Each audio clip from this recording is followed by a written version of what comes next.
Alright, hello there. What's up, Duelyst gamers? We're going to be doing a little special event today, although it's going to be very casual.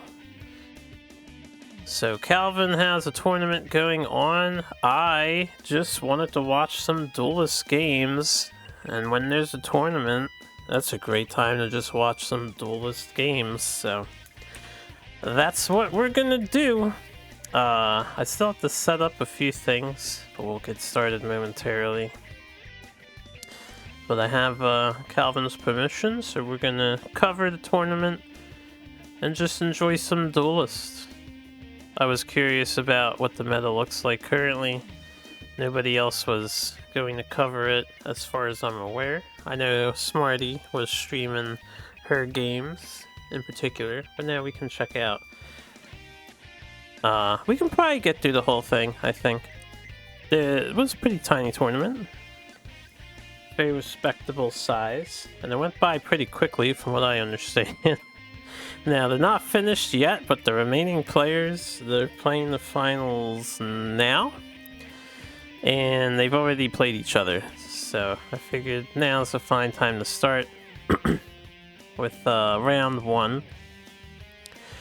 So I'm just gonna need to set up some matches here and go through the bracket. We'll see if I can figure this out. Here's how this will work, right? It's real candid. Oh, I didn't mean to unmute myself there. So I'm a little sick at the moment. I'm getting sick. My eye, I don't know if it's allergies or something, but the entire day my eye has been tearing up and I've been sneezing a whole bunch. Now, you know, that's my problem, but you just have to bear with me. It might be a little slower. I am partially blind. Not really blind, but I got a wet paper towel here I keep putting up to my eye because my eye is just constantly watering if I don't.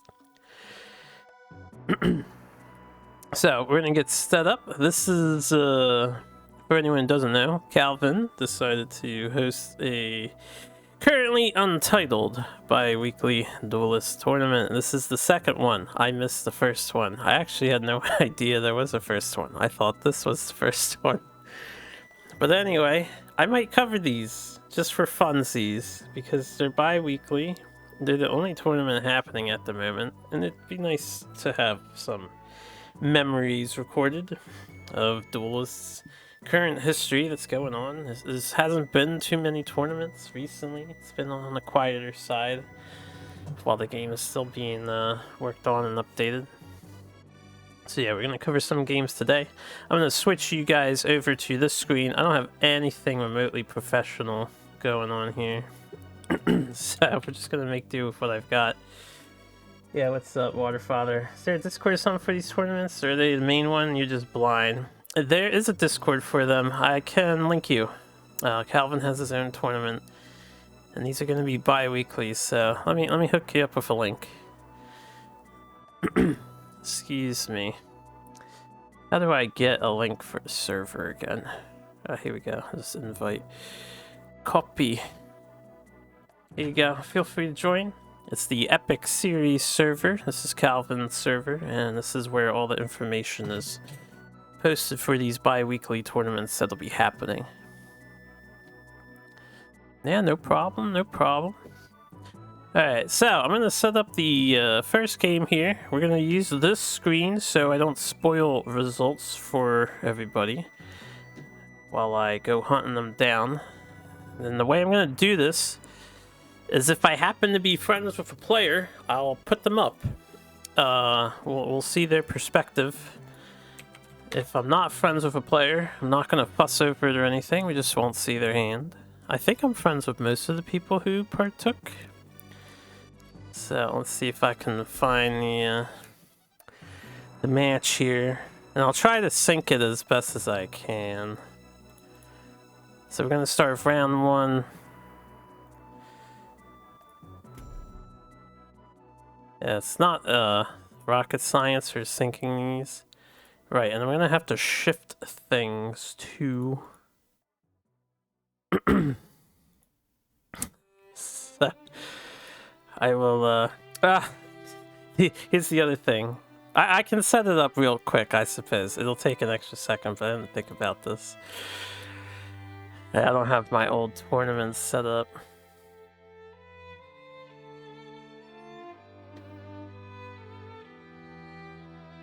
I do have both of these players, so we will be able to see both of their hands.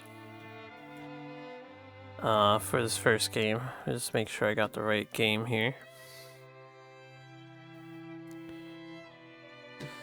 And then I'm gonna need to swap. If only there was an easier way to swap. So this is gonna be the website. And this is gonna be the client. Excellent. Sir, you have confession. Alright, is a good time to be confessing. You may confess all your sins here. What's up, sir? Let me do one extra thing. This is the thing I didn't do yet for... how am I going to do this easily? Let me just add a window capture real quick. I want to show off player 2's starting hand, that's all, because I can. And then we can see all the decisions they made, but I definitely forgot to do that in advance. Player 2 hand. Oh, you're not supposed to see that already. Well, whatever. You can see the Twitch chat. There's my Twitch chat. There we go. Spoilers! Alright, let's hide that. Oh wait, you can't see it, right. I'm in studio mode because I am a smarty. I am so fucking intelligent. So you guys weren't even able to see that to begin with. Alright, this is gonna be rough. Player 2's hand is gonna be like above player 1's hand, okay? That's how we'll do it. And when I say player 2's hand, I just mean the other person who we're not focused on. Wait, tournament? Have you missed anything? No, we're just getting started for the day, actually. You haven't used any Duely emotes and gauntlet runs for close to 2 months now. When's the next expansion? Part 2, I have no idea when it's coming out. I actually have no idea. I don't think they've talked about it. But considering the first expansion was 21 cards, the second half is also 21 cards. Because half, I don't think it'll take too long. But I don't know when it's on its way. Anyway, let me see in transition here. We're going to get into Game 1, Round 1 of Calvin's currently untitled Biweekly Duelyst tournament that was going on. It's single elimination. We have Cody versus GS Valhalla. I have no deck information. We're just going to watch stuff happen as it happens, and I will try to synchronize it as best as I can. So what's going to happen is someone's going to pick their hand like so, yeah, and then I'm gonna pause. All right, just we'll have them there, and I'll try to sync things up hand-wise.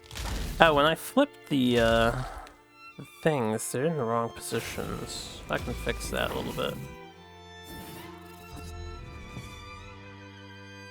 I see the problem with just flipping now. There you go, that's a little bit better for them. I won't be able to get the...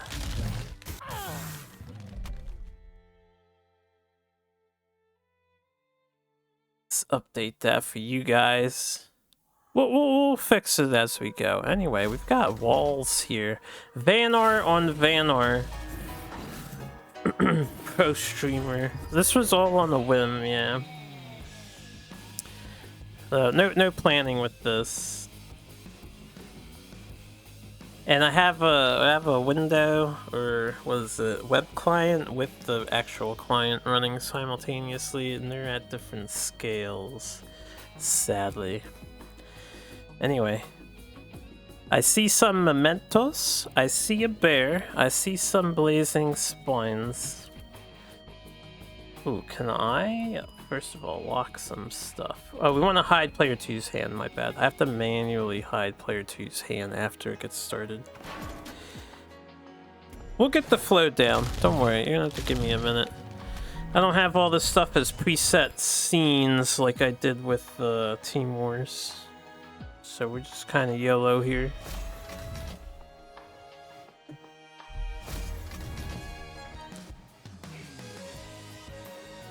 I'm also gonna try to keep the music low. There you go, nice low volume. Yeah, that box had player 2's hand at first.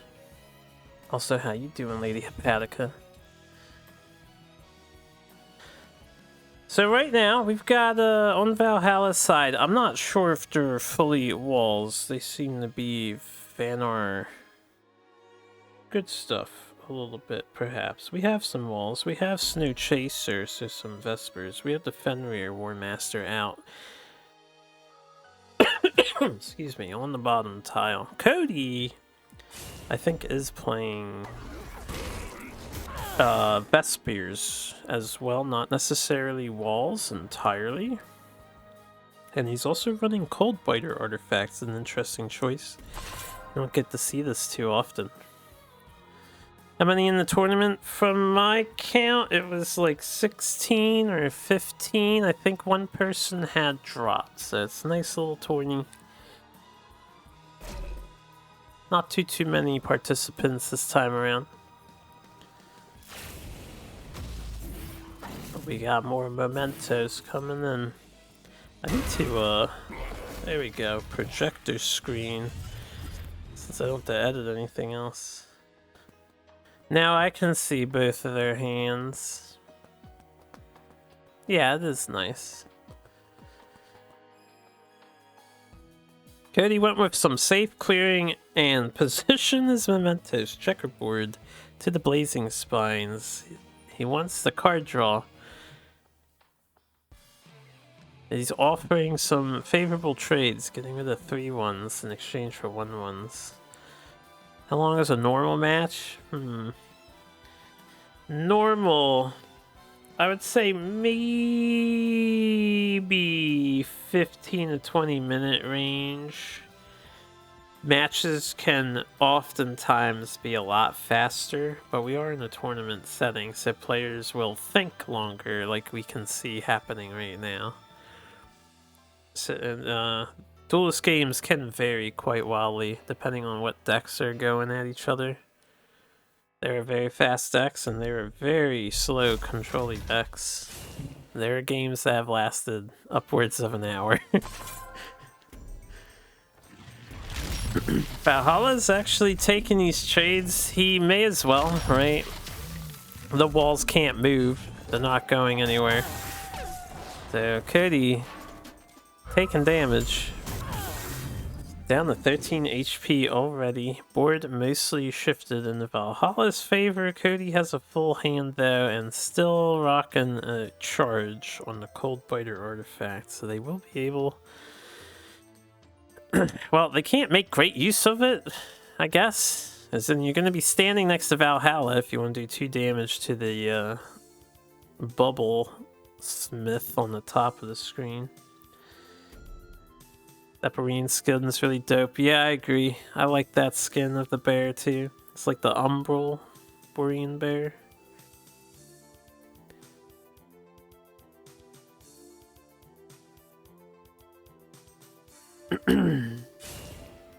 Yeah, give or take, give or take. There'll be a lot of variance. I know from watching the bracket, because I was waiting for the tournament to progress through. The matches went by fairly quickly. People were like zooming through this tournament. It's almost over now. Ooh, preemptive Frostfire. Oh, a nice big 5/6 Bubble Smith. And some mementos coming in.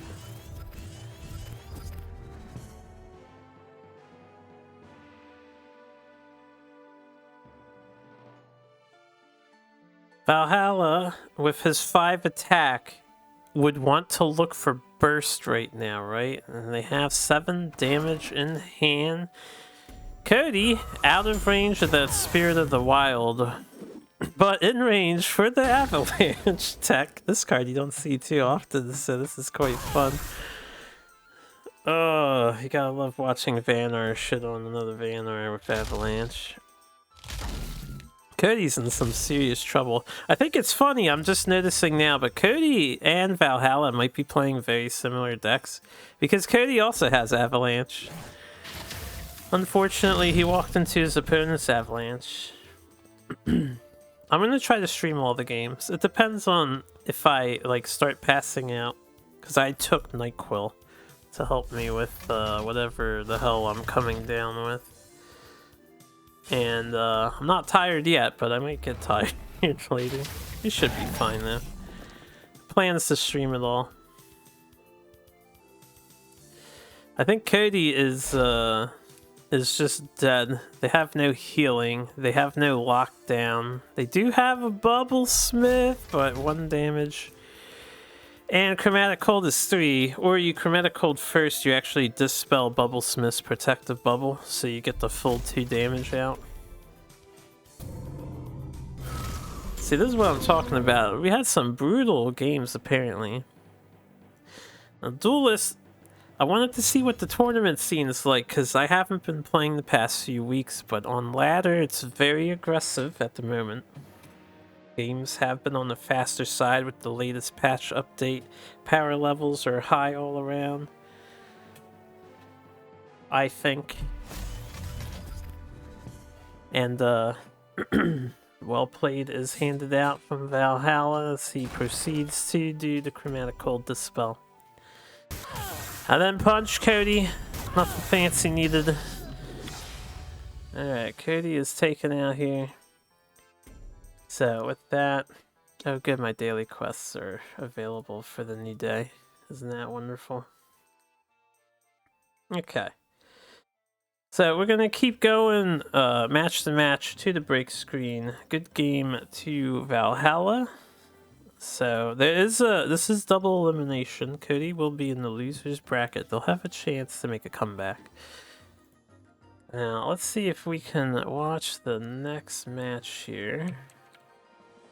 I do have the players. I'm not as familiar with these players, so it'll be interesting to see how they fare.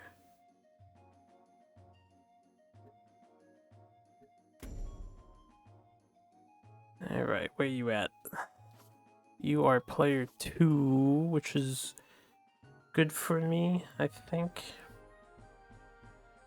And then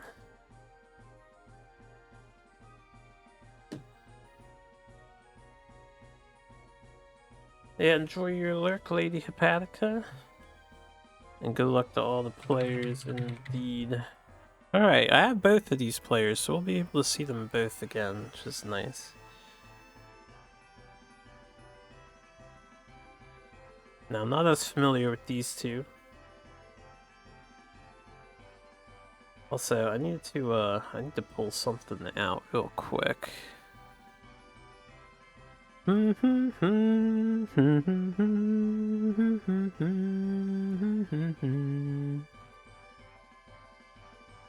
whoa. Alright, well, let me, I didn't pause when I loaded in for the one. I'm gonna reload the whole thing. Oh, what a disaster.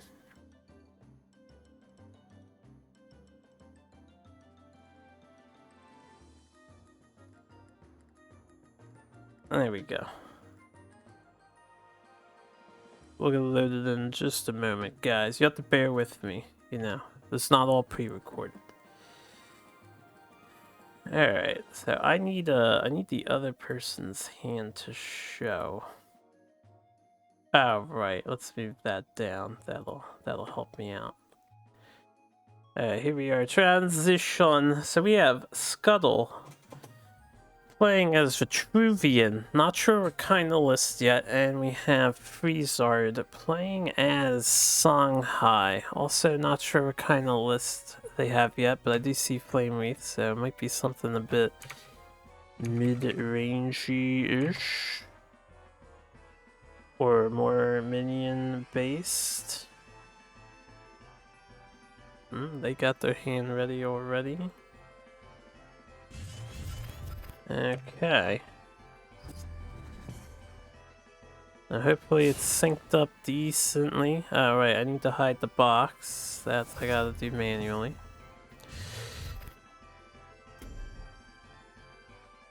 So we have a Ghost Links opener from Freezard, followed by a Portal Guardian split opener from Scuttle. So Scuttle doing the, I forget what we call this. Was this Bladham's opener? Or Bladham was the one behind. Split opener for player 2 has been becoming increasingly more popular, I've noticed, on the ladder. And it's a pretty good opener, I think. Now we're seeing Mechazor. I'm seeing Mechazor and some interesting choices from Freezard with the Bone Reaper and whatnot. So I'm not sure what kind of list this is, but it's going to be unique. It might just be a Mechazor ramp though. Because Deja Vu Engineer. Deja Vu can kill your mech pieces off, bring them back, and push your agenda forward. Now, Scuttle might be a more aggressive minion-focused type of Vitruvian. I don't know if it's exactly akin to sort of a Mazer style of list that we've seen in the past, but there's a lot of low-cost cards in their hand currently. I think this will be a really interesting matchup. Freezard's deck is kitted to answer minion-based strategies. We just saw Deathstrike Seal come down, which instantly killed the Portal Guardian. And we see healing with Lux Ignis in their deck too. Very interesting. You love my castings? Thanks very much, Still Track. Appreciate it. Heart. Yeah, we're back on it for now. Alright, Scuttle has board dominance. They can keep this Ghost Links alive if they want. Healing Mystic going on Primus Fist. Yeah, if it went on the Ghost Links, you'd have an extra HP, technically. Oh, Freezard's going slow with a Lux Ignis play. It does heal them to full. They're outnumbered, but they're not in a terrible position. Scuttle can't actually do anything about the Lux. They can hit it for 2 damage. They could also lock it down with Sloth right now. The other card in their hand is the, was it Scion's Third Wish? They could push a ton of damage on these Freezard though. Doing a full split screen setup and everything. I'm doing my best. It's slow going since this is all live, but I'm doing my best, yeah. I want to do it justice. And I had the leftover Team Wars assets that I can utilize since I made them. Anyway, Sloth coming down, everything going face. Putting green tile on Lux Ignis just so she does less damage. I think the Sloth play was probably strongest play. Scuttle could have pushed for an additional, what, 5 damage if they had wanted to last turn, but they can push for that now. Freezard in response. You get a mech drop, you get a, what is it, Sabretooth? Or not Sabretooth, I forget the name of the 2/2 Frenzy Rush mech. Honestly. But they're just doing their best to kind of hang in there. Freezard's minion dominance though, not Freezard, Scuttle's minion dominance is going to take effect here. But this doesn't mean Songhai's out of it yet. That is a lot of damage. Freezard has the cheeky combo of Flame Wreath and Deathstrike Seal. They could also just opt to use the Bone Reaper. This Bone Reaper is a nice fat minion. It looks like they're going with the Bone Reaper and Inner Focus to get a full clear. Not a full clear, but I like the turn. Kind of sucks. Bone Reaper's on the blue tile. This is on real time too. So these guys are playing extremely quickly. Oh, we got the Deja Vu Engineer synergy with Windstrike. I think it's the first time I've seen somebody actually do that. And Scuttle going for... they get another clear. They're in a pretty strong position. It's still not over yet. You can teleport this this Flame Wreath to clear the board.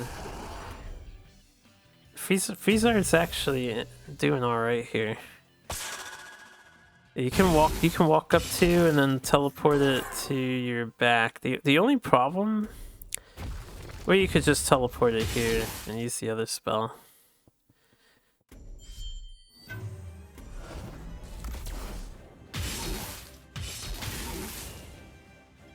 Interesting. So if Freezard wanted to, they could have killed the Deja Vu Engineer too, but they'd have to stay next to Scuttle to pull it off, and they opted not to do that. Just taking out the artifacts. This leaves the Deja Vu Engineer, and now we have an Aymara. No problem for Freezard though. Onyx Bear Seal takes care of that. We do have the, I need to see his name because I can't remember his name. Ancestral Vessel. And lots and lots and lots of Mechasaurs in hand for Freezard. Let me take a look here at this too, since I'm live. We're only at 20% mech progress. You're kind of hoping that Scuttle doesn't have long range. Star's Fury is now revealed though. And that almost looks like we're just pushing damage face. Scuttle doesn't want to let Freezard get away and stall to go for a Mechasaur victory.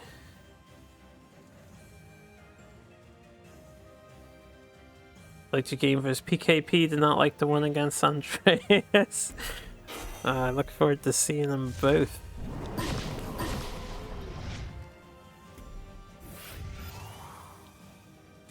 It seems like we had a slow turn for once. Scuttle's pressure has been quite tremendous. Freezard has survived it though. They have a nice sword inner focus play they can do. The only thing that's kind of a bummer on Freezard's part is you leave him behind some dervishes, wind dervishes, when these ancestral vessels pop.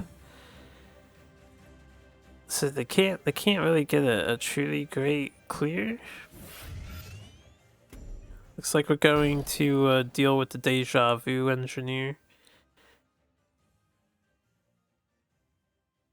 In-host me? Hey, no worries. It's no big deal, Smarty. If you're free and available, I take it the tournament has wrapped up already.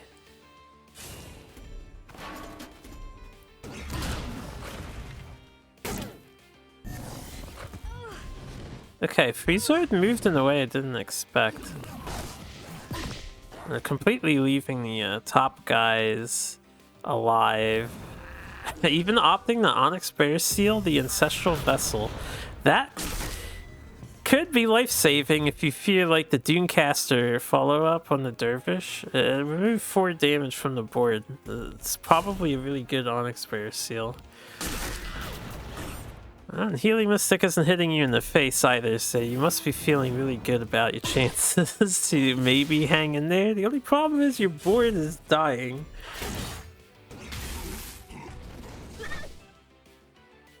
Oh, no Sloth coming down from Scuttle. I thought for sure we would see it. They opted for the Blood Tier Alk instead. They could have just used Sloth to do what Blood Tier did. But I guess they want to hold on to it.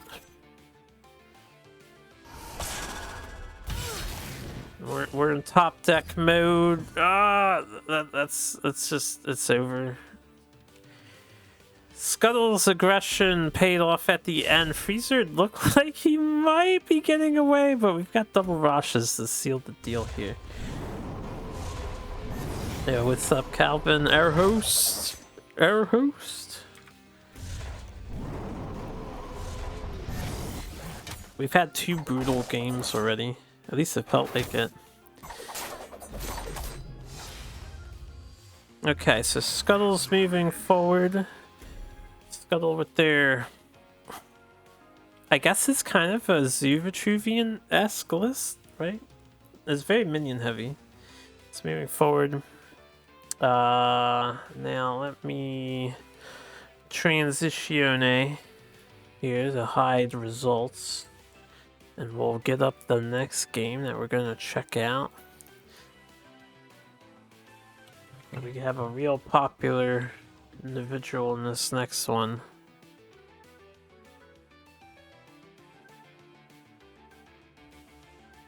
He's already back to ranked matches. There we go. I found the game. Some might say scuttling forward. Ooh, some might say. Yeah, what's up, Scuttle? You call it tempo, kind of like Dragall's deck. Less tech, more boys. Yeah, there's a lot of boys in that deck. God damn it.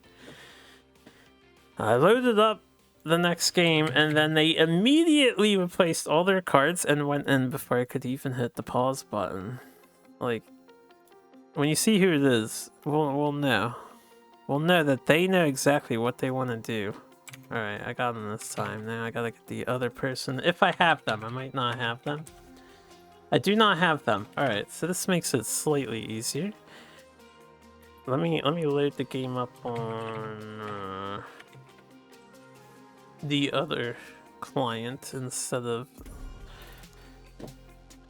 the browser one, because it'll run better. Okay. Oh yeah, I have the mod in currently, so we're gonna have the mod turned on. I'm sure you guys won't mind some Yath action. Spoilers. It's Yath. So we have Zowie versus Agrolite. I do not have Agrolite as a friend, so we won't see their hand. Zowie running, I imagine, some kind of control, hyper, fatigue. Yeah, this is their iconic Zowie chicken. Agrolite's top deck guru in Discord. Oh, their top deck guru? I see. Well, I don't have their Agrolite name in the client. So top deck guru or Agrolite, I'll call them that, versus Zowie. Zowie with the turn 1 pass as controlled mag against Songhai with a turn 1 Chakri avatar. This will surely be a fine game. Time Cloak Coiler, Magmar's new toy. Coming down, so this guy is pretty solid. I like it a lot. I've seen it in a lot of Magmar lists. Seems like Zowie likes it too, bringing it to the tournament. It's nice when you Vath and you can just bulk up. You gotta stay stationary. It's almost like Vath is pumping some iron. Oh, we playing Dagger Kiri over here. We Dagger Kiri combo.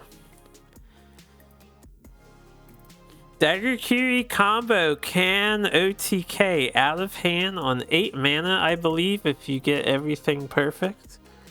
So if Agrolite is conservative and a god at drawing, they can actually beat Zowie here. Without too much trouble from the Magmar control end of things. Zowie's actually going to be on a bit of a time crunch if he knows he's up against an OTK combo deck. Can't OTK if Kiri dies Zowie's 8 attack. You're right. If Agrolite can't stop the Time Coiler from buffing Vath, that does change things. This is a new dynamic from this new patch. Ooh, He's playing his other Kiri. I would hold that in hand maybe, but I can't see what else they have. And Heartseeker as well. I think Zowie is just gonna stand in the middle and then do something Magmar. I would meta here, just because you can Plasma on the next turn, the 1-1 and 1-2. Yeah, I would just meta here and use the Time Coiler. And then you sit in the middle and pump some more iron. He's actually repositioning though. Sacrificing the 6 attack, she's gonna build it up again.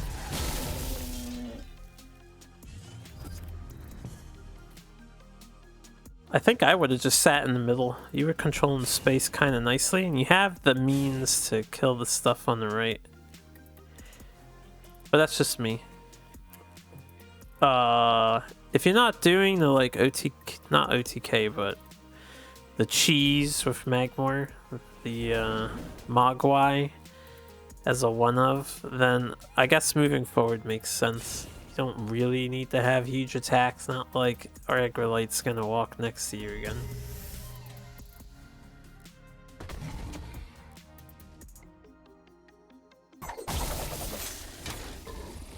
Alright. Board favors aggro. Anachronize can fix that. Or you could just Mecantor. We're looking at Spirit Harvester.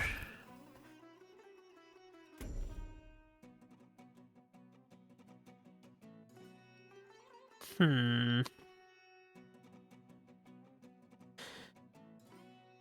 could Plasma Mystic, but that's probably not super great. Harvester does deal with most of the board. Harvester would be fine.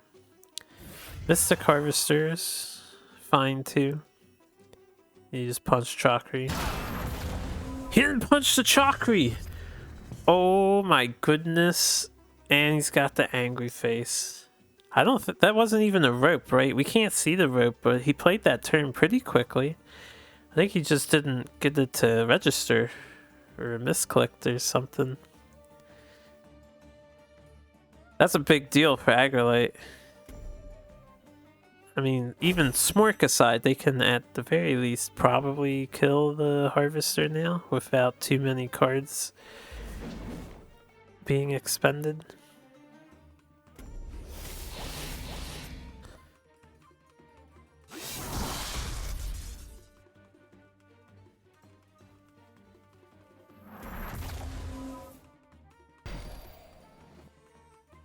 Aggro opts to dump their hand to clear board.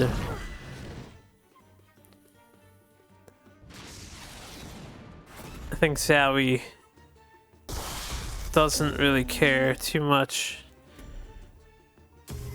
Even committing the Heartseeker. This is gonna be a pretty bad Anachronize leaves what up? It leaves a Kaido and a Chakri up, right? You could also Plasma and then take 4 from a Kaido. We are highlighting Kaido. I think we're thinking about just walking in the backstab range and eating 4. If you knack, you can't. Ah, you know what? Plasma doesn't deal with the Chakri at 4 attack. We don't want to Plasma. Yeah, you definitely want to Anachronize, and then you gotta choose what you're gonna punch. You playing Isby to offset some damage. This makes sense. You have to make up for past mistakes, take out the growing Chakri threat. And then just put that cute little monument out there and look at the way Yap is staring at the heart on that totem.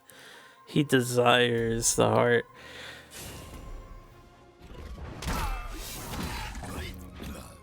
Alright, you take 4, you heal 4, you heal 6.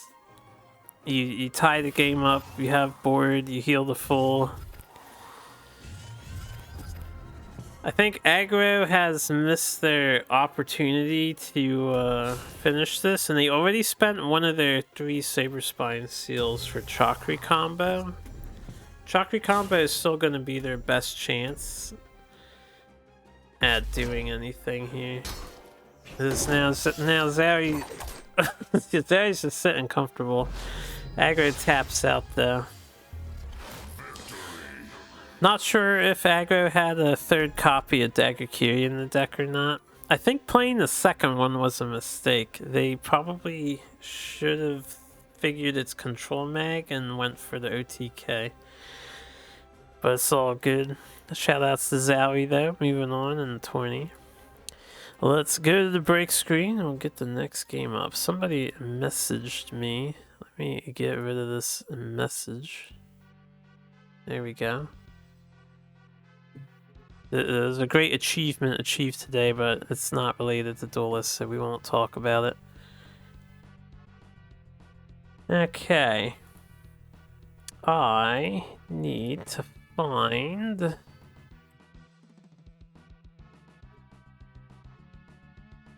There we are.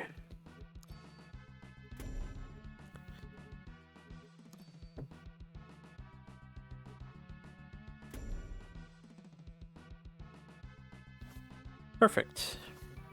Okay, so we got that one. Gotta get up the other one.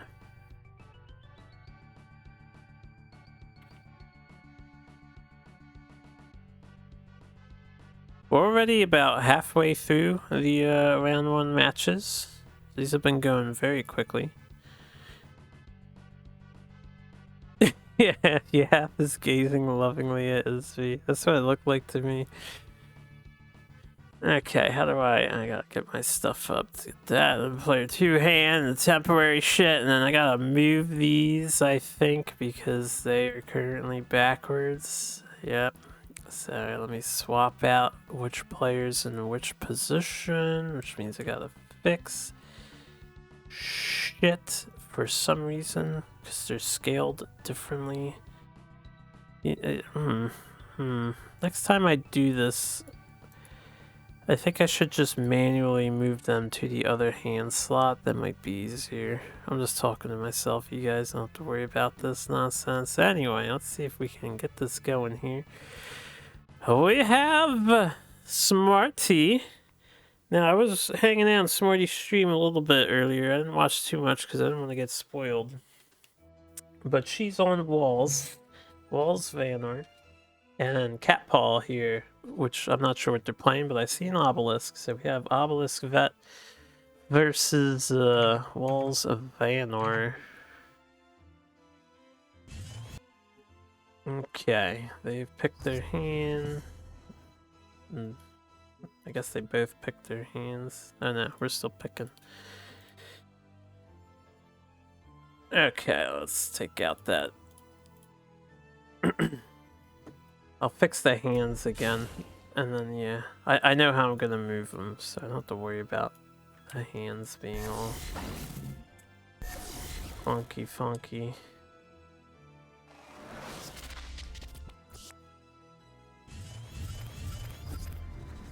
That moved, get that moved.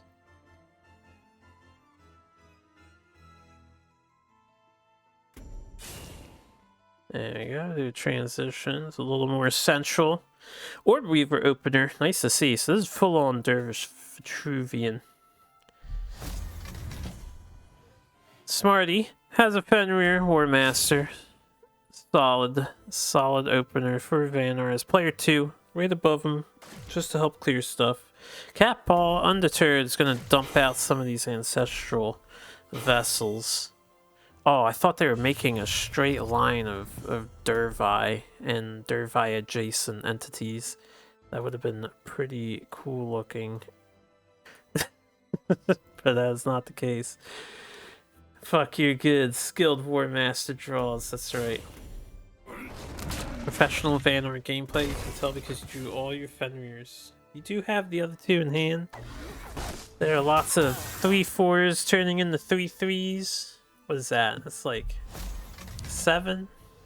13. Each one of those is 13 stats apiece. That's a lot of stats you're throwing out there. I can't even math that high. What was this? 26, 39. 39 stats in hand. Please notice that your entire deck is prismatic. Yo, I am now noticing that Smarty's entire deck seems to be of prismatic value. And her opponent's deck, Cat Paws here, is not of prismatic value. Oh yeah, did you do that recently with all the free packs that they gave out? Orb Miss, yeah. I'm sitting on a lot of spirit. I feel like I can craft the next couple expansions that come out with how much spirit I have. Anyway, for this game, so far we have standard setup stuff. Sweet Snow Chaser skin. I think you're the first person I've seen using the Summer Snow Chaser. That was released recently-ish. Recent-ish. His swag glasses on. Interesting placement for the Fireblaze Obelisk. Fenrir can just trade a free 3 damage into it. Smarty only needs to find 3 more. They do not... Well, you can Hearth Sister it, so if she wants to, can delete this obelisk from the board. I think you might want to, maybe, probably, and then just play another Fenrir. I hear Fenrir is a pretty good card. We replaced, no, yeah, we played the other one. You may as well play the third one too. Yeah, this is what I would do. I don't know where I would put the Fenrir, but I would play the Fenrir. What's up, Sarge? Prismatic Bug Vet. Oh yeah, you gotta do the Prismatic Bug Vet. So Cat Paw is a little bit behind at the moment. There's some sturdy minions on the other side of the board.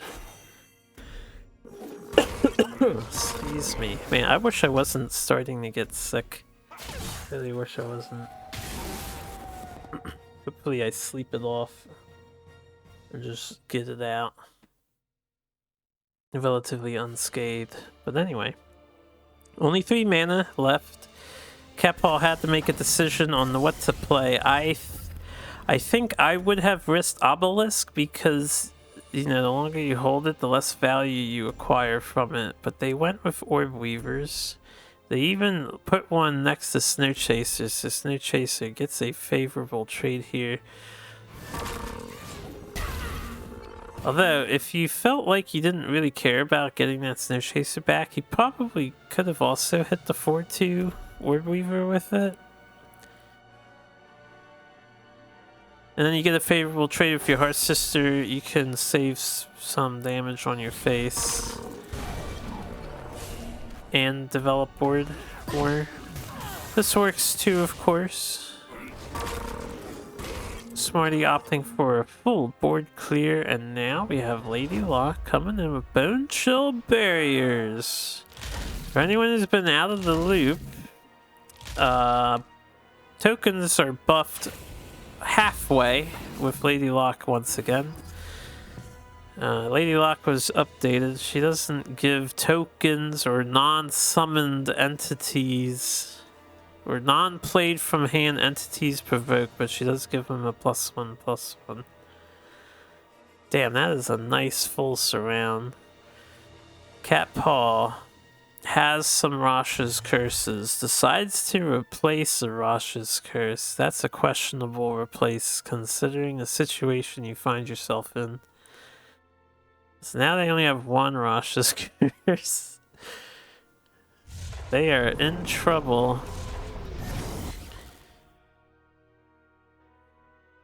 I guess looking at the situation, yeah, if you're gonna kill that Lady Locke, then this is probably... You couldn't play the other Rashas anyway, because you need the Fire Blaze. That was the best they could do. Drew an Aspect of the Drake. That's +3 damage in hand. Basically drew a Saber Spine Seal of Sorts for one of the 1/3 walls. That's what, 7, 8, 9, 10, 11, 12, 13. Ah, Razorback. That 13 just turned into a 23. God damn. What a replace. This is another brutal game. This tournament seemed pretty brutal. We have a classic walls closer here with a full surround into Razorback finisher. Now, to be fair, I think that, hold on a sec. Catpaw. I think Catpaw was a bit aggressive in their placements of their minions in the early game. They could have preserved some stuff, but they put it in dangerous locations, like the first Fireblaze obelisk. So that game could have gone very differently. But nice job to Smarty. Her aggression was unmatched, clearly. We're gonna load up the next game. Keep moving on. We have a handful more to do. I'm not sure if I have these people. I think I have one of them. Yeah, I don't have that one. Do I have the other one? I do have the other one, so we will do another solo watch here.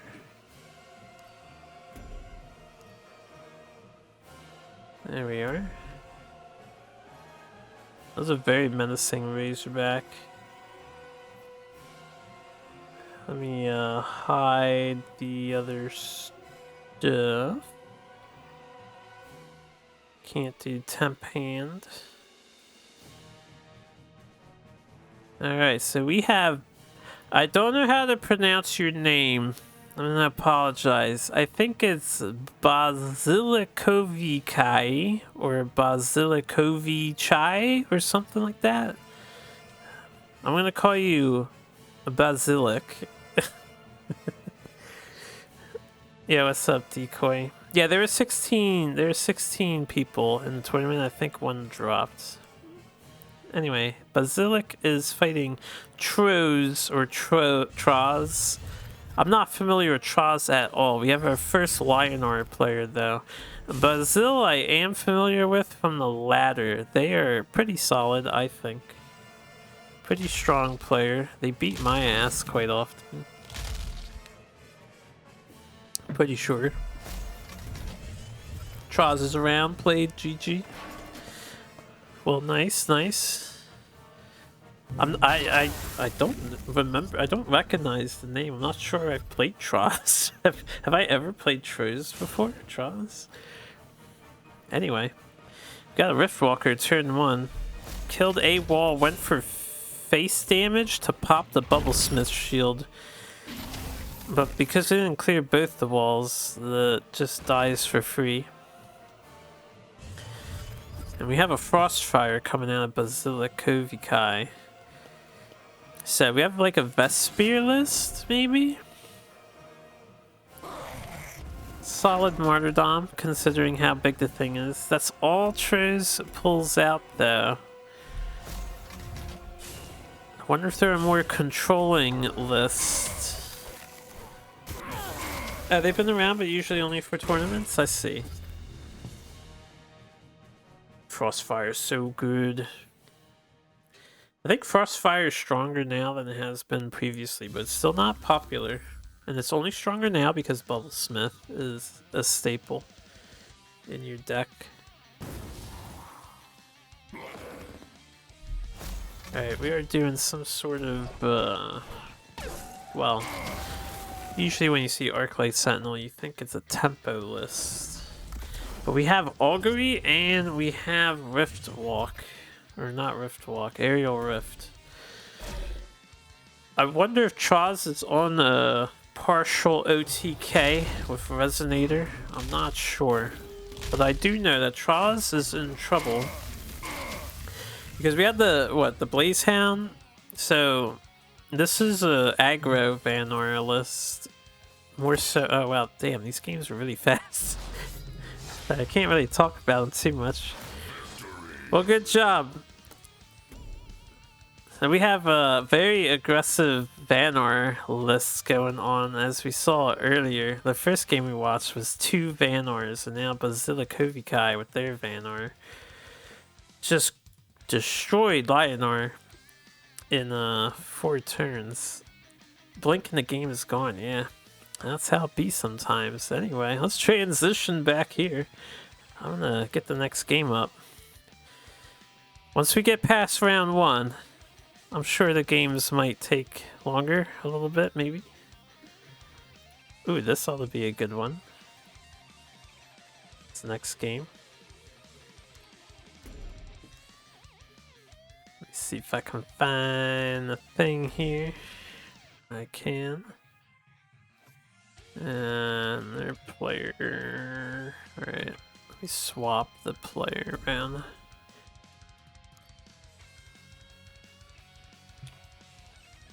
We will be able to watch both players in this next matchup. Hey, what's up, Joey? Happy Sunday. Okay, that's one screen. Second screen. It's so much different doing this live as opposed to pre-recorded. Okay, I've got both screens up now. Let me just activate the player hands, and hopefully they're in the right order. I'll fix it later if they're not. We have Andreas with the Up for Grabs title. I think this is the original title they got to name or something. I'm not sure anyone else has that. So how many of you passed 5 turns in a row and there's still 40 cards left for each of us? Sounds like you're having a repeat of our game from yesterday. Anyway, we've got Arcanist Songhai versus what do you call it? I don't know. Mid-range Magmar. Okay. Wait. Let me pause that. Let's play this. Let's transition the thing in a second. I'm trying to synchronize screens.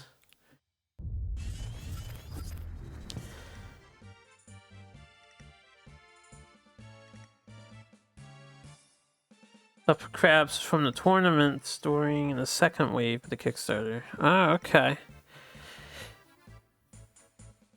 So they've had it for a little bit. Who has the original name, I think? I thought somebody made up their own, like, title. For some reason, they were able to do that. Anyway, solid opener from Sinbred. They have mana burn. Oh, a few backers were able to. Okay, that's what it was. I thought a tournament winner made up their own title at some point. Yeah, I know Calvin has Sultan's swag. Crazy and Cog have Idiot Savants. An excellent title, by the way.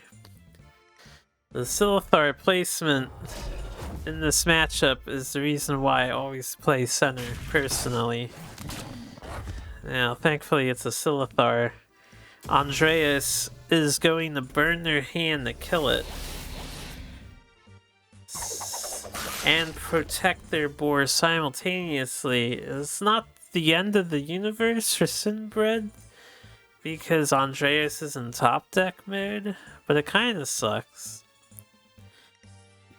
Because you can't really do anything except play Aminar. Your positioning is also hindered from moving forward because you don't want to expose your back to Kaido Assassin, yeah. Sinbred is just going to back off, play it slow. They have healing in hand, they have control options in hand. So that play worked out for Andreas. That could have been avoided. I mean, that same situation would have happened if Sinbred had played center. So I guess it wouldn't have been avoided.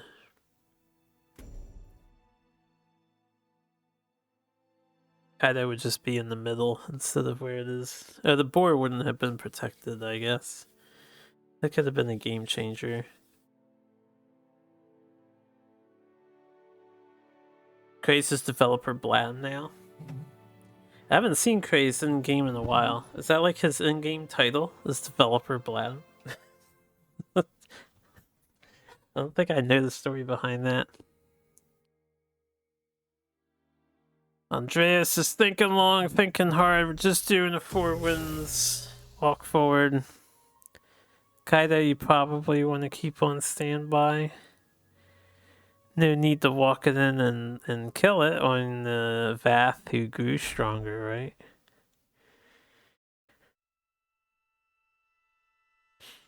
I think I would move the Kaido back 1, because then if you happen to benefit from it, you can take the bottom and center mana tiles because of where you put 4 wins.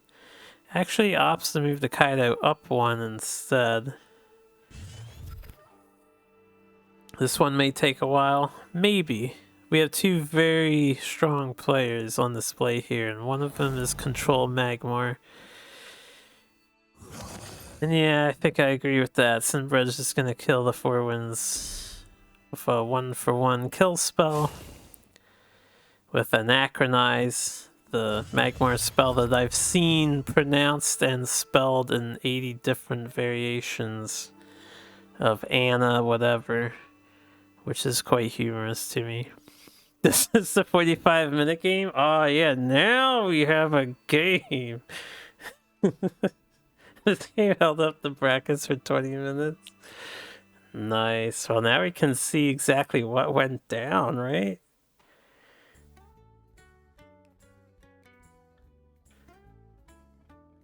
Once you see Anachronize and you know you're dealing with Control Magmar, how do you approach this as Andreas, right? The boars could clear the Aminar, I guess, and remain out of range of Vath getting to them. I think I might double bore here and just give it an Aminar. You could slow roll the Owl Beast or something. I was thinking about taking the mana tile.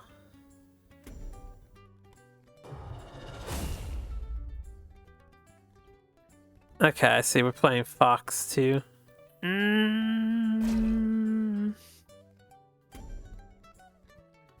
Huh.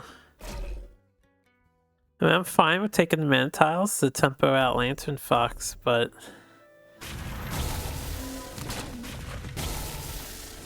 I feel like that one Tuskspore shouldn't be next to Vath or Yath. You don't, yeah, you're just giving Sinbred a reason to hold on to 6 attack. 0 respect for Plasma. That's true. That was complete Plasma disrespect. I also would have put the Lantern Fox near Kaido or something.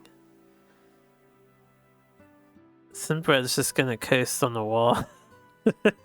This is giving me flashbacks to some games I've had against Songhai before. Far in the past. I would do basically the same thing. Just sit my ass on the wall. Because, you know, backstab's scary. And then you just deal with shit as you can. Gameplay. This might be the most lit match in the whole tournament that we're witnessing right now. Alright, we see Archon, Twilight Sork, and Silithar Veteran. So it is kind of a mid-rangey, control-y Magmar. Maybe just Magmar good stuff. Versus... Not sure if it's actually Arcanist Songhai yet. I mean, you have 4 wins, you have Owl Beast, you probably have Chakri in there, but that might be it. They might not have other Arcanists. Not sure yet.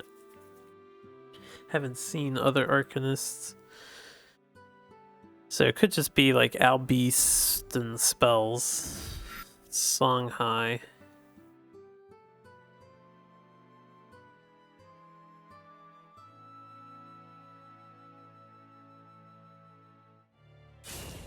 Yeah, all of these trades are a bit awkward because you didn't force Vath to move to deal with the Tusk War. This Kaido is just gonna die too. I wonder, would it have been worthwhile? Yeah, would it have been worthwhile to do this Jux play? I was thinking put the Albies next to Vath. This is pretty smart though, I like it. Tusk4 moving up. Just playing Tusk4 to work as a teleport point for the juxtaposition card. Vath is sitting here at full HP against Songhai with 6 attack power.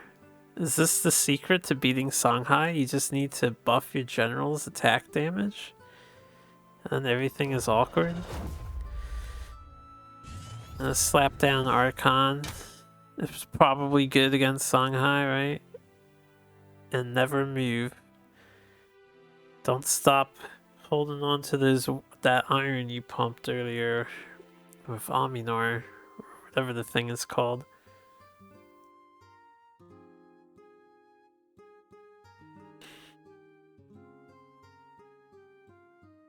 Pretty slow turn from Andreas here too, right?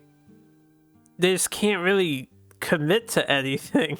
You can play second Albeast, but then you're starting to get in danger of a meta wiping your board with something. We're 1 mana off at 8 mana play. What do you do though? If you don't want to waste your resources hitting this Venerable Wall, do you just pass the turn? Such an interesting board state. Steering clear of the Archon.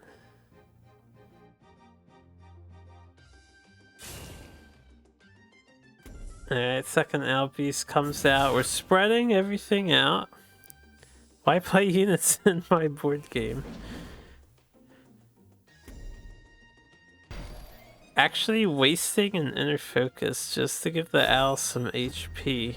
But you're fighting Magmar, you know they have Metamorphosis.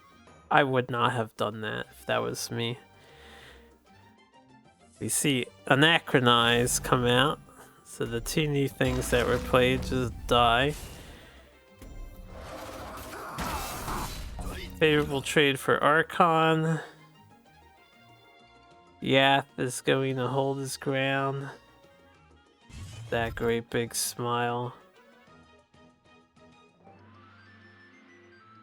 You know, I think it's a bit funny because we've seen Yath twice. That means people are playing with generic Vath skin. So that's the only one that's replaced. And he's not using Mark II or any of the other general skins. It's just Vath. Oof. Well, I suppose Andreas can just pass and draw cards here. Maybe you play the 4 Winds Magus and just do a ping. Get some HP. You build up your owl a little bit. I don't know what you do with it later, but you build it up a little bit.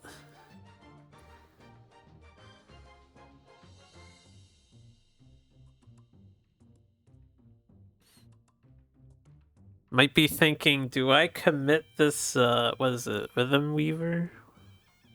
I need to remember the name of this. Yeah, Rhythm Weaver. Do I commit Rhythm Weaver to the board when Anachronize has happened twice now? There's only one more Anachronize in the deck, to be fair. I think someone made a set of Kaiba skin on Discord, can't remember which general it replaces. There is the Desark skin that is, it's called like Third Rate Duelyst or something, yeah.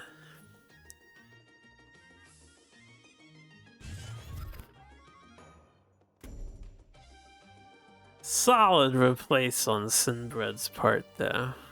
Sinbred has lots of options here. Yeah, you, you, you ask yourself the question, do I actually give a shit about anything on the board? I could just play another Archon. You know you're dealing with Archon and Songhai. They're not gonna necessarily kill you when their stuff can't hit you multiple times because you have 6 attack power.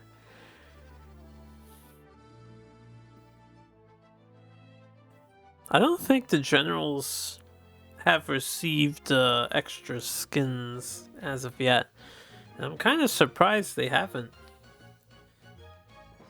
received new skins yet. Only cards have. Fast Smash, just a feature. I just think this game's actually kind of fascinating. Andreas is quite literally staring down a wall. He could attack. It would be meaningless, as we can see, because Sinbred has a 9 HP heal with Magmar Spiral Technique. Earth Sphere in hand. It's fascinating, but you also hate it. Yeah, I can understand why you might hate this. This is cracking me up, though. I am glad I decided to check out these games in this tournament. Otherwise, I would have missed this glorious match. Alright, we're dumping our hand to kill an Archon. Is it worth? Maybe? Fox has been sacrificed. Rhythm Weaver is staying behind. And to be fair, you might get some value out of that Rhythm Weaver once it can actually survive a hit from Vath in another turn or two. Are we playing Monster Chess? Kind of. We're kind of playing Monster Chess. Ooh, Anachronize is back in hand.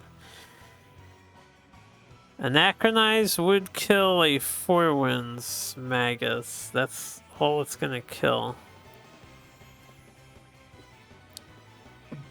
Opting to go with a Veteran Silithar. Everything is next to Andreas's face. Vath exerting his pressure while not moving an inch from the starting position. And he did on turn 1, but then he backed into it and hasn't moved since.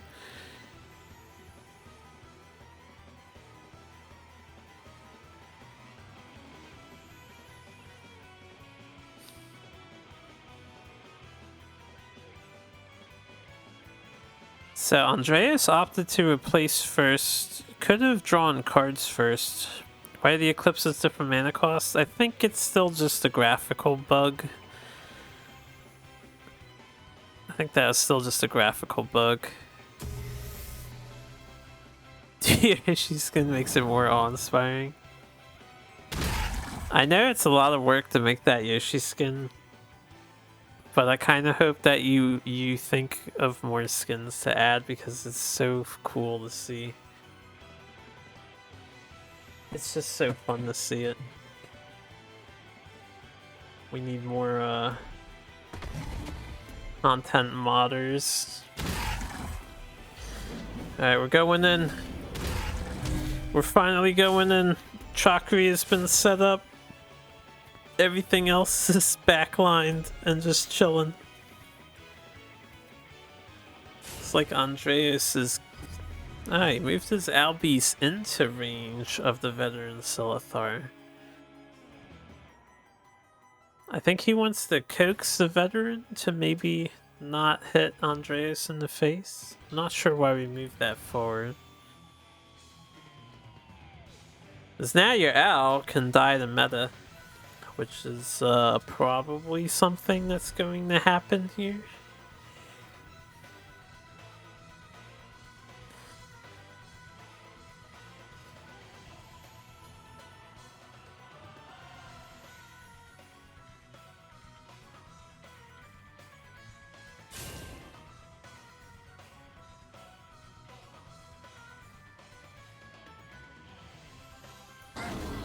This is the second time we've seen a Bone Reaper, by the way. It's nice to see Bone Reapers making a return for the tournament scene with the death of Zenruri, quote unquote death of Zenruri. I think Zenruri's still an okay card.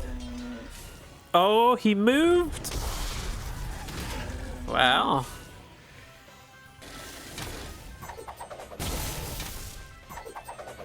Chakri Avatar is a huge threat, so I definitely understand moving, but that 6 attack was protecting you from shenanigans. Right now, if Andreas had a Tuskboar with Inner Focus and some Saberspine Seals and a Juxtaposition to get it over there, you would die because you moved. I don't know if I would have moved. But something happened. We had a major development in this game. Archon saves Sinbred from lethal. Oh, did Andreas have lethal on this turn? But yeah, I guess Phoenix Fire Spiral would kill Sinbred right now. And this 1 mana cost Juxtaposition is currently preventing that lethal from happening.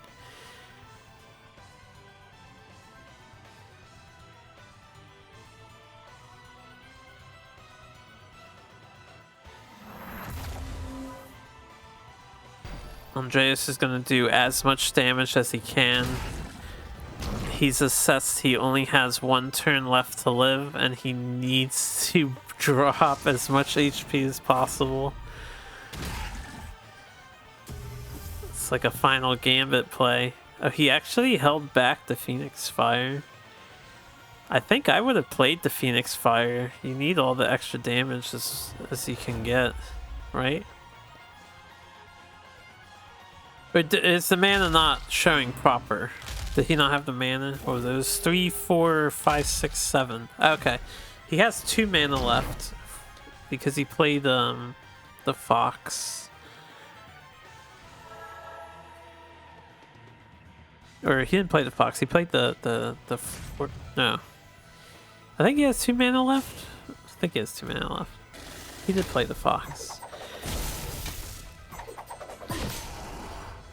Why does their sphere still heal 9? Why not?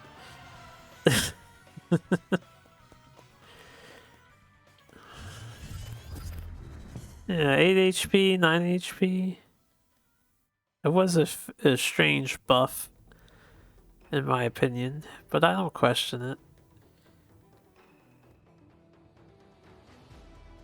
I'm sure they had some reason for that change.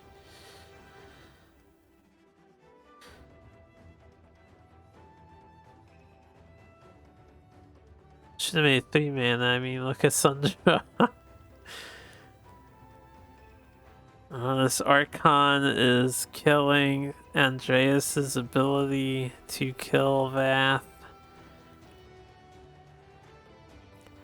And to be fair, he almost had him still, but Sloth is now protecting him.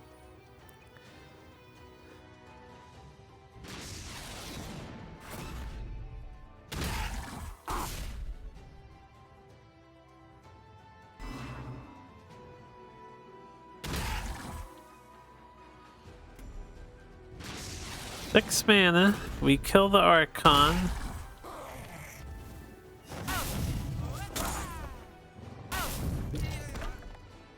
And you do as much damage as possible again, you get as much healing as possible. Andreas has escaped lethal for right now.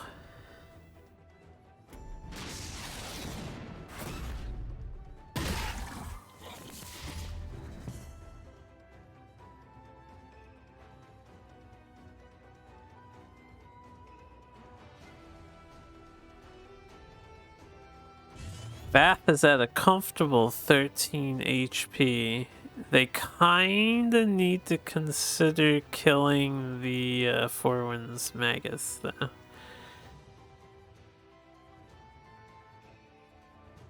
Or do they have lethal? I didn't add up indicator. Archon. Oh, that's lethal. Never mind. Vindicator! Did he replace into that Vindicator, or was that in hand from the draw? I wasn't paying attention. Okay. Let's click out of these. That was quite the game. Sinbred sitting in the side for like 10 turns, making it just so awkward for Andreas to break through. It's kind of neat, honestly, just because I like to shit on Songhai. You want your 20 minutes back? Yeah, it ended to Vindicator Rush. Vindicator with Archons. Alright, well, the rest of these games ought to be quick-ish compared to that. So, we have one more for round 1 of the winners bracket. So, let's load up our last games here. I think we have both of these players. There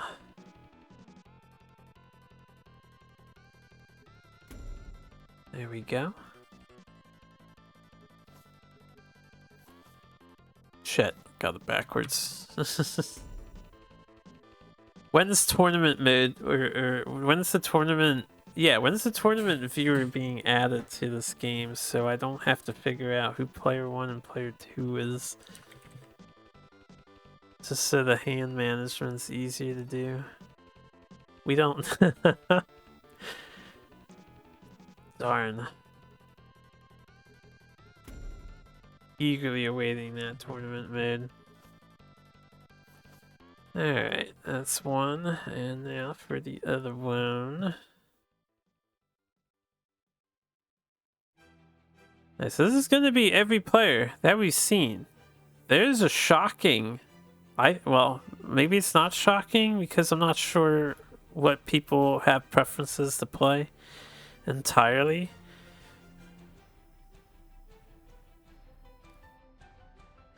But as we will see in a second, once I cue the thing over, there is not a single Abyssian player in this tournament.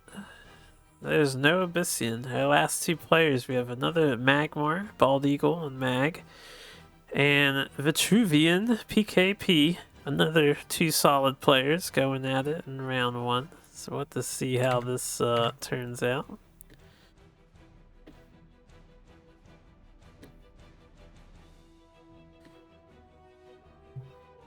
Me, solid. I think you're solid, Bald Eagle. No lie. Oh shit. Let me pause that. Wait till player 2 picks their hand and gets going here. And let me hide the thing. There we go. The Phalanx are turn 1. You know, a little bit slow, but giant bodied 4/4 guy is always appreciated to have around. We have the Mana Forger from PKP. I don't know what that suggests. PKP might be playing. We also see a Keeper of the Veil. This could be a pretty spicy Vitruvian list.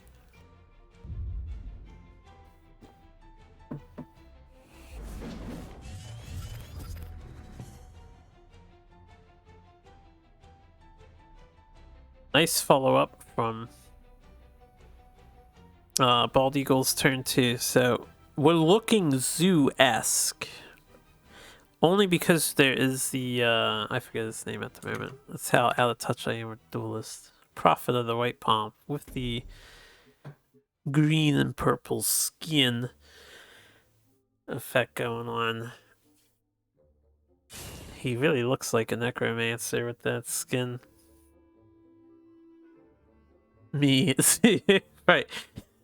I said it looks like zoo-esque, right? We can see it's not zoo with your hand. But because you got a Prophet of the White Palm in there and you just dumped a bunch of minions, PKP might be thinking on a more minion-centric strategy, possibly Twin Fang or something. PKP seems to be on a... I'm not sure what they're on. Because there's a Cinder in their hand. They're playing some vet stuff. We've got a Mana Forger. We have a Sinja. Mana Forger was just used as a manual removal of the Silithar as well. Okay, it's Time Maelstrom, so it could just be strong, just probably solid, good stuff. Good stuff vet, maybe?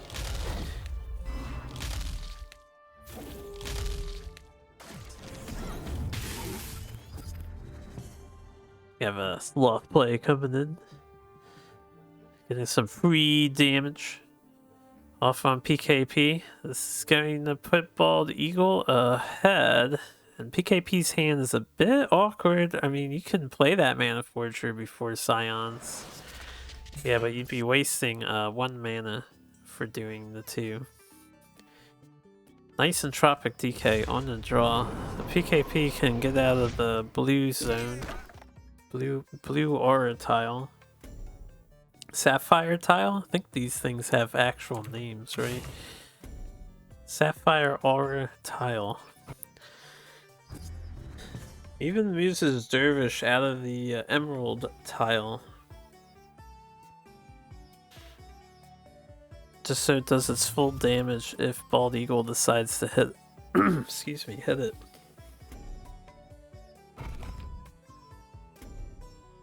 Which Bald Eagle is going to hit it. I'm wondering if we see the Nat Select come in just to deny all presence of anything on the board. Opting the mana burn after punching the guy instead of before punching the guy. Wait, you thought you just watched the tournament? Oh, maybe you did, Declan Kai. Maybe you did. It's a little bittersweet of a mana burn because you just deleted all of your Sloth's hard work. The dervishes disappear back in D1 when you dispelled, you mean? They do not disappear when dispelled. No, I think they stay if you dispel the keyword. I actually don't remember, but I think if you dispel them, they don't disappear. Even in Duelyst 1. So I see why you did that though. You thought it was going to die.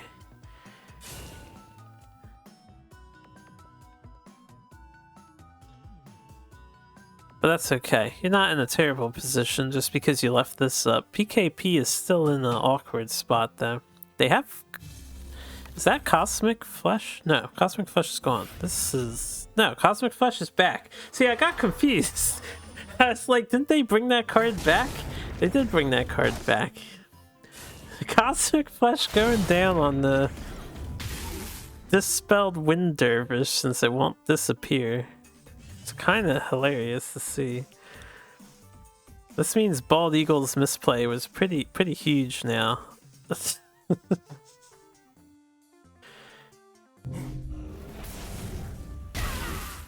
it's okay. They'll be fine. You got the Nat Select, yeah, Riftwalker. Gets rid of the other guy. So it's just a 3/3 at your back. Which isn't a huge deal. I think not punching is a good idea.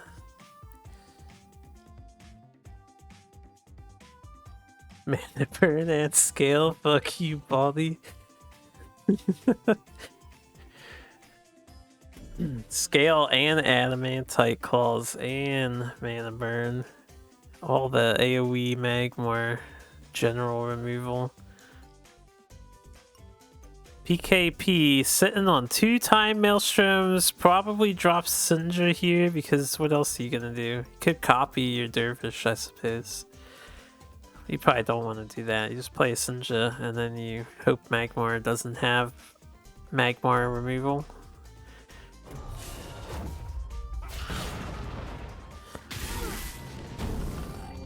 If PKP wanted to, they could have did a full board clear.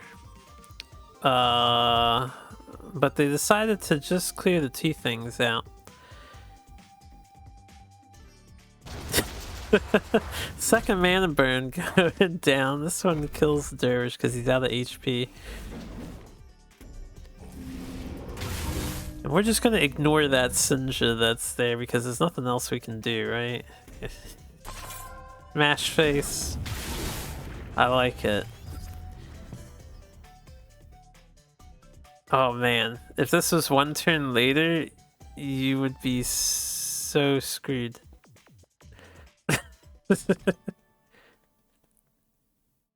Baldy duck builds like he despises walls. He hated Winter's Wake though. It is annoying to be surrounded when you Magmar. I've been in that position. Every time it happens, if I'm up against Vanar and they surround me, I'm like, man, maybe I should play Scale or Mana Burn. I've done that before. I've straight up turned a Mana Burn into my deck just because there was some walls on ladder the one day I was playing, and then I crushed the walls deck with it, and it felt so good. I was just like, oh yeah. This is the way to do things. Just hate on the shit you're getting annoyed by. Yeah, we had a spicy Scales Bounded Life Force play. PKP. PKP has multiple time maelstroms to use. Bald Eagle has 10 HP to survive, but thanks to the 10 attack power, PKP can actually punch Bald Eagle in the face. So he's fishing for damage now. We're gonna look for Arasha's Curse and like Dunecasters and stuff. Gets a Repulsor Beast. Well, there's a Dunecaster, so I guess he could draw 2 more cards with another Maelstrom just to walk away to the other side of the board if you don't get it. Yep.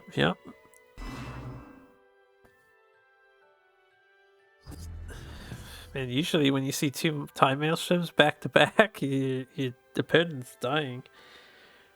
A Bound Life Force saving Bald Eagle's life right here. 5, 6, 7, 8. No, 4. 4, 5. We have 5 damage. You could Gamba for more damage. Not sure if PKP has more damage in their deck to find. Looks like they're just going with the Aymara play. If Bald Eagle finds a Silhouette Tracer, that'll be pretty hilarious. I don't know if they're running it or not. Before Godhammer's egg support. Nice dispel though. Are you gonna punch that, Aymara? God damn. Bald Eagle, a man's man, just punches it and plays into Star's Fury, unfortunately. Yeah, I think he had no choice really, so I understand. That Star's Fury able to close things out. That was a fun game to watch though. Your massive balls weighed you down this time. I liked how you were able to stave off the time Maelstrom hits just because you opted to buff up on that one turn and get a full clean cleave with the Scale. Alright, so that's the end of round 1 of the winners bracket. So now we can do I think I'll do the winners through and then up to the semis and then do the losers and then we can do the grand finals. I think that's how the tournament stuff is usually done in the fighting game scene. So we're gonna move on to round 2 of the winners bracket. We have Incog. Oh, I shouldn't tell you. Well, I'm gonna bring up these games. I spoiled it. We're gonna have Incognito versus somebody.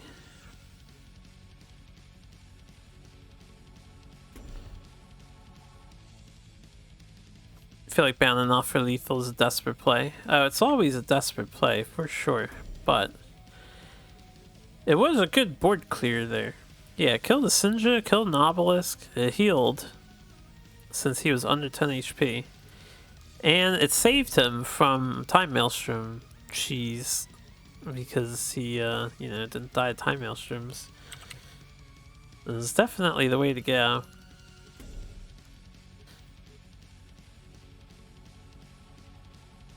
What am I looking for here? I think this is the game. I'm gonna hope this is the game. Open up the next one.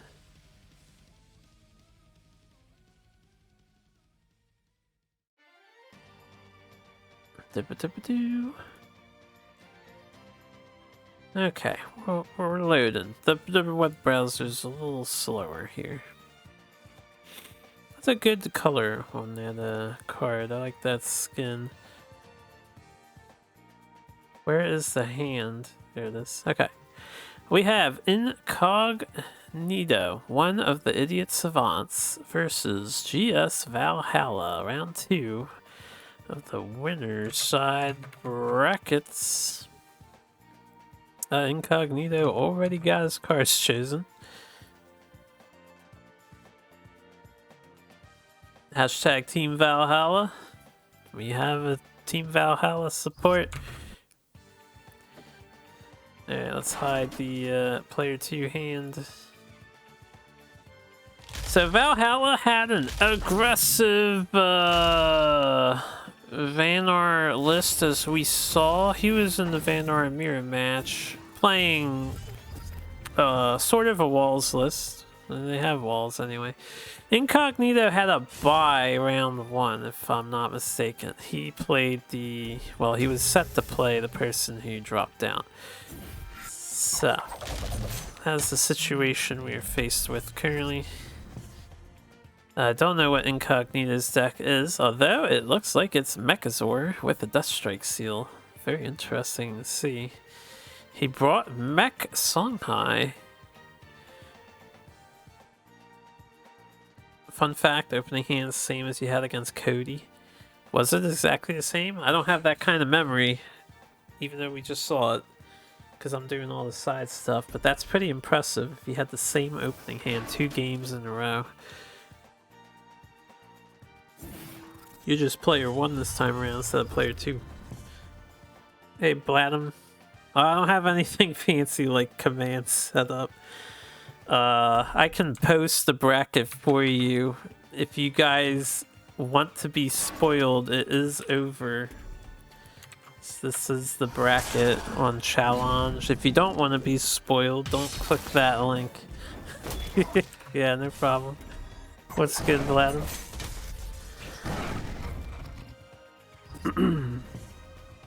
Alright, what happened there? We went Flame Wreath. Alright, so Flame Wreath and some clearing went down.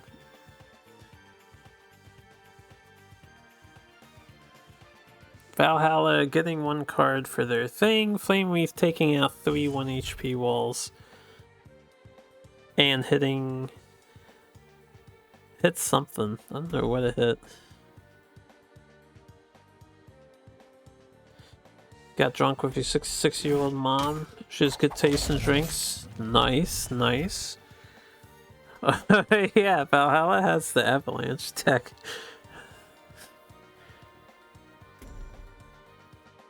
I mean, you could reveal it now and get rid of 2 problems behind your back, but maybe you just... surely you don't equip Artifact and Mementos and hit face, right? Maybe you can dump some minions, you could buff the Mementos and do a Surround or Primus or something and hit the Flame Wreath with yourself.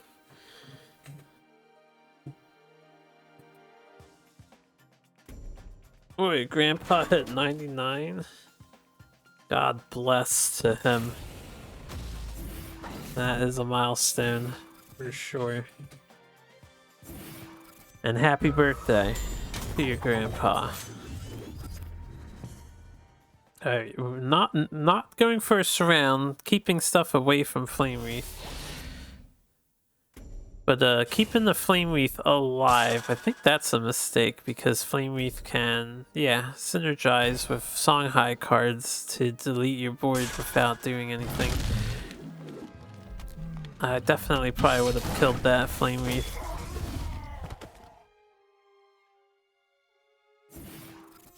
And we have some Mechazor units to follow suit. Incognito looking to be in a solid position now. Valhalla! Stuck with 2 avalanches in hand. One gets pitched immediately. Then we're gonna have the Tempo Hailstone Prison, which doesn't feel great.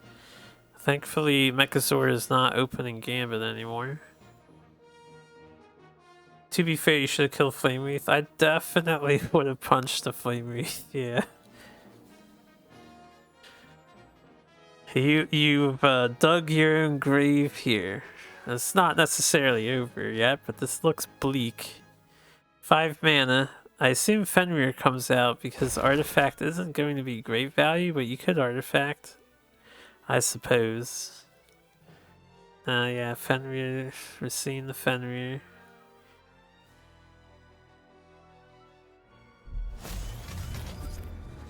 Opted not to kill anything. I think you still had your general punch, right?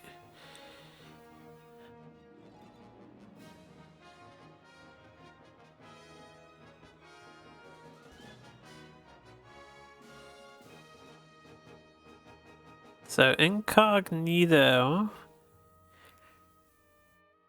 can kill with Deathstrike Seal the Fenrir and the Wolf with their face if they really want to. They can also do 7-10 damage to Valhalla. They can take out half of Valhalla's HP if they really want to and just ignore the other thing.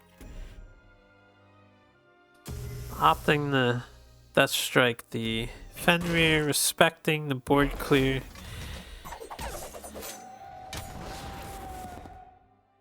I think dealing 10 damage, that puts you on the Songhai plan. But we're on the Mechazor plan instead, which I respect it, and I think it's probably good to be conservative. I don't have any Mechazor build up yet on Kalios. But there's 80% of it on the board at the moment. And we all know that Vanar has problems dealing with multiple minions.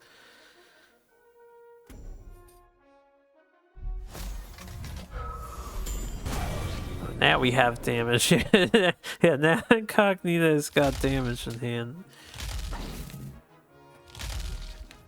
Valhalla making the best of what he's got. Bubble Smith is saving 2 damage.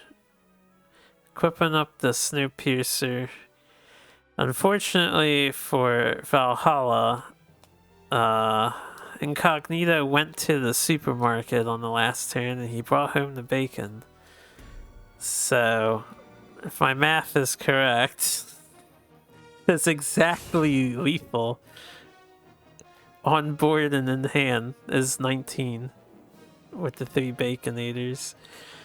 Triple Baconator with lettuce and cheese.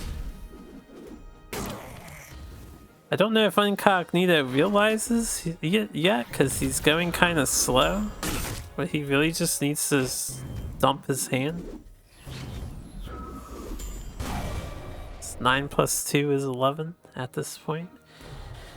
And we have another really fast game.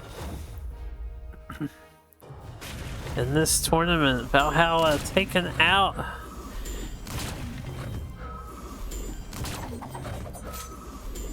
I think Valhalla's that peak interactivity. That is quite a stacked hand on Incognito's part, but to be fair, it was being asked for. That the Flame Wreath probably should have died on that one turn. Kind of asked for that to go down that way. 6 mana spirals, bonkers. Yeah, it was. Alright, moving on to our next game. In the winners bracket here, we have some of our other advancing players going up against each other.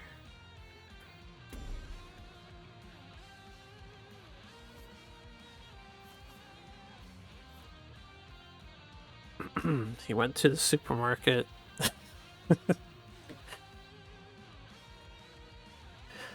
He found all the bacon. It was on discounted bacon. Except it was the primo stuff, still quality. Alright, what we this is gonna be a good one for sure. Absolutely. Wait a minute, that is the wrong game.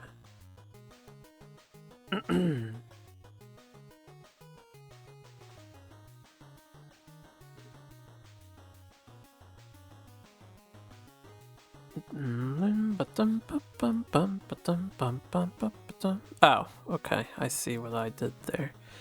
This is the right game. Real time? Real time? Okay, I think we're about, I about got it. So we have Zhao versus Skittle. Zhao with the amazing Magmar prowess of endgame Magmar versus Scuttle's Vitruvian list that I'm still not sure what to call the Vitruvian list. It's got a lot of stuff going on for it. It's quite unique in its construction. Oh, they knew immediately they were going to replace everything. Looking for a better hand. Okay.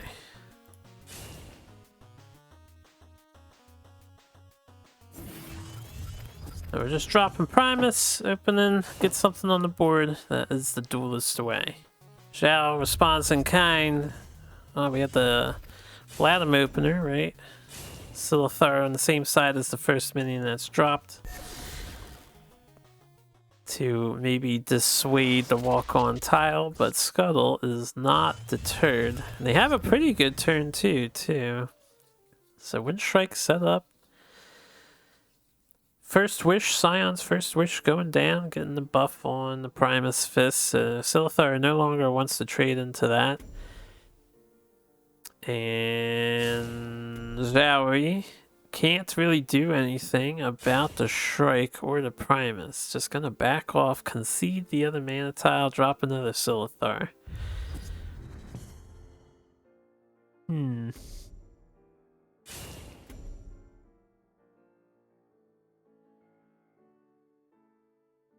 If Scuttle wants, they could yeah,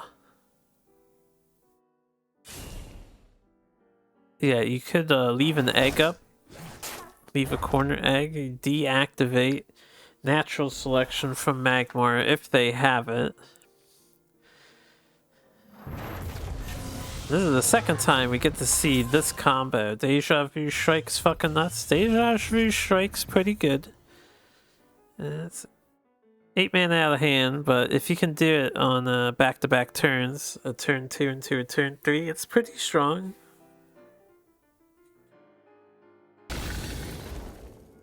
Thanks to the Deja Vu, this Metamorph, which is a nice Metamorph, is a solid response. But Scuttle does have an artifact out of that exchange. Thanks to the Deja Vu. And after seeing one meta go down, he's placing his bet. He's saying, Zowie, you don't have the second one, or an Eggmorph, or anything else. So Aymara in face. Oh man, is Zowie gonna punch this? He's gonna punch that.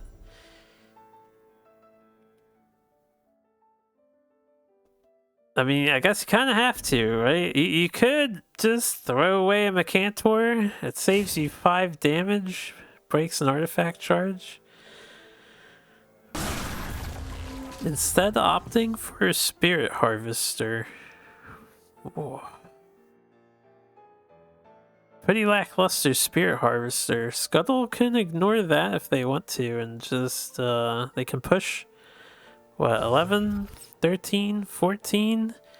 They can Gamba for more damage if they first wish first before playing anything else. They're 7 damage off.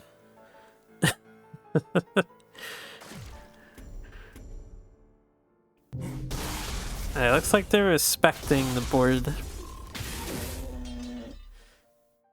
I think it's fine to respect the board because the second or follow-up metamorph, if you leave the harvester on board, it's gonna probably destroy everything and ruin your game plan here. You're still dishing out a lot of damage if Imara hits. You get a full board clear. You got the egg set up to block Nat Select again. Damn. Scuttle is steamrolling over Zowie's control Magmar list at the moment here. Riftwalker was like one-off lethal. Yeah, they could have Riftwalked their Imara, and then Imara would have dealt 10. Or, yeah. But I think it was 2 off, because they needed 7 damage. I mean, maybe it was 1 off?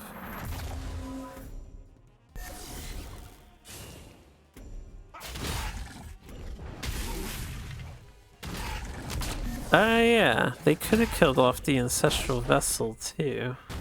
That's a good point. I wasn't thinking about that. They were very close if they didn't have it already.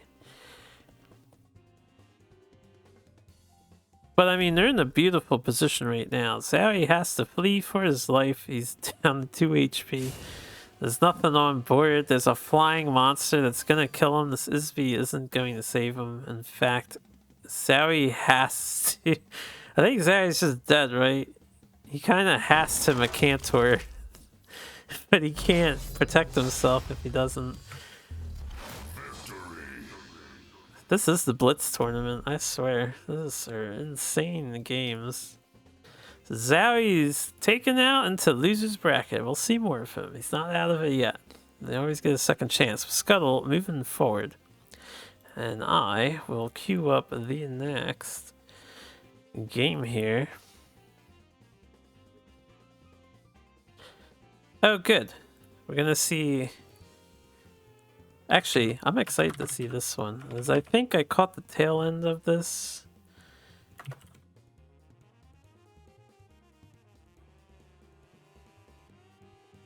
There we go.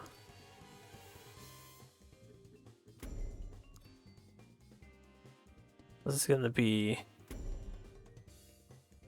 Games look normal to you. Yeah, that is about the pace now. For Duelyst.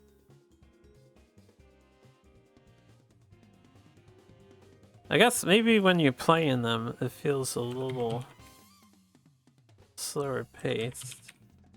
To me, anyway. These have been some very aggressive matches. I'm used to T-Word's meta, that's true too. This is a completely different meta. And we don't have to sit through a bunch of Lionar mid-range stuff. Okay, let's get these guys on screen for you. We have the second Vanar mirror of the day. Basilikovikai and Smarty Winter Soldier going at it. Holy shit. This is already insta-handed. Smarty is like, I'm mulliganing this stuff. Don't mind me. I am on real time for both, right? I am. Oh, I see. I left the other one paused. It's my bad. It's unpaused now, so Basil's thinking. Smarty's like, full mulligan. Give me new stuff. So we have Walls Vanar versus the, what do you call it? Trying to sync up here. The aggro Vanar from Basilico.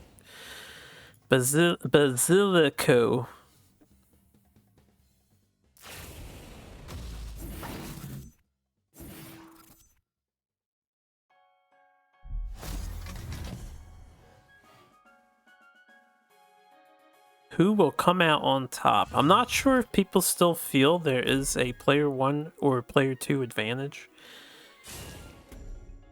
in the mirror matches, especially.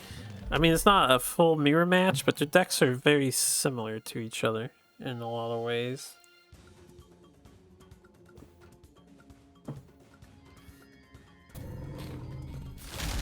Smarty is granting Basilico card advantage, so saying you can have your cards. I'm gonna get rid of your Mentos Fresh Makers from the board. Maybe pop them in my mouth and my bear's mouth. Freshen up. I'm sure Basilico is fine with that stuff just being killed off for card advantage.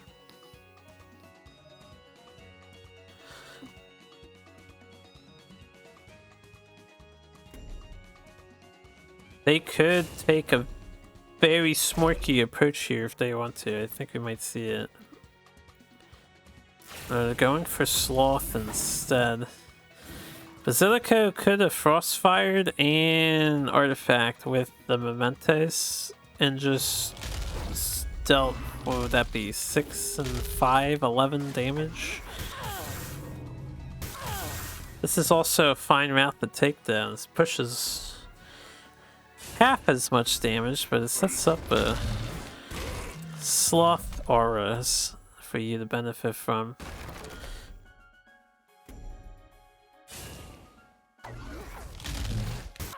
I won't be able to keep up with chat in the game at the same time, but this is why I have chat on screen so you guys can see the conversation that's going on.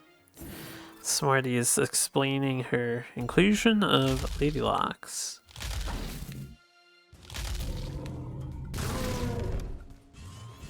Making use of that Sapphire Aura tile to keep the bear around. And it's gonna die for free to Basilica if they choose to stay in place, but I think a worthwhile trade, all things considered. Also, probably was a necessary trade considering the placement choice for Blazing Spines.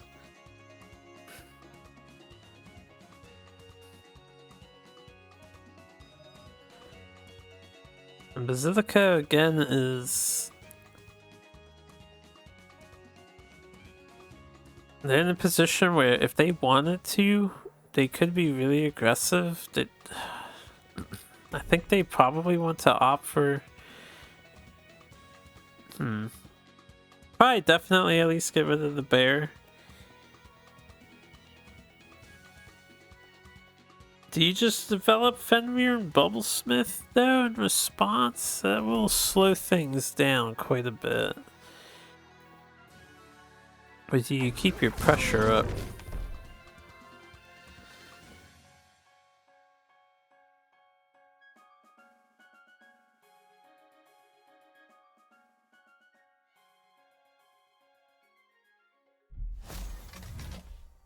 Yeah, looks like we're slowing things down a bit.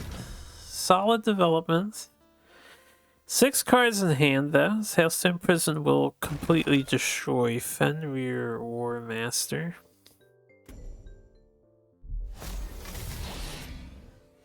Heart Sister helping out the walls, as she does.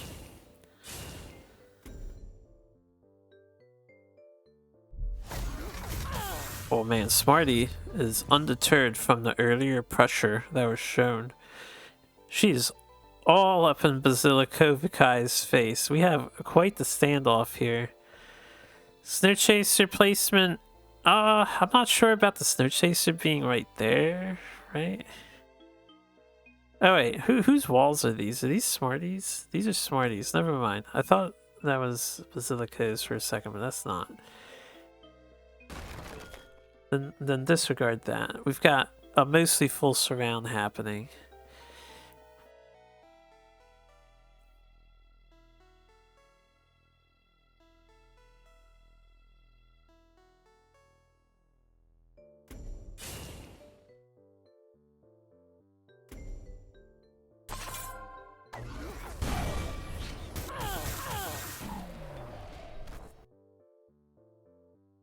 Alright, so Basil decided to, with the help of Chromatic Cold, head down to escape this surround. Just equip up the artifact to do a trade because of the HP amount needed or the damage needed, and then setting up some walls. Smarty here pressing the attack. We're at 16. 16 could add on an extra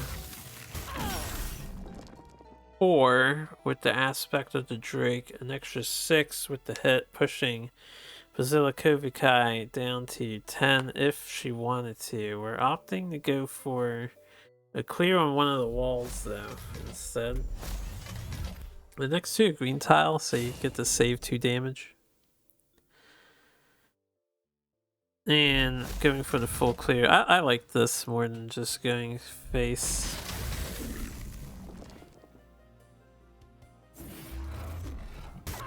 There was no way to get one more mana out of that turn, was there? So I was also thinking you could drop the Snow Chaser on the red tile, as it was set up in the infiltrate zone, and then you could just have played Snow Chaser to save you some damage on your face and clear the board.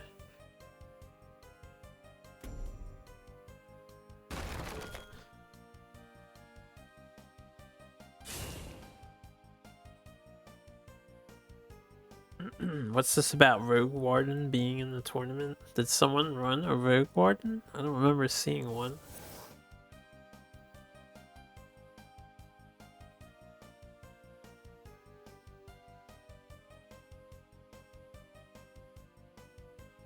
Chef Cody with the specials, yes. Is Biweekly Cody? Because I noticed you guys were talking about Cody's deck in the chat. I didn't see it because you got down to 13 by like turn 4. Oh. Kai is someone else. Okay, you guys are on a different topic. Yeah, I wasn't able to keep up with that. Don't mind me. Don't mind me. I mean, I was getting confused. I was like, is this an alternate account of Cody's? Anyway, Biweekly is on the back foot here. They weren't able to do anything about the Glacial Elemental. And now Smarty's able to get a clean, full board clear with the classic combo, Glacial Barrier. Push a ton of damage. Oh, this is lethal damage. You get a full board clear and do lethal damage. Crap, that game ended kind of suddenly. So Biweekly heading down to the losers bracket. They started off really aggressive. Marty backed off for a turn, but then they really came in. He had that full surround, and then they just had complete control. The early aggression just was truncated entirely. Well played by Smarty. There's one more for the round 2.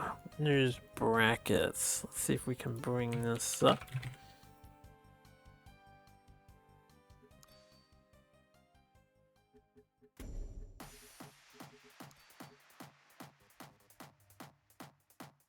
I think this is the match here.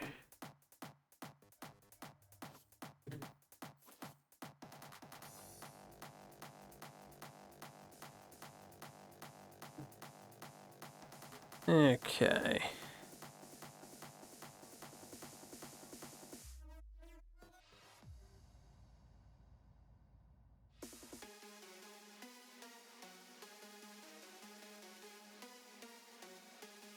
No. Damn it. I keep clicking on the wrong thing. Is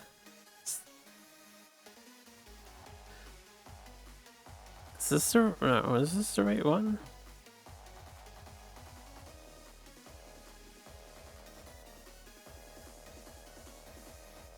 Ah, this might be the right one I got, actually. Alright, I'm gonna hope this is the right one and not some other game that they played.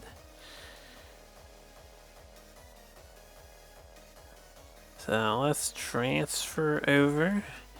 We have Sinbred and PKP. So Sinbred had the similar deck to Zowie. It's like a control Magmar list. They were able to stave off a Song High in their first game. PKP rolling with the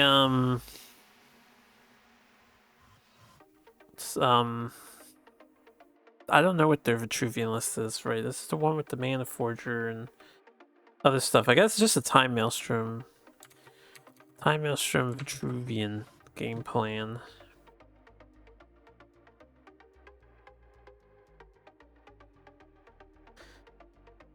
You would never bring that ship because of Fear of the Mirror. I'm gonna try to catch up on Chaz as best as I can, but I gotta pay attention to this stuff happening here.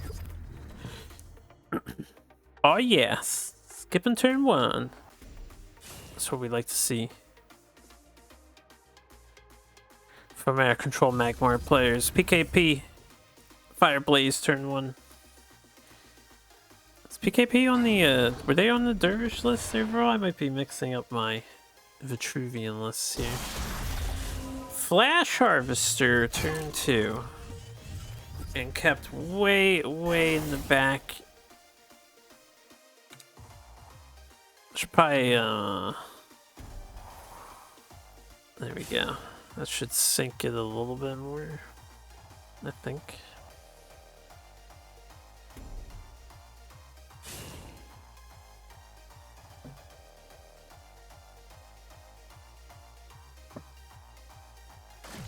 Excuse me, I was taking a sip of my drink. So PKP immediately silencing that Harvester, and now he's all the way downtown.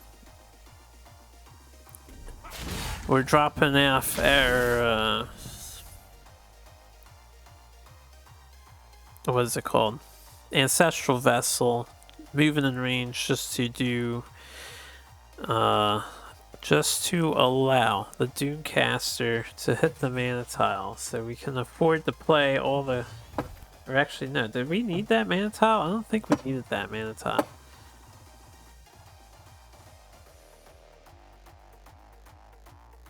I might have kept the Dunecaster somewhere else instead of offering it to trade in with the Harvester there. But anyway, Synthbred is about to introduce PKP to his Dispel tech, which kind of helps there. And he gets a favorable Harvester trade due to the Ancestral Vessel's positioning. So overall, not in a terrible position, but you have a Fireblaze Obelisk. It's going to be generating some value. PKP can do a lot of drawing here. So we'll have to see what kind of cards they get before we can maybe think about how they're going to proceed. Can't play any of those right now, but they'll be nice later. Using their face to trade for the Harvester damage instead of the Dunecaster, which I like. I mean, if you want to keep the Dunecaster around now, I thought they put it there initially to propose a trade with the Harvester in the first place, but since Harvester had the option of taking the better Ancestral guy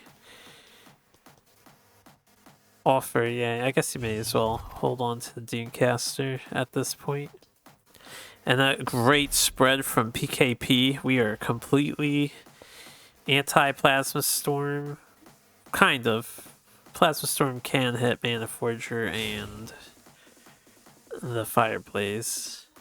We're doing a spread here to try to play around Plasma, try to play around other shenanigans that might happen, like a Flash Cantor or something.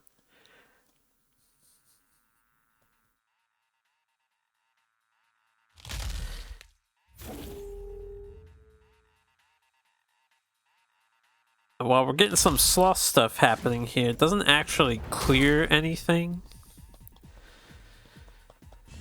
So Sinbred's just setting up a sloth. There's another turn of value coming out of the Fireblaze Obelisk.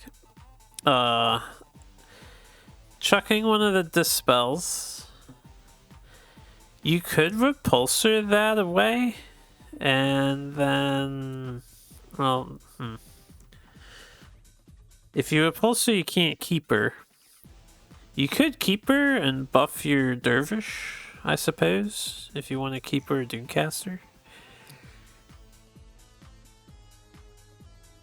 And then with the Dispel, you could ignore Sloth if you want to. Your Mana Forger is actually safe-ish on the green tile.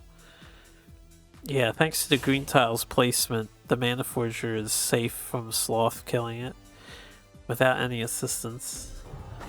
Still gonna put a Keeper in front of it, just to make sure it stays alive. Now Doomcaster trades in the face. Could have did that last turn. Right? Decides to do it this turn.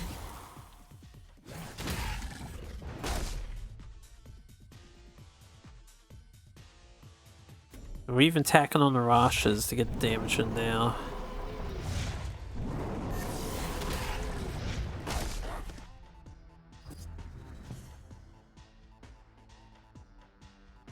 Alright, that's just a solid 10? 3, 8, 11. It was a solid 11 damage push. PKP didn't go all in. They could have opted to hit with their general too, if they really wanted to.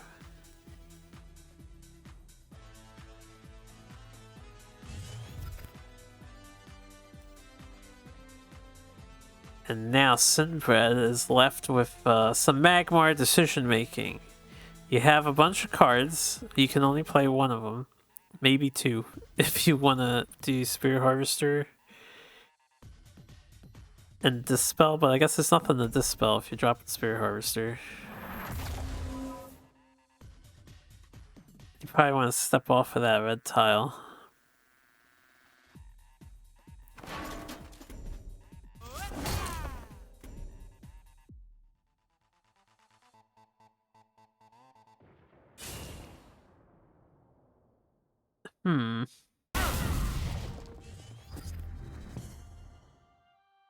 I mean, this is a little risky positioning from Sinbred. A Star's Fury would hurt quite badly here, and especially with the red mana tile in front of your general's face. So I'm a little surprised that they didn't have the Spirit Harvester adjacent to the general. I guess they want it out of range of your opponent's stuff. And they won't get punished for the positioning on this turn, as we can see, but it's very scary positioning to go for. PKP is actually fearing Vath right now.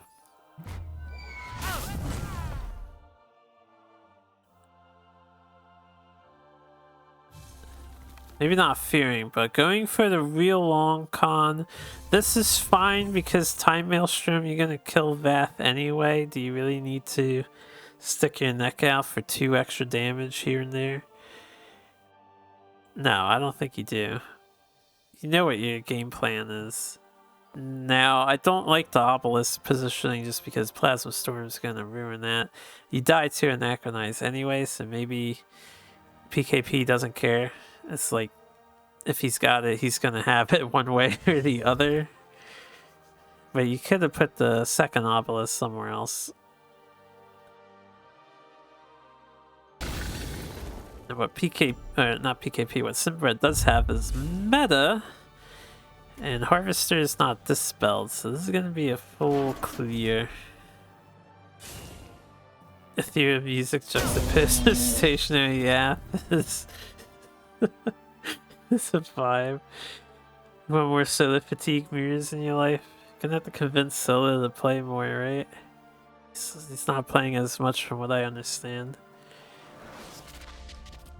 Anyway, full board clear from Magmar. Second siphon came back. That was replaced earlier, but we're glad to see it back now. It wasn't a full clear, it was almost a full clear, right?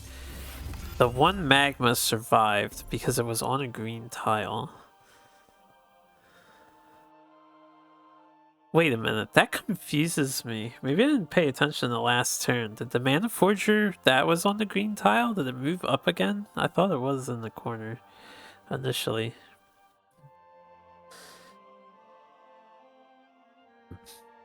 Anyway, we have some developments. 2 brand new fire blazes to deal with.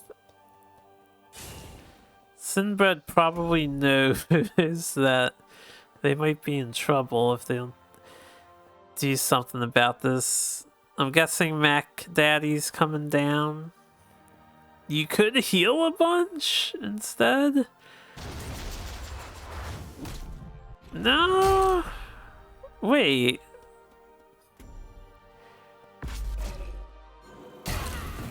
Why the dispel? There's no need to dispel that, right? Did they dispel it because of, oh, the green mana tile was going to keep it alive from the Mercantor? Never mind, they did need to dispel that to do the clear. Disregard me. As I was thinking, the general hits through the green tile and does the 2 damage, but the Mercantor wouldn't have finished it. Unfortunately, because they dispelled, they weren't able to drop that healing mystic and get a heal off. Luckily, they are not getting hit by this other fire blaze that's over there, but PKP's going for blood anyway. I think they have it because of their hand Mirage Masters. Copying Mac Daddy. They will take this game with the power of rush minions, or opening game at minions, copying rush minions. The turn before the time maelstroms, it's a little tough to say because Sinbred could have went up and healed a whole bunch of HP, but then they leave the 2 fire blazes up. So that's the tough part. I don't fault them for the decision they took at the end. I think they made a call, and they were just hoping it would work out well. Not everybody has Mirage Master 2, so you don't necessarily think, oh, this Mercantor is going to come back to bite me. Whoops. But it did in this case. So GG to PKP. I do think Sinbred probably could have survived that last storm, though. He might have been able to.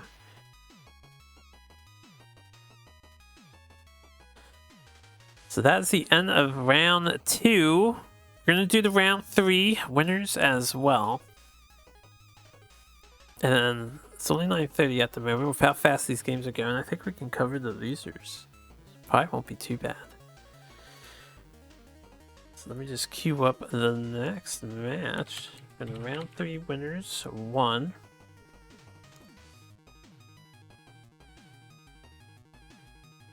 Didn't realize Superior Mirage was D2 legal. Superior Mirage. Hold on a second, I need to pick this. Make sure I hit the right games here. Excellent, excellent. I love when I figure out who's on which side first try.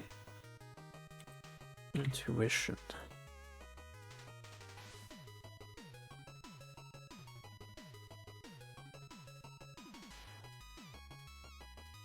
Okay.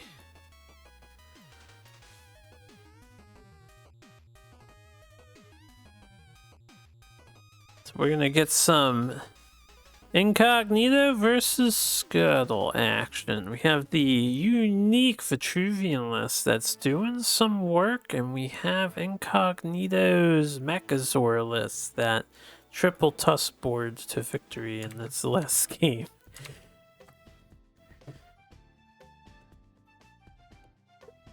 An Incog classic.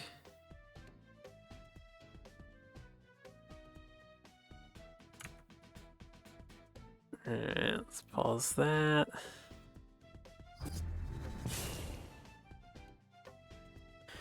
So, let's see how this game goes down. Will we actually see a Mechazor spawn, or will we not see a Mechazor be spawned? I have no idea. I love this opener though. Wings in the face of the enemy general. You force them to move at an awkward diagonal, and then they have to pick some position for their minion. Scuttle's going for center lane to block the walk-on of Wings of Mechazor into the mana tile. And thanks to the +1 buff, Tuskboard doesn't want to hit that.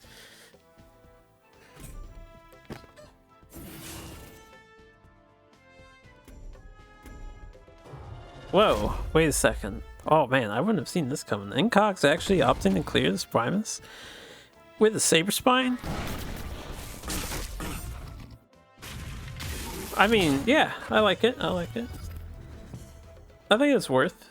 I was just thinking he's gonna hold it or maybe smash face and ignore the Primus, but he's actually playing a little more conservatively. This does give him board control. So that's good. Scuttle is running Naga. Frostbone Naga is being played in tournament in a Riftwalker environment. I haven't seen this thing in so long. Anywhere?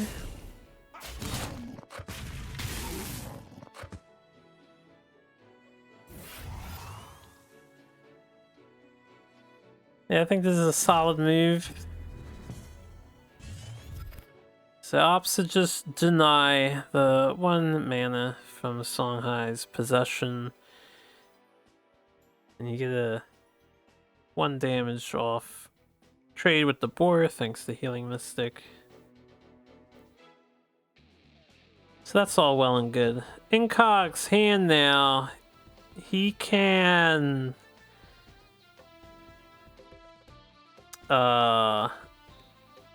push some damage. He could still go for board control. I don't know what flavor of board control you want. Since you have the combo of Flame Wreath, Deathstrike Seal in hand, you might want to hold that for a turn or two. So do you just play Tuskboard on this turn?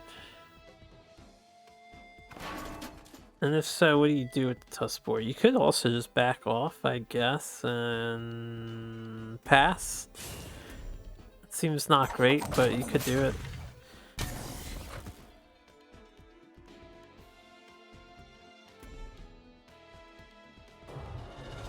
Alright, does opt the Tuskboard.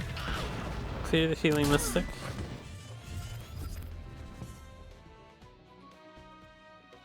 And staying tall and proud above Scuttle and his minion with the positioning. Scuttle replaced the Star's Fury. I think that makes sense. But what do you do here now?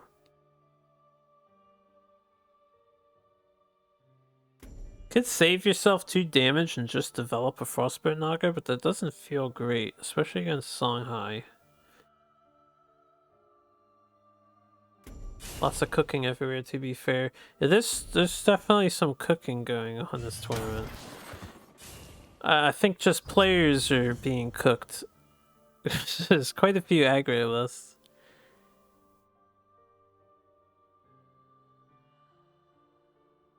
Especially from the Vanart player base. They were almost exclusively on the aggro end of the spectrum. Except Smarty, which is doing walls.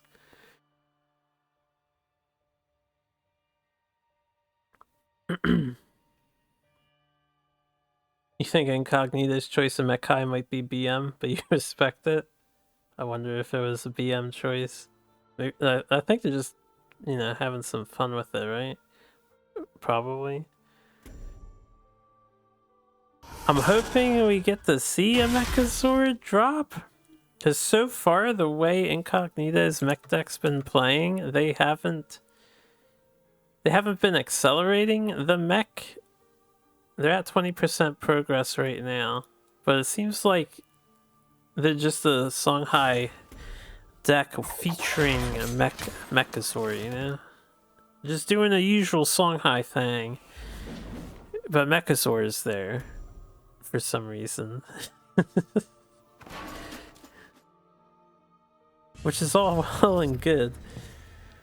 I don't think I've seen the Deja Vu engineer in Incognito's deck either, right?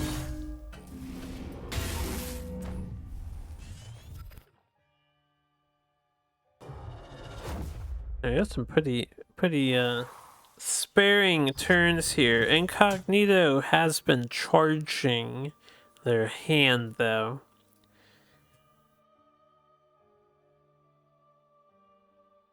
So they did opt for some slower turns, just some development and board control. Nothing too fancy going on. Now they have to deal with an Aymara, which you can easily do. We got the Juxta. You could move your helm back and swap it over.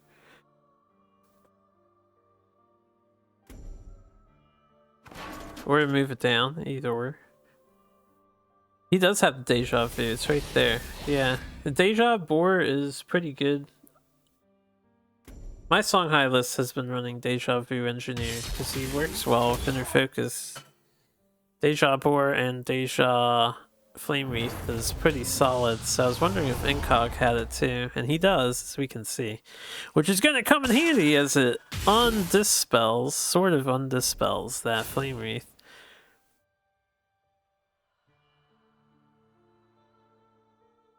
It looks like we're just going for another hand dump.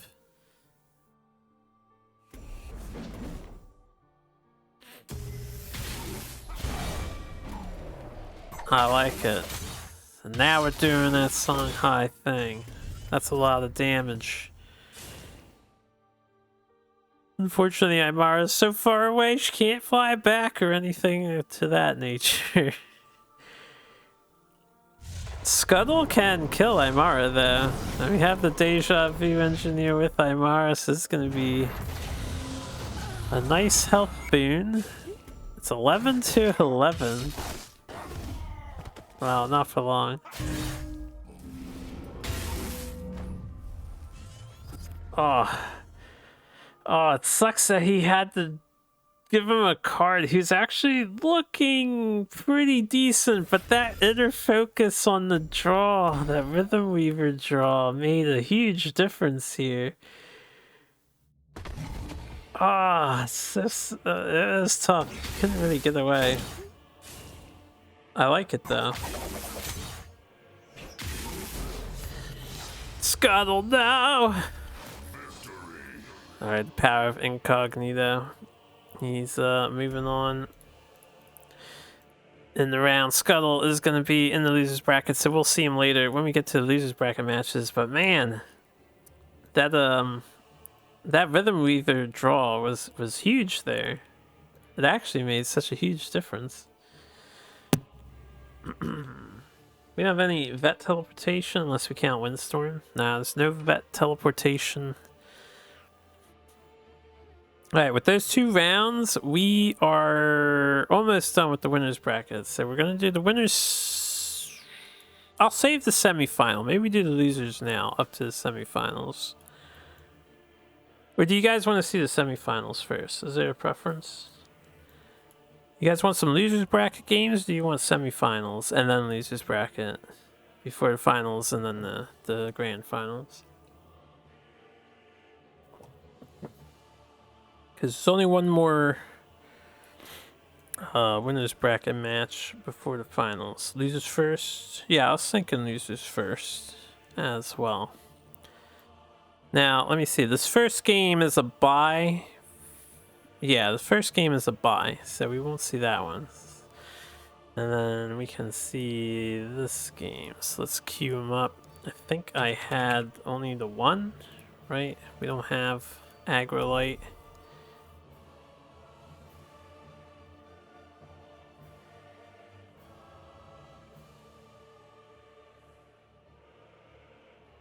Huh, that's a little confusing to me. Was that a buy too?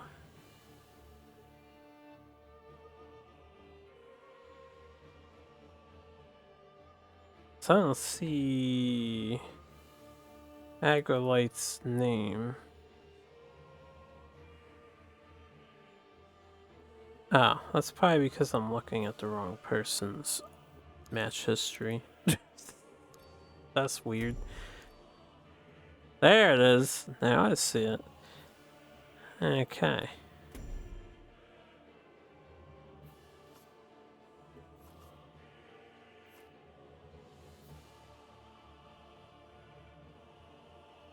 No, I think we can hide the other stuff here. Let me just double check. But I don't have Agrolite added. Yeah, I do not have Agrolite added. So we will only see this from Freezard's perspective. We have losers round 1. We have Songhai v Songhai, as it turns out. So let's get this match going.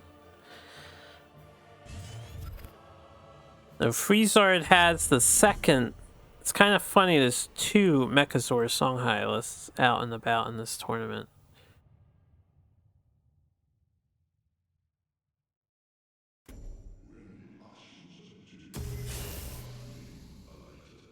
Ooh. Heartseeker Rhythm Weaver opener. This is a pretty good opener right here. These 2.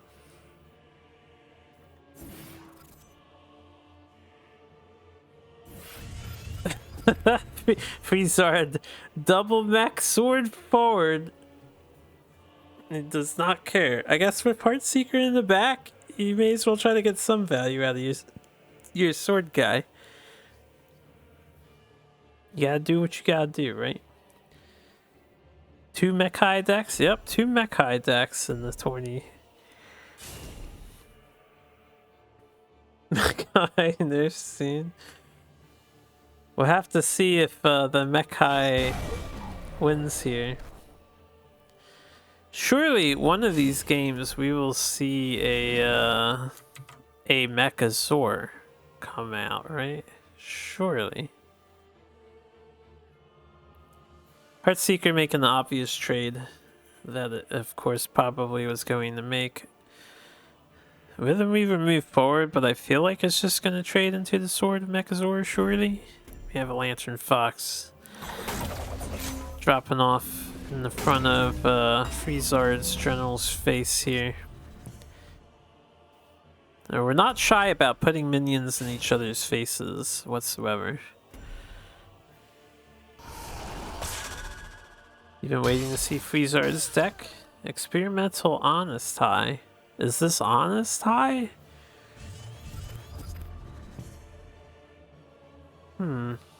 They're not an all one-ofs deck, are they? Because we see a KE and a Celestial Phantom on the draw.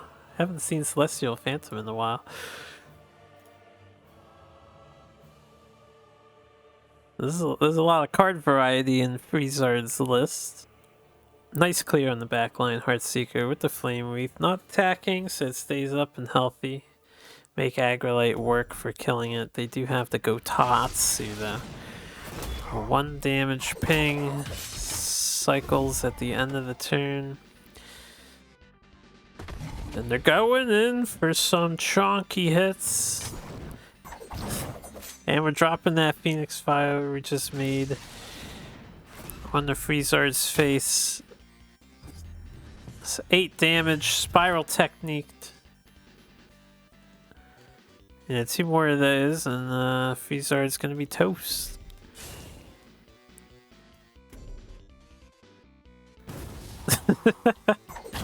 Okay. So that's the obvious term, but I'm just chuckling because this feels like some old school Duelyst 1 gameplay, like really early Duelyst 1 gameplay at the moment. You're just shoving shit in the face of each other. There's no preservation tactics happening here whatsoever.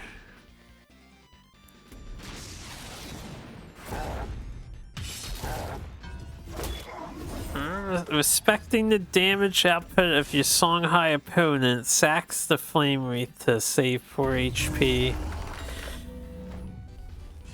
And then we have a nice Bone Reaper to clean up that Rhythm Weaver. We're full hand Song High against full hand Song High. Anything can happen here. Looks like a Jux play is happening here. It's nice to see Chakri getting some usage again. Honestly, on ladder, I don't see Chakri still, even though they reverted it back to how it was.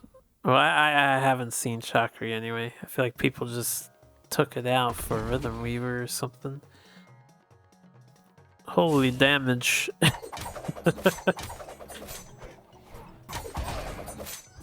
Agrolite doing some old school Songhai burst here. The 5-card hand dump, 6 mana, 14 damage with general. Freezard is in trouble. Did they not put that in the face? Oh. Right. They'd rather keep the minion away from them. Saves you from a killing edge, but then you die to Saber Spine Seal. I guess 3, 4, 5, 6, 7. They should have played 2/2 drops there, right? It didn't matter. Okay, it didn't matter. But I feel like they could have opted for 2/2 drops to try and protect themselves. Agrolite though, he's got the Rush Mini, he's got the Saber Spine Seal, he had the damage, he takes Freezard out and will survive to try and win their way back in. Freezard is eliminated though. So let's hide this and go on to the next round 1 of losers. As soon as I can navigate my stuff here. Wait, I don't have this other person, right? Okay, so this one should be a little quick to set up. We have the one individual.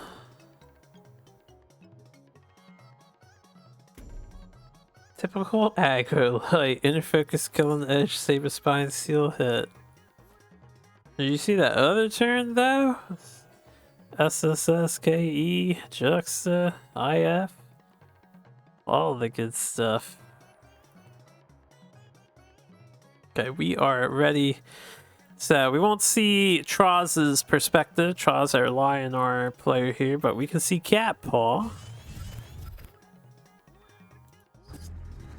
Yeah, I got some DKR music on. What's up, Chill? How you doing? The first good luck, have fun in the entire tournament. No one has emoted each other. No one has done any of the comments to each other or the like messages. We have our first good luck, have fun. At the very least, the first one I'm paying attention to. Oh, sweet Mind Warper strats. So does this replace Lionar with Mind Warper and Augury, I imagine?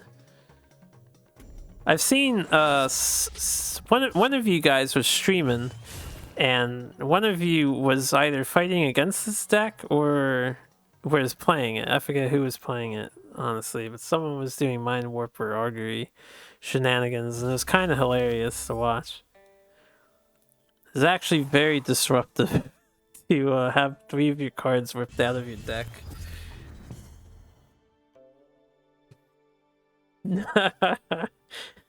Catpaw says that I am not dealing with this. I will dispel your 2/5.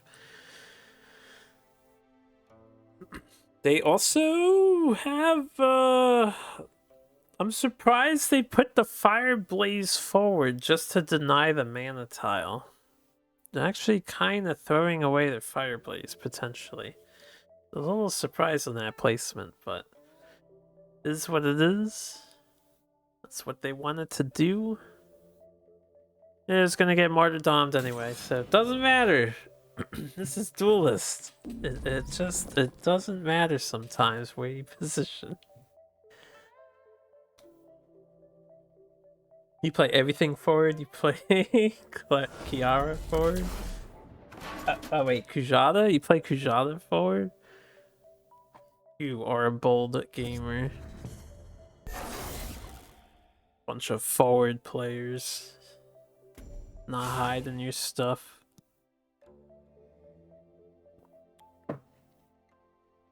Alright, Cat Paw opting to take the mana tile. They don't really need it on this turn, but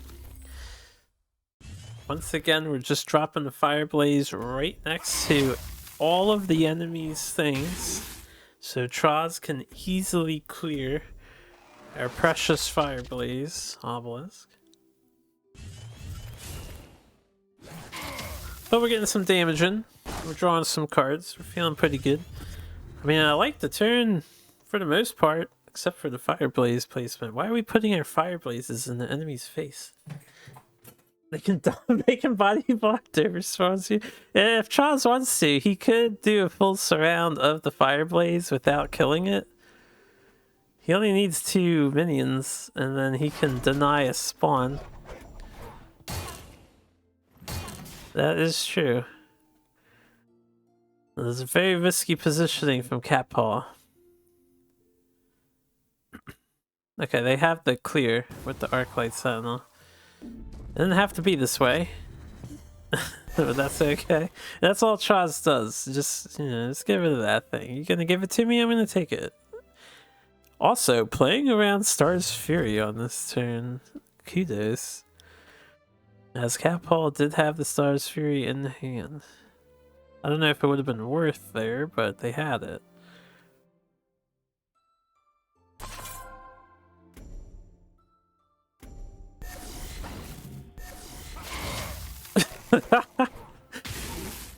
Yes.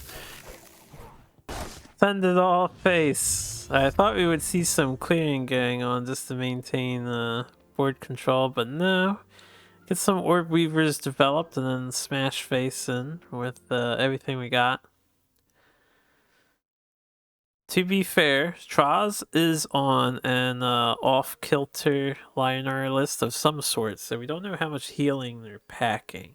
This could be a pretty legit approach.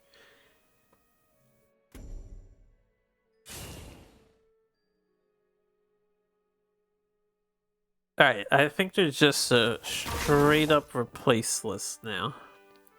So I'm gonna call them replace Lionar.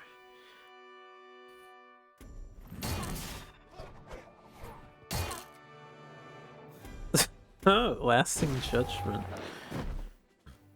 We have a lot of underutilized cards being featured here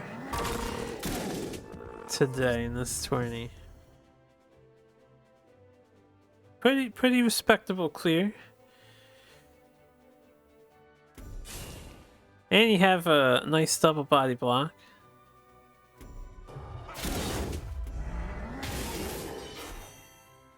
Last charge being used to get rid of the Arclight Sentinel. And then committing to the go face plan. I respect it. I respect Cat Paw's determination to always smart. They could have killed the 2/5 if they wanted to. Ooh, Troz has to resort to blowing up the Aymara.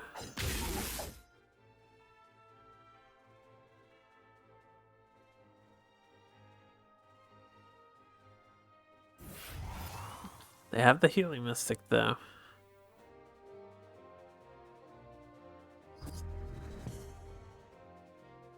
Star's Fury could be scary here now in this turn. I'm actually a little surprised they didn't move down with their general. They actually stayed put instead.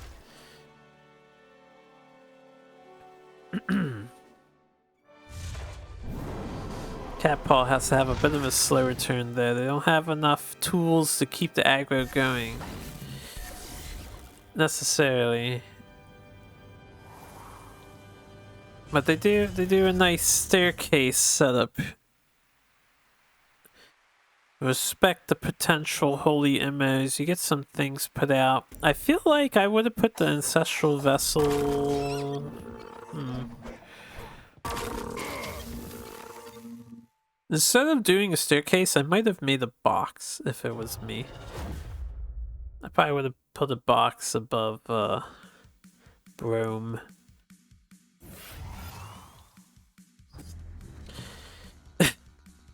Alright, I was confused for a minute, but we see now that Cat Paul lost an Aymara healer to the Mind Warpers. Chaz has an Aymara. And the one downside of playing Mind Warpers, you kind of need to stack your deck with things that aren't good. This Aymara is pretty good against you.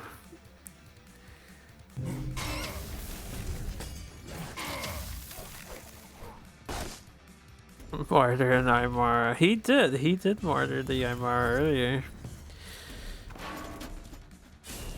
I love Cat Paul's commitment to just smork though. So not a fully dedicated aggro list, but they have the aggro battle plan. Now Troz is in a bit of a pickle.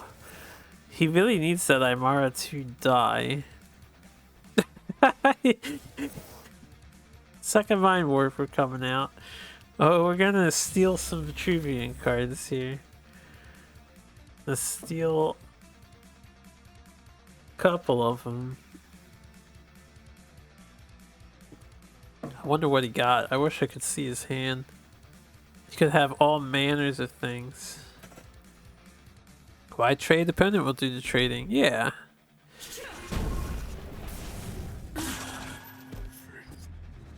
You know, why not hand the initiative over to your opponent?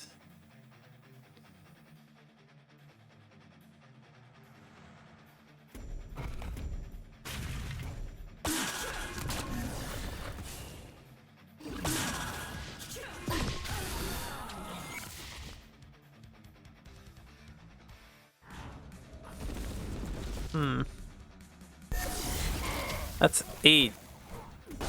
Did they have it? Or are they 2 off?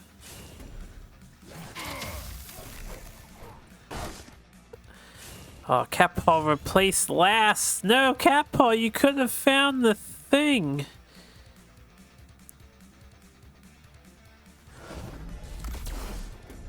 When you Mind Warper, do you put your cards in your opponent's deck? Yes. The card you replace goes to your opponent. That's why we saw Troz play an Aymara healer earlier. Well, they stole the Aymara healer. We haven't seen Cat Paul play a Lionar card until just now. He just played that Riftwalk. That Riftwalk is was given to him from the Mind Warper.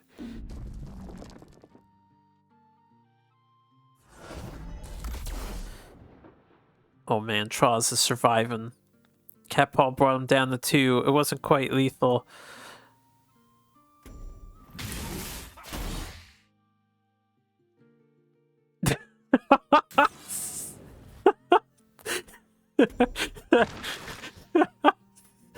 Hold up. I'm just trying to process what I just witnessed. I respect it. So Troz hit first with the Mind Warper. He's worried about dying, so he martyred it afterwards. But he's not so worried about dying that he's willing to sacrifice the 2 damage he got out of that punch first. So we're at 9 HP.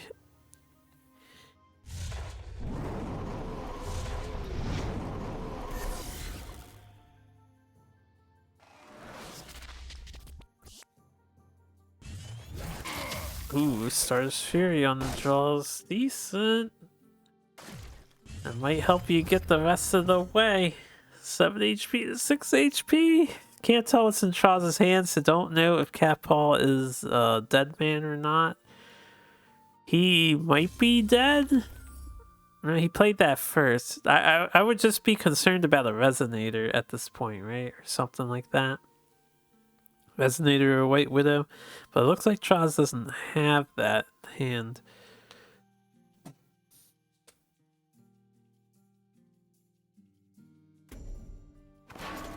He has to back off. Got another Echo Mage coming out there.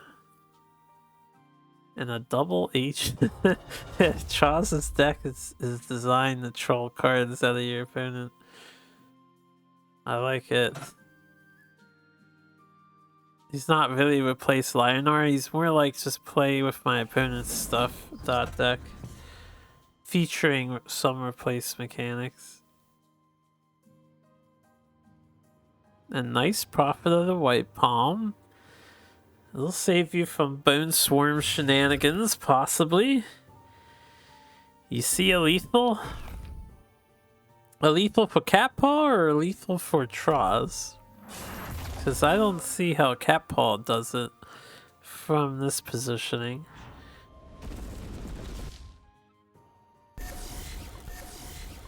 Looks like Cat Paw is just going for some clear.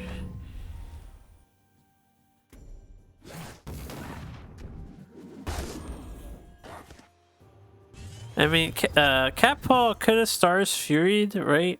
And then traded with the Ancestral Vessel to clear that guy. And then your new Dervish can reach the General. And the one Dervish can reach the General, but the third one couldn't reach the General.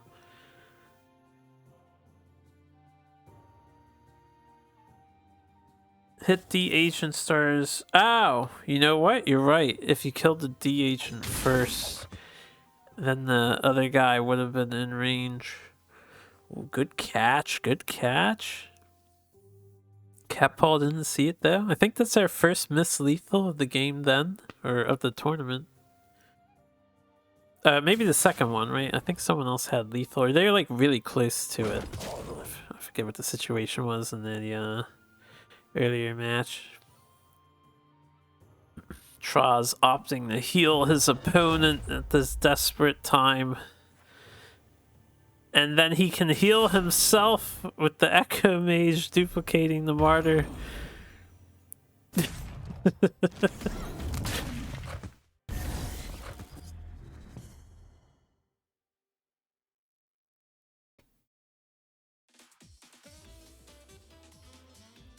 Cat Paw, can you get the rest of the way? We can't with this hand, we have to develop now.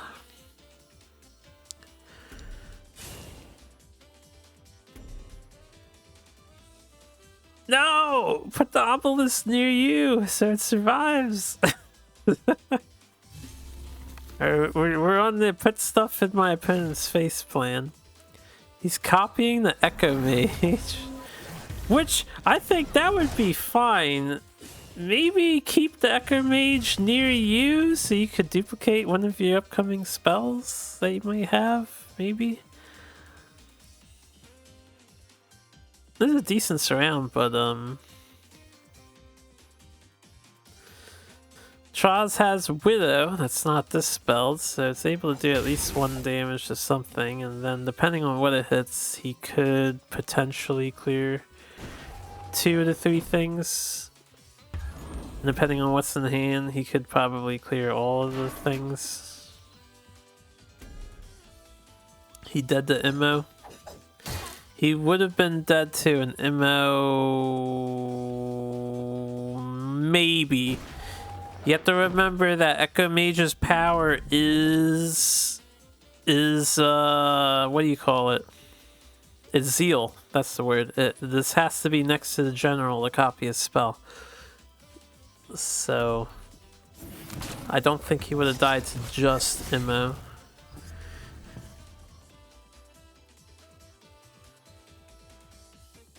Because he wouldn't have been able to be next to it. But anyway.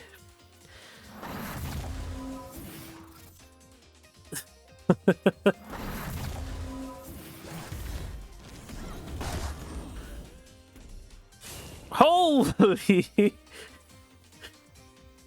What? Cat Paw, what are you doing? I was down with the copy Dancing Blade strat, but why are we putting our face in harm's way? That's madness. Oh, we got Staff of Akir. Can we see a Vitruvian lethal come out of Troz? He's got a lot of Vitruvian cards in his deck.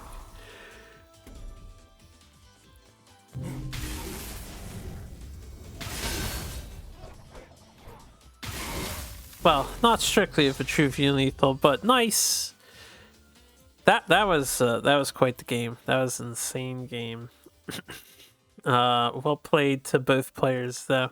I think a bit too aggressive from Cat Paw on their end. As for Troz, I like what he's doing with his shenanigans. I look forward to seeing the shenanigans in the next match that they're in. I want to see how that plays out. But before we get to that, we got to finish round one. There's one more game for losers round one. Let me cue them up here. Worth. Worth for who? Who is it worth for?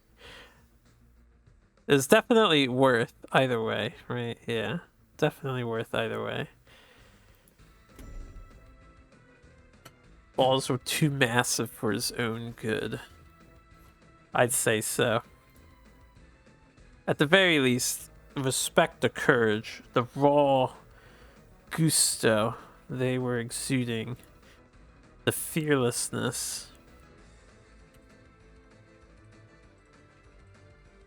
Okay, got one player, get the second player here if I can find a game. Damn! Bald Eagle out here grinding ladder. He's got a ton of games already. Gotta scroll down a couple pages to find the match. Ooh, what a nice starting hand. Wait till you guys see this hand. It's lit. I think Bald Eagle might have one of the most lit hands I've seen in a while. Here. Check this out. It's pretty lit, right? Their hands are actually very symmetrical. This is a pleasing screenshot to see. You got the Chakri with 2 mana vortexes, and then you got triple fucking Riftwalker. I like what I'm witnessing here. Alright, Andreas has I think it was Andreas is the Arcanist song high list, right? And Bald Eagle is doing one of the 2 control Magmars. Okay.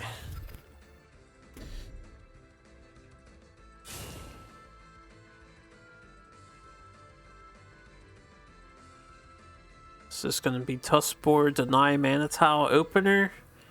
Still a hotly debated topic to this day, I believe. Whether or not it's worth doing that. Andreas isn't aware of the Riftwalker here.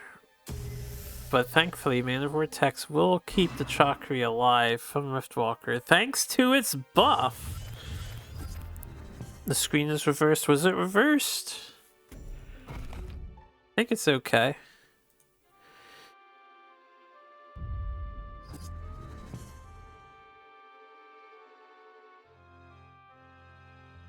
Alright. Just the Phalanx are coming down on Bald Eagle's side. Bald Eagle has all the spicy AoE and Dispel. Or I guess AoE around general cards with Scale and Mana Burn. Against Arcanist Songhai could be handy to have those cards actually. I'm curious how this one is gonna play out. Bald Eagle, we see a Lightbender too, so they were really prepared to hate on any sort of shenanigans. Maybe they were expecting some of the Abyssian stuff.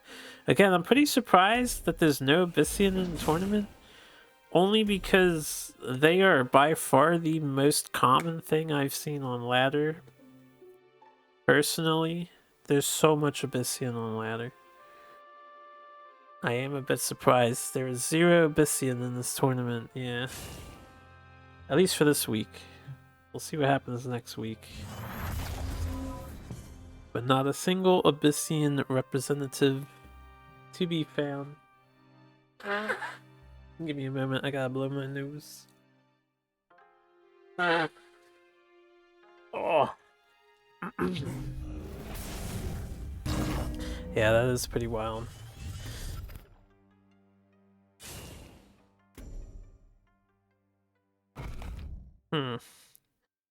Riftwalker dealing damage to the Rhythm Weaver and Fox. Did the card get burned there?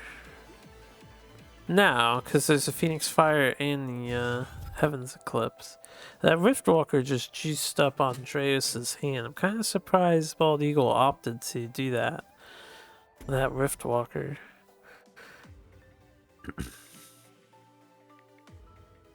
I guess the Lightbender hitting only one thing didn't feel too great. Where's Ghoster where you need him? Where indeed? Or any of the other Abyssian players.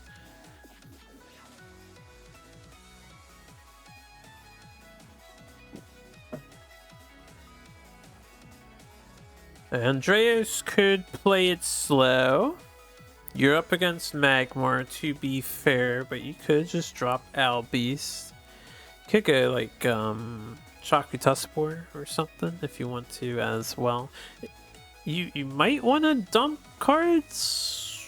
You can't really make space for your Lantern Fox to get a Phoenix Fire if you throw it in. Excuse me, you could just back off the Lantern Fox though.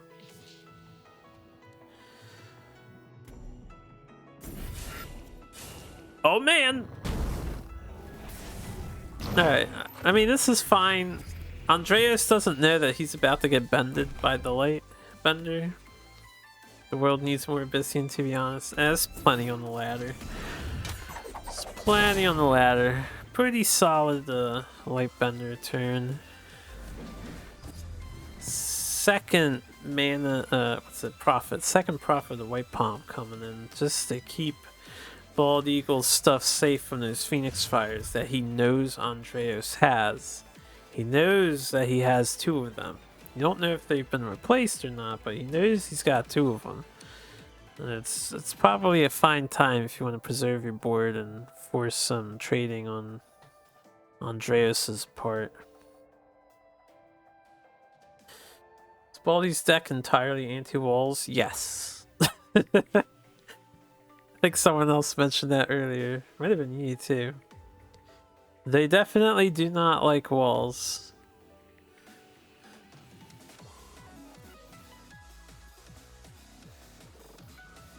They might have thought, because, you know, Sarlacc's pretty popular on the ladder too, so they might have just wanted to not deal with Sarlacc if it showed up in the tourney.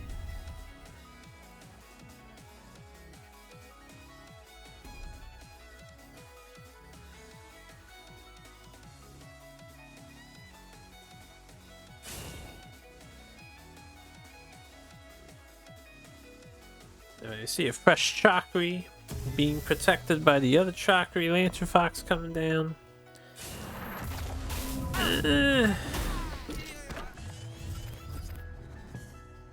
Was there anywhere else you could have put that? Because Lantern Fox is going to lose value here.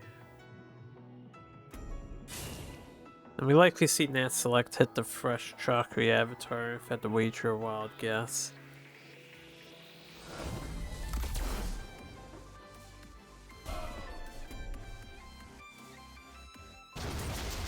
Ooh, Mana Burn hitting your own Phalanx. Sorry, you gotta love the synergy.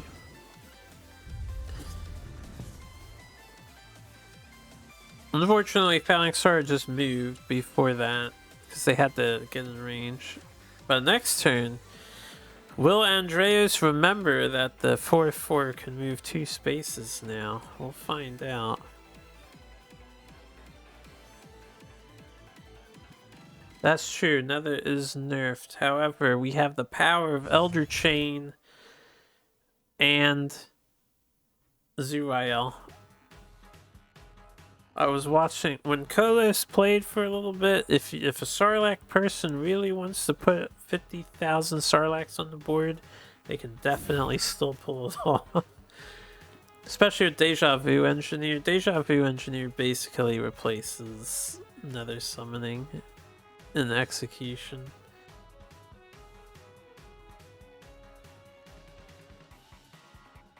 Owl Beast Gaming. Do you prefer the Albeast gaming, or do you prefer what Zowie did in that first match? And Bald Eagle, what he did earlier to Songhai. Or it wasn't Bald Eagle. Whoever sat on the wall against Songhai in round 1. I think it was Zowie.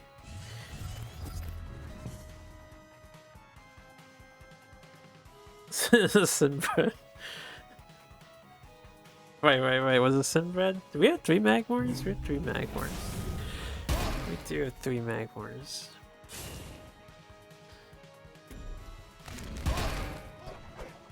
That Phalanx are coming, yo. That Phalanx are coming. Scale value? Nice. I think overall, decent turn from Bald Eagle. He's low. He is low. He is up against Songhai. There is some damage in hand. That is 9, 12, 14. I think Bald Eagle is dead, unfortunately. He did not guard his face from contact damage. Not that he could have done anything about that, but if he had not stayed in range of the general or blocked the general somehow, he would have lived, but he couldn't do it. I think with what Bald Eagle did was fine. He just couldn't do he couldn't protect himself. Callius smirk, yeah. We getting Songhai, friends.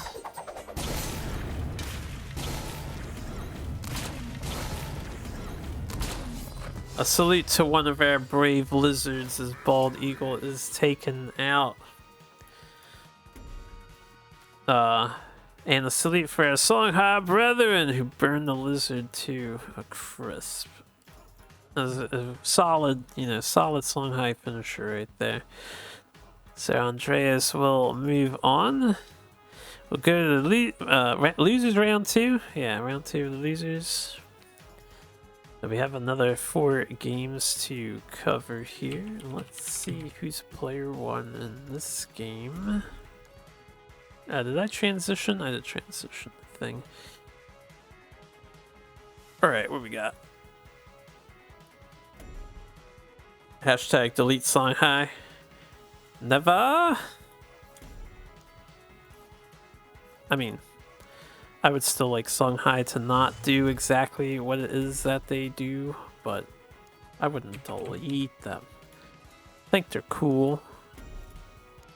Sometimes.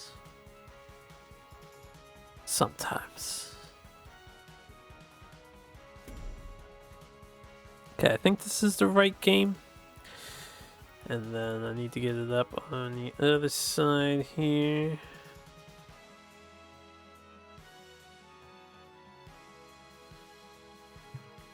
Yeah, Sinbred was the other Magmar. Because we're about to watch Sinbred right now.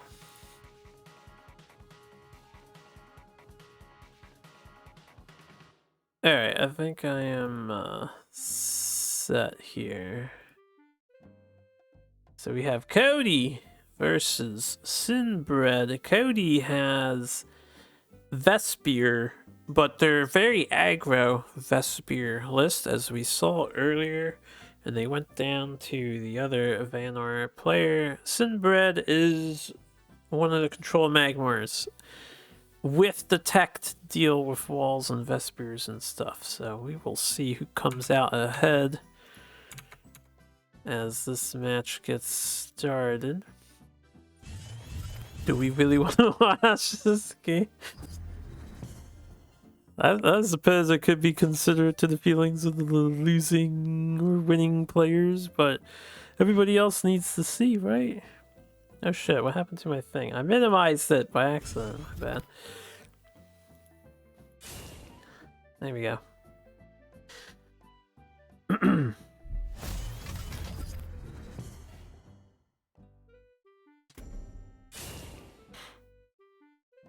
Yeah, we see some Vespier good stuff on Cody's side. Lots of Vespirs, Glacials, whatnot. Heal Mystic with the slow opener coming from Sinbred. No, because Sinbred's more of a control Magmar, these glacial elementals might not be that destructive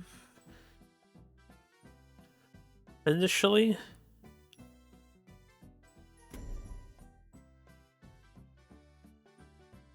Or later on. Have to wait and see.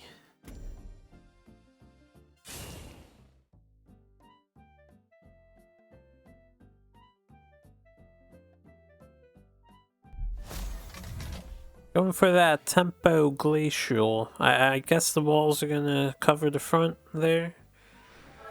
Actually, in the left. Oh, right, he's gonna die. No, this makes sense. This makes complete sense. Right, of course. Healer Mystic's no longer a concern. He has been shot dead. Glacial Elemental came in with his energy cannon thing and decided to shoot the place up. But Sinbred's got that mana burn. He's gonna show it off right away. Ah, yeah, just do some, the fuck Vanar card engage. Sometimes you gotta clean up the icy wall mess that Vanar leaves all over the place. He's spread the salt, right? You put the salt on the ice, you gotta spread the salt. He isn't able to do anything about the glacial elemental though. He just drops Silithar so it can hopefully take some cards out of Cody's hand to deal with and buy time, essentially. That's what Silithar's job is, just buy time. Now, Cody... Yeah, I was gonna say, you could do the crazy play for no reason, or you just do some slow development, clear the board, which makes a lot more sense to do. So you have board dominance, but you're against Magmar. Can Magmar take it back in one turn's time? Currently, Mana Burn is the only spell in the stack for Twilight Sorcerer. We're going to see second Mana Burn. You're hoping to ramp to lore number 5, so that was bad? Oh, I see. If you had ramped to the Draugr Lord, that would have been pretty strong.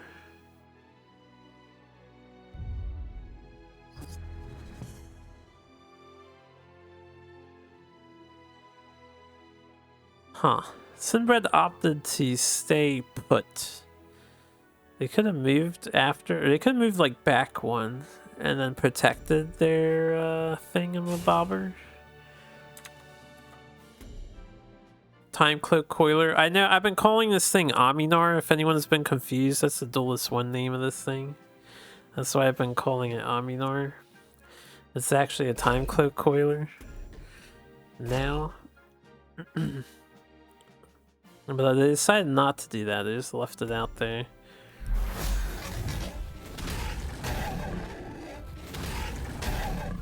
This is a fine time for Draugr Lord. 4 attack isn't enough to kill the Ice Drake, so they get some solid value.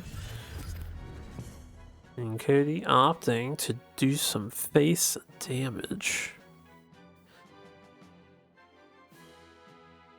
It's a good time for it. But you're gonna have to hope that Magmar doesn't have that damn Earth Sphere. Playtest name for Coiler was Crouching Lizard, Hidden Lizard. You guys get playtest names for stuff. Nice. Why Crouching Lizard, Hidden Lizard? Doesn't really look like he's crouching. But anyway, Sinbred going green tile on his general to save some damage. Time Cloak Coiler trading in as well.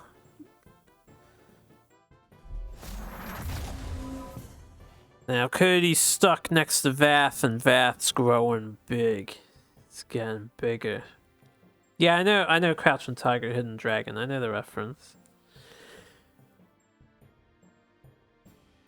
You still say Coiler should be named like Savage Stillness or something?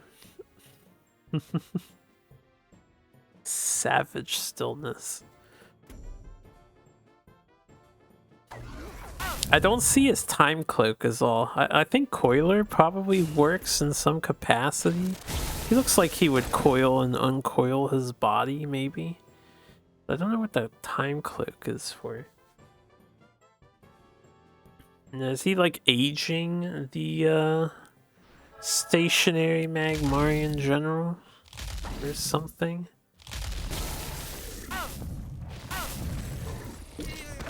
Classic Wombo combo on display here. Well, I mean, we didn't play the elemental. It's been on the board for a few turns now. Ooh. Oh, damage. Some big damage. I mean, to be fair, Sinbred dealt just as much damage back to the guy. Immediate anachronized. Didn't even bother to think about doing anything else. This does leave up a 3-1, which isn't ideal. It's a pretty solid replace though, I guess. Lobotomized time. Oh, Cody, you do have the, this is what you guys were talking about earlier. You were mentioning the Rogue Warden. Rogue Warden in Vanar with walls and stuff. You can surround it pretty easily and get a +8 damage, I guess.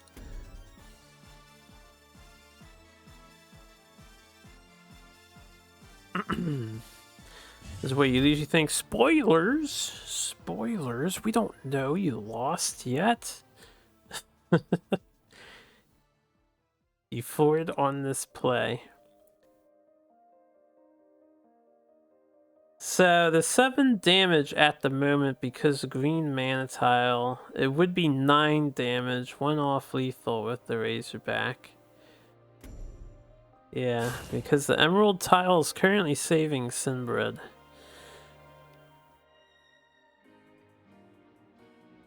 So that Frostfire, probably unnecessary to play.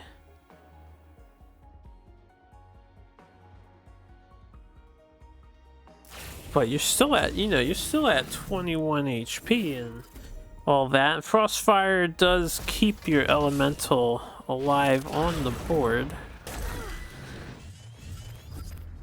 So he can make a favorable trade instead of dying in the trade. It's not like it was terrible.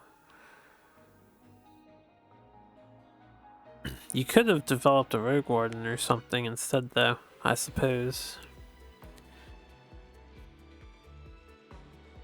Sinbred's in a bit of a pickle. Yeah.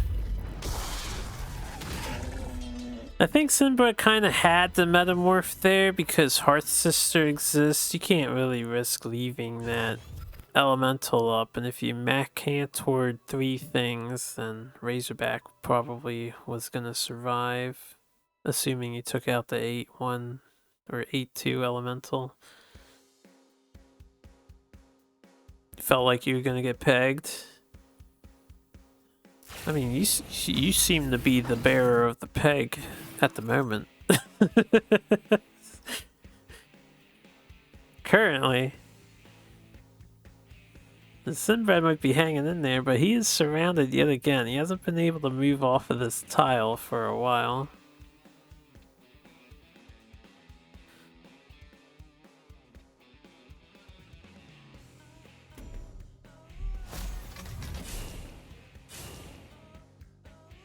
Are we going to hold back on the Rogue Warden? You know he has Anachronize and Meta. You do hold back on the Rogue Warden. Not wanting to commit.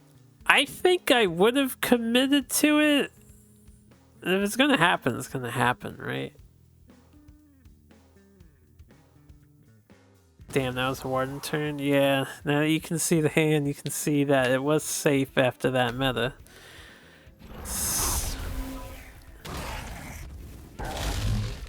Woo! Look at that card draw. We're only getting half of it, but look at that card draw. Also, does, like, if Spirit Harvester killed a bunch of Wraithlings, do they die at the same time instead of individually? I feel like they die at the same time, right? Why did the walls die individually like that? It's kind of neat to see them do it in turn order, but it's kind of weird. Do other things do that? Have I just not paid attention? Anyway, Sinbred is making a bit of a comeback here. He's stabilized. He has stabilized. But this elemental isn't dead yet. Right? It's not dispelled or anything.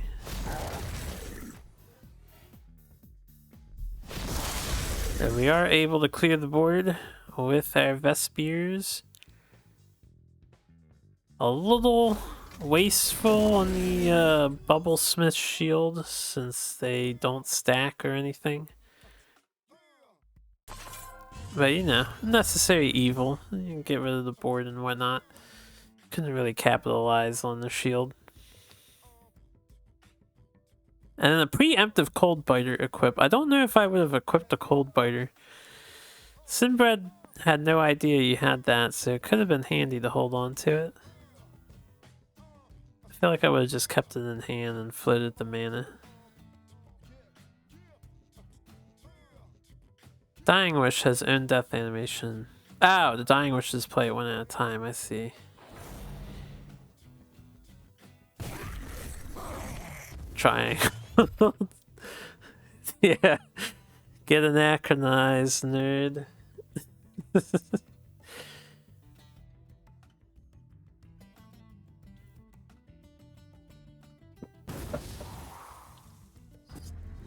So this is the second game where Sinbred has 6 attacks, specifically 6 attack. 6 attack. And he's just going to stay put and maintain the 6 attack. And it makes it so awkward to approach or do anything about it, right? You get 2 charges with Time Cloak Coiler and then you just sit there. And you do Magmar shit. And it works. It's working. It was called Square Peg in playtest. Square Peg.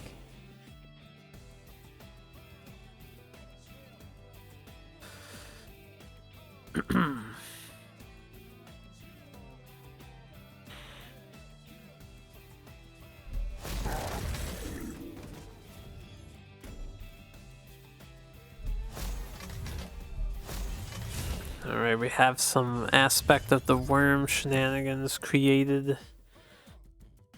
I'm guessing there's no chromatic cold in your deck. Sinbred, yeah, probably just gonna do a Mechanical Return here and not care. They're in a comfortable health position now. They're also sitting on the ever lucrative combo of Flash Metamorph Harvester. How many cards are Cody's deck right now? Cody is currently sitting at 16 cards remaining, while Sinbred has 30 cards remaining in deck. Ooh, I didn't think about the fatigue aspect. We might see fatiguing occur, maybe.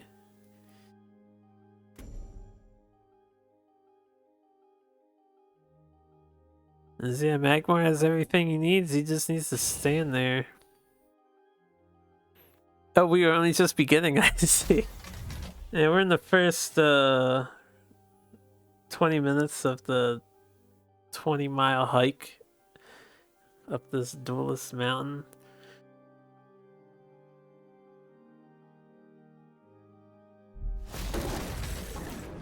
This glacial elemental has gotten so much value. I know he's technically replaced because of aspect of the Drake, but it's the same guy. He's been around for a while. Somehow. Smartest inbred to put red tile away from infiltrate. I was thinking of that too, but to be perfectly fair, he initially did that for an aggressive play against Cody. It was because of Cody's general's position. I don't think he did that on purpose to play around the snow chaser guys. At least I don't think he did that on purpose. And even if it was an infiltrate, I don't think he would care. His stuff's dying anyway. Right? We about to see a flash meta harvester. I'd do it. There's no reason to hold back. I mean, you could hold back, I guess. But there is a lot of damage on board potentially if Spirit of the Wild is getting played. Sinbred doesn't know it.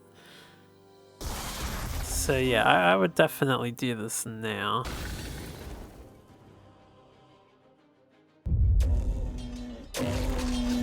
Oh, Chaser Red Tile will let you avoid fatigue. That is true. That is true. Up to a point. I suppose it depends on exactly how the overdrawing goes down. You still have to manage your hand and get those snow chasers back in hand, right?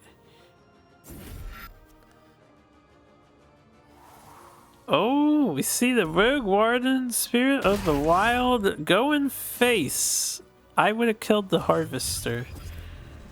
There's another meta in the deck. We've seen 2, right? Not 3.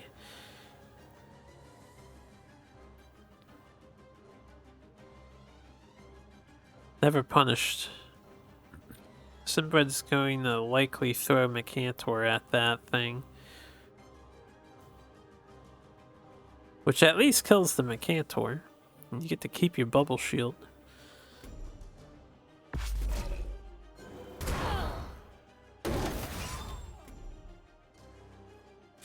I think Sinbred runs all the same spells you do. I think it's close. Except, I don't know if he has the Bounded. The Bald Eagle had the Bounded, I think, in the earlier game. Not a Sinbred. Does he have a Bounded? I don't remember if he has a Bounded or not. We're passing turns. We'll do a deck check. Cody has 10 cards left in the deck. And we have 10 cards plus the 6 you see in hand with which to deal. With the 23 HP VAF at the moment that has 6 attack power on the Emerald Aura tile. He does have a Bounded. He has it, we haven't seen it yet. Yeah, well, there it is. Speak of the devil, and so he shall appear. I mean, you would know. Calvin has access to all the deck lists. I don't have the deck lists. I was speaking as a guy who has not seen deck lists. But there it is. It's true. The Bounded is present.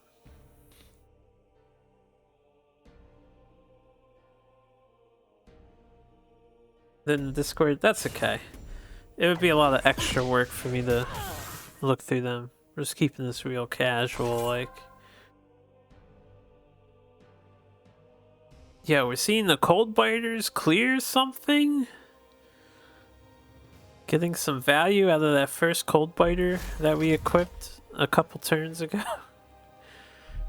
It must have been at least like 10 or so turns ago by now. And we're dumping our hand and playing Mementos. Not sure we want to play Mementos so we can draw out our deck even faster. It's a bit of a risky call. There goes another Anachronize. Ah, late game Anachronize. Just Magmar doing Magmar things. Anachronize is annoying as hell to play around late game. is you can't really play around it. There is no playing around it. It's just annoying as hell to deal with late game. Your deck size is lower to begin with. It's better to just splurge your cards anyway. Oh, I agree. I agree. It's good to be aggressive. To Cody's credit, Sinbred was down to 11 HP at a point, but he was able to bounce back because Cody had to back off once Sinbred got 6 attack. And they didn't really have a choice in the matter. The Time Cloak Coiler's effect was just way too strong. And Sinbred has finally relinquished it and gone on the offensive. He's feeling pretty confident that he's gone through most of what Cody has to offer and he's running dry. Is that going to kill the guy? Because you're going to get a white Drake token? Or would that transform? It transforms back, I think. Because I did that earlier today. I turned a magma into a Drake. And I thought it was going to stay as a magma, but it actually turned back. So I think aspect of the Drake doesn't kill your dude.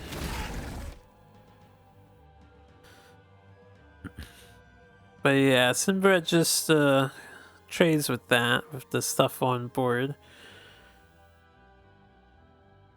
And he can now block Cody in. Cody has cornered himself.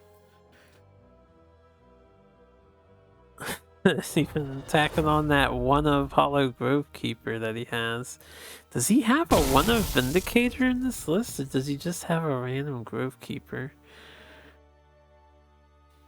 I would be curious about that. I don't think I've seen the Vindicator.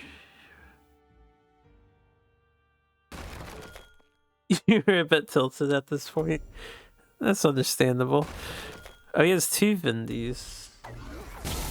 Did we see one earlier? We might have seen one earlier. Spirit of the Wild to kill the Coiler, even though your artifact would have killed it for you. I don't like it, but yeah, well played by both. That was not an easy game to go through for Cody. Pretty solid work from Sinbred though. Able to do that Magmar thing. That's the second time he's done that. He's like close to death and then he just buffed up and sat there.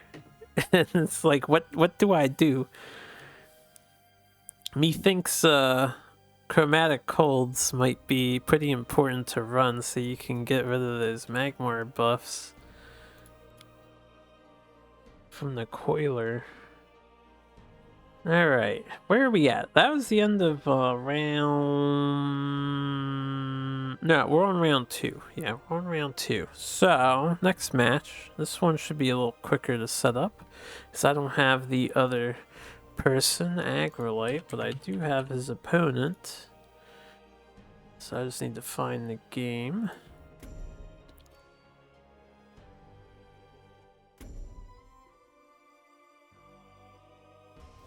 Oh yeah, the green tile was also a huge deal. Yeah, the green tile is definitely a major player in that one. Alright, so we have Agrolite against Basilikovi Kai. I'm just gonna call him Basil, I think, because I'm not sure how to pronounce that word. My apologies, Basil, if it's supposed to be like Basili. Maybe I'll call you Basil. This game is why you're not on Vanor right now. Oh, the last game. I was playing Vanor earlier. I was doing pretty decent with it, even against Magmars. Had a good run. Good couple of matches. Anyway, Basil is on an aggro-ish Vanor list, so they have a very aggressive playstyle. But Agrolite was also a fairly aggressive Songhai list. So we'll have to... This will probably be a very short experience if I was to wager a guess. We'll see who comes out on top here.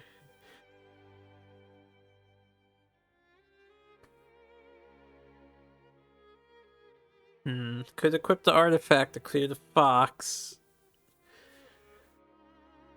And then aggro only gains 1 Phoenix Fire, right? Do we not get to see player 2 hand here? Agrolite is not my friend. I don't have their friendship, so I cannot see their hand. Yeah. We will not see their hand. Yeah, deep face. Just know he's searching for Inner Focus Killing Edge. Inner Focus Killing Edge would be if Basil chose to replace the artifact, so they were searching for something. I guess they were searching for something to go with this aspect of the Drake and just use Drake to clear. Drake is fine, I think. Reposition your wall. They probably wanted that card right there. They probably wanted Mementos. Every time I see this card, I just think Persona 3. And then the Persona 3 music starts playing in my head.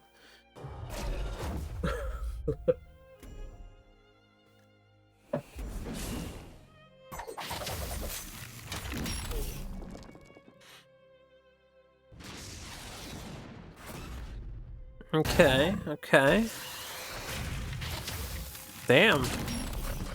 I am actually very surprised. Agrolite had complete respect for Basil's board. He even sacked the board to a wall instead of doing something else with it. So they wanted the mana tile. They're down to 3 cards. They lost 6 damage from their deck. I guess the Phoenix Fire is free. And Bazil can do a pretty powerful development with the Blaze Hound's new buff coming in handy on the 4 mana turn. Getting discounted with that general hit. Yeah, backing off makes sense. It's pretty scary down there for all the Vanar minions. Oh, right. Aggro has the Dagger Kiri stuff, so he reveals the Dagger Kiri. Probably a fine development. He only had 3 cards in hand. I'm sure he didn't have that many options. And you always have you can find another Dagger Kiri later to OTK. Bazil now knows what he's up against, though. This is a Kiri combo deck.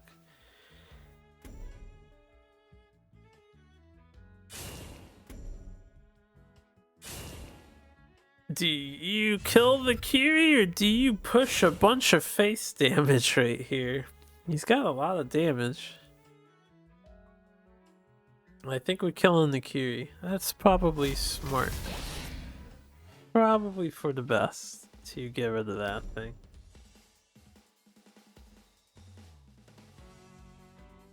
I would hit it with all 3 and develop a second Fenrir, I think. Just leave the Rhythm Weaver up. Yeah. I think your alternative play, which might have been okay, is to develop the Mementos, kind of trap Agrolite in, and... Well, you can't really trap him in. But you could do the Mementos, and you could have saved an attack off the Kiri if you used your Frostfire there. I think this is what I would have done, though. Get the extra Fenrir body out. I would have put it next to the enemy general, though. Covering your back makes sense, I guess. Maybe that's a good spot to put it. Just in case. You see Dagger Kiri, they may have other shenanigans in their deck. The only thing is now it's out of range. Yeah. If that Fenrir was next to him, he had lethal on this turn.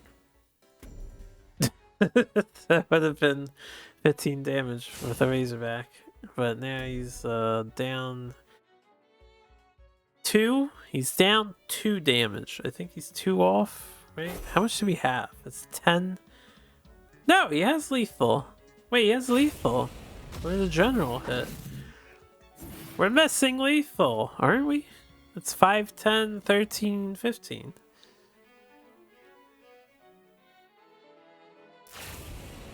Alright, fuck lethal. We can play a ton of walls and buff them all. Yeah. That's the second miss lethal of the tournament, I believe.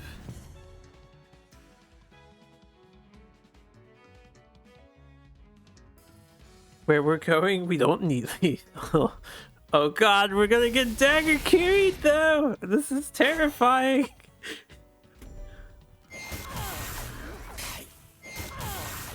I won this, we're about to find out. Oh, that is a critical error on Bazil's part. There have been mistakes made. Wait, they're still alive. Agrolite needs a Phoenix Fire! He doesn't have a Phoenix Fire! Damn, what a match. This is just brutal. Justice. Not enough. Focus KE, I know that player. Oh, that one's got me. That one got the blood pumping right there. It was like, shit, we miss lethal. Oh crap, they have a chance. They're doing the Songhai thing. Didn't quite have enough there at the end. Oh man. That could have gone so bad for Bazil, but he makes it through. He will continue on. Alright, this next game might be long. I'm very excited to see it though, because it's our boy, Zowie. I'll spoil that now. We know what Zowie's deck was doing. The thing is, it's who he's up against is gonna be kind of hilarious, I think. Let me see if I can find the match.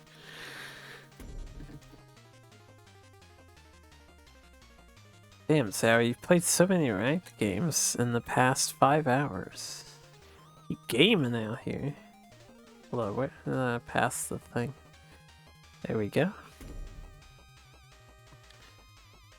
Okay, excellent. Community college in for a bad time against 55 piles. Yeah, but Troz isn't exactly playing community college, right? He's playing fucking Mind Warper shenanigans. Alright, I don't have Troz. Unfortunately, we can't see Troz's perspective, so this is going to be another game where we only see one player's side of things. We're going to see Zowie's.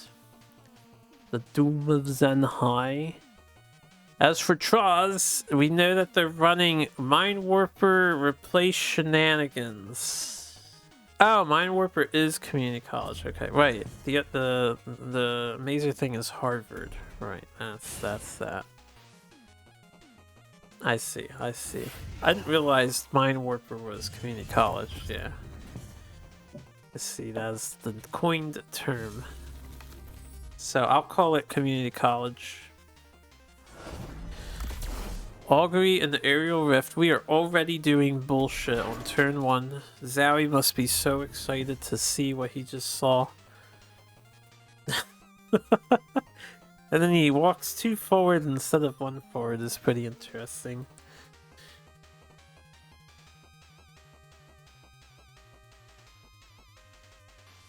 No fucking way, it's Harvard. No, it's community, not quite Harvard. But you might be misled in the thinking that Troz has a Harvard degree based on that first turn, right?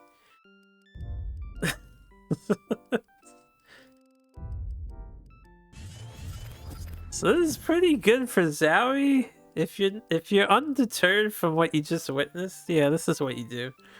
You're like, okay, he's replacing cards and drawing cards. I'm just gonna play some Magmarsh stuff on the board.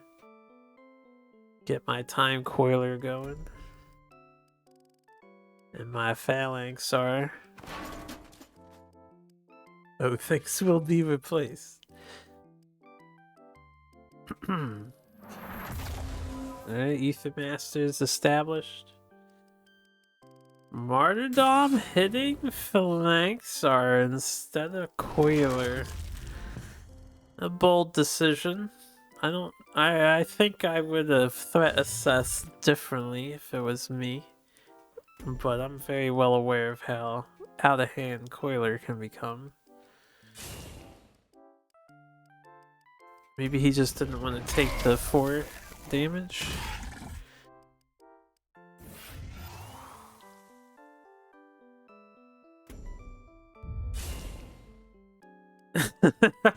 I like Zowie's positioning here. He's playing around Resonator. I think Zowie's thinking this is Harvard he's up against at the moment. So just keep everything in the line. Don't stack on the row. I mean, don't stack your columns. Granted, he's very fearless because technically speaking... Nah, you need the Mana Forger out now.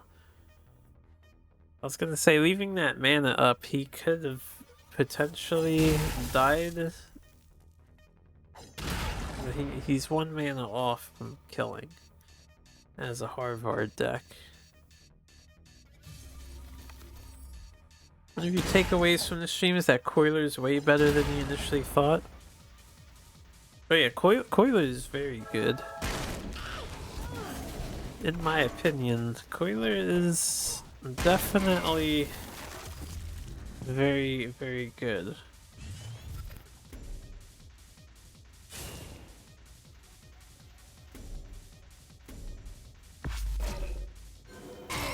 It's a solid body, it's a fair cost, and putting attack on your general that you don't even care if it gets dispelled because you're just gonna get more attack later is extremely relevant. Traz is in trouble here, but we got Mind Warper coming down though. We're gonna fish for solutions in the Magmar deck. Magmar solutions tend to be pretty expensive though, so I'm not sure that was a great thing to do first. But he wants to start messing with Zowie's deck, and I respect it. Reduce the Coiler bonus attack to +1. I think the +2 is fine. Yeah, Dispel exists in the game. I don't know. I wouldn't change Coiler. I would sooner hit Anachronize than Coiler. I think Anachronize is a bit obnoxious to play against.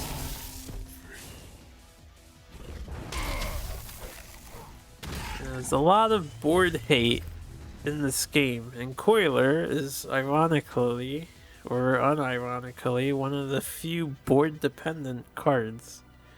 Because you can't move or teleport your general after getting the attack boon. So it's interesting, in my opinion.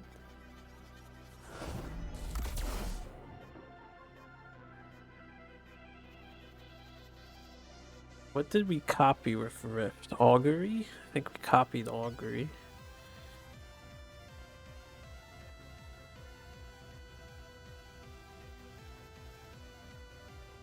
Stat line's almost Silverguard Knight. Better than it because it doesn't have the Zeal part. Well, no Zeal outside the Lion Armor, right? It is a very Coiler is a very competitive card, but I think it's fine as is.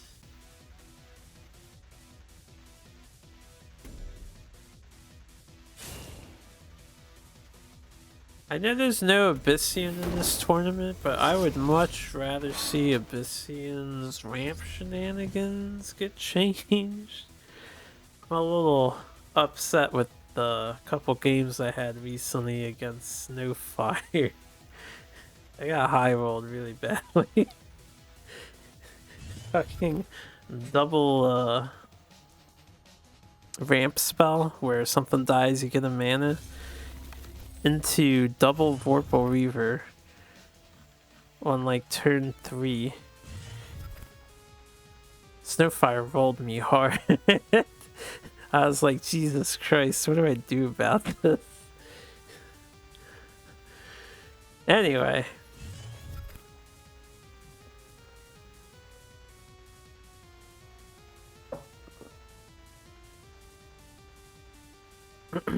Troz is in a very not good position here. Oh. He's not dead. We're gonna lose 2 of that attack. Nice, we got an emote. Some emote action. I think it's funny that Zowie found both of the cards, or 2 of the cards that Troz has been replacing into his deck.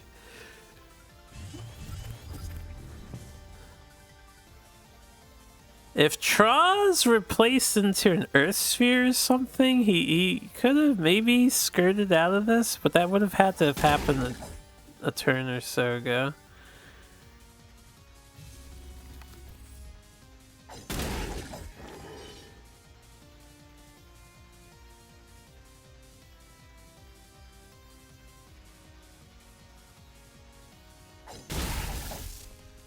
Great emote use. Yeah, that was good emote use. Cassie's emotes, one of the funniest.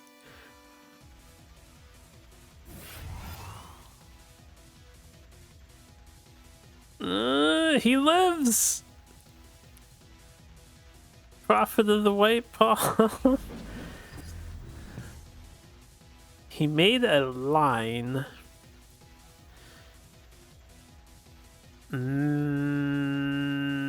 Is he dead?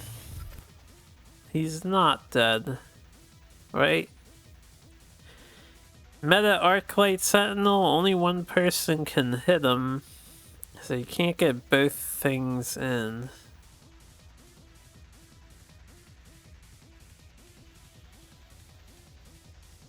Troz lives. He lives to fight on. Why is this game close? What do you mean? Zari has like 20 HP in the bank. He's cashing in on the 9 of it right now.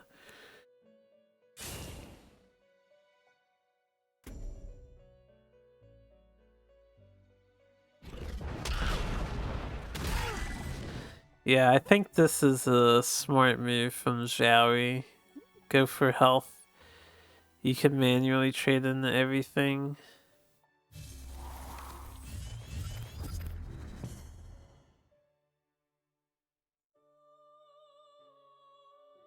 Surely Lionheart can't do 21 damage, but Troz lives and he's getting healed with that Isby's monument. So this game is not over yet. Troz also has a Widow. He doesn't have to directly smack Vath with anything. He can just walk away. Just walk away. All your shit.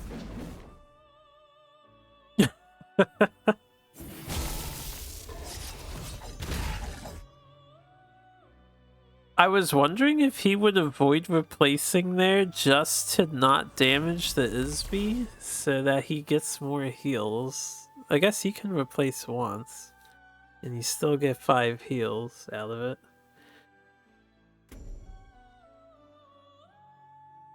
I suppose with the way the math works out, you can actually replace on all your turns and you still get the same amount of healing from the Isby monument. No, that's not true. You would subtract a heal or 2.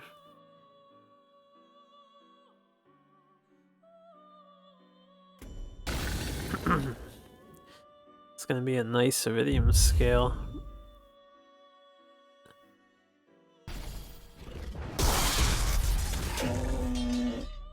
Ooh.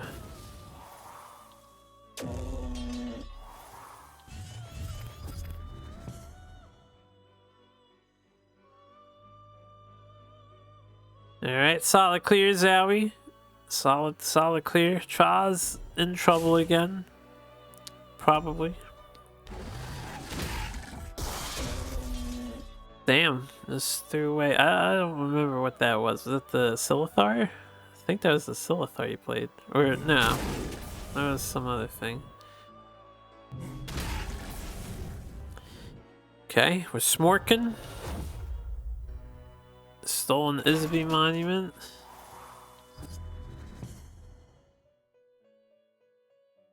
And ran to the corner. I think you have enough HP to survive. Instead of going into the corner, you probably should have started crossing sides.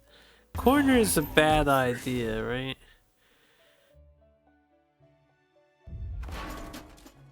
Oh man. This is not a position you want to be in as anybody against a Time Coiler Magmar. Can't escape the Time Coiler buffs.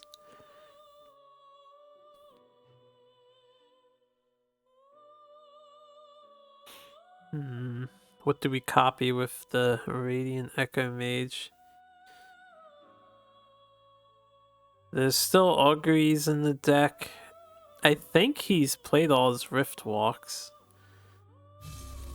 Or whatever the hell that spell is that duplicates your spells.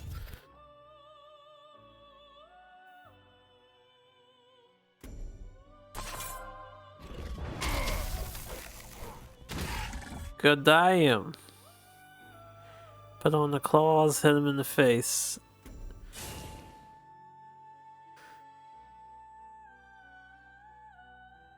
Still, it's not over yet. And Troz can now walk away. Gonna need to deal with this artifact somehow.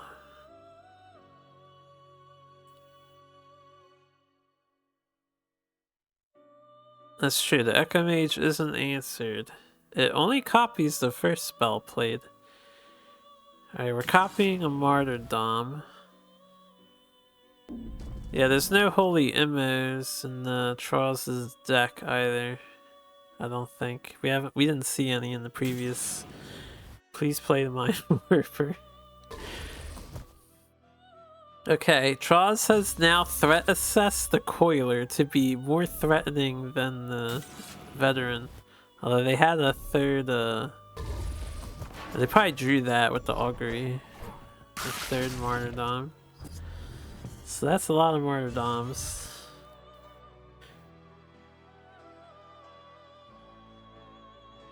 Couldn't deal with the artifact, but it's one way to answer the board. You just have everything commit seppuku.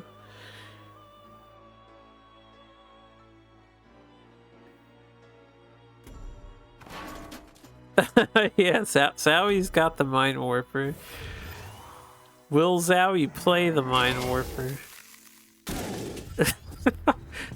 I like that he opted to stay put, so he's maintaining his 9 attack.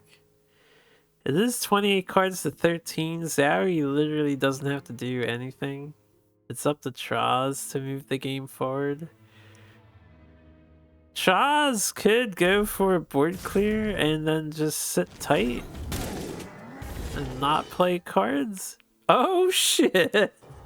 Troz got an Elder. This is a game changer a little bit.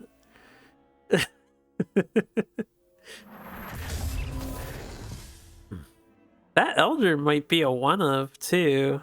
We haven't seen the Elder in Zowie's deck, right? That might have been a one of Elder just stolen. That is pretty amazing. We have a sad face. Yeah, you gotta walk away now. I think 2 Metamorphs are gone, and we don't know if the third one is stolen or not.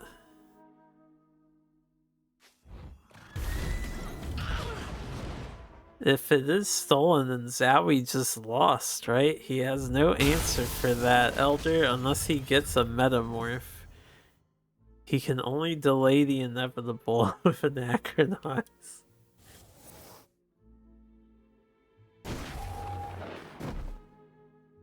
Oh man, I'm getting some Echo Mage value here.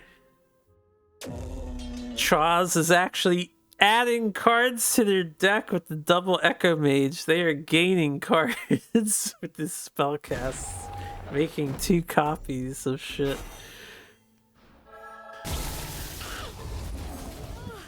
No, don't move it forward, Troz. Just leave it there. No, leave it there. No, don't bring it in, Troz. It's a mistake. You should have just left it there in case the 3rd meta. Alright, well, we'll see what happens. We know there's no meta. Dude, Zowie is super screwed. It's an amazing comeback from Troz. You get rid of half of the problems on the board with that. Do you just smork? Do you try to race here? He is racing. Wait a minute. Now, why didn't he equip Iridium Scale and kill the Elder? That's a major misplay, right?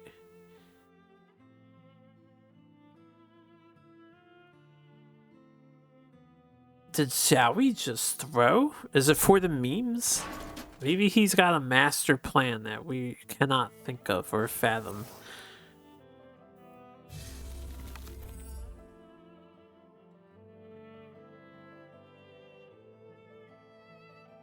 He didn't kill the Elder. I mean, yeah, it would turn into an egg and hatch again, but you have a 2nd Iridium Scale in hand. You could have killed it again. Oh shit. There was an opening and it's now been closed. Now do you equip Iridium Scale? The idea was Claw Scale kill Elder than Anachronize. Oh, right. That would have Anachronize would have killed the egg. Yeah, Blandham's got that insider info. Right. Zowie could have had that dealt with. He's got it dealt with now, so it's fine. It's all fine. Troz should have left it back. In my opinion, the Elder should have stayed far away from Vath, but that's a good call. I'm gonna have to keep that in mind when I'm running Magmor. That you can kill an egg or a transformation with it.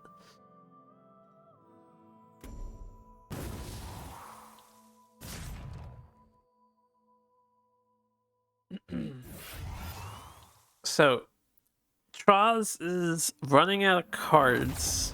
It's hard for me to say if he'll be able to manage. I feel like he's probably not going to be able to manage. Zowie's got the full Wolverine build on, Berserker Claw ready to go for any Marvel vs. Capcom players. X Factor enabled.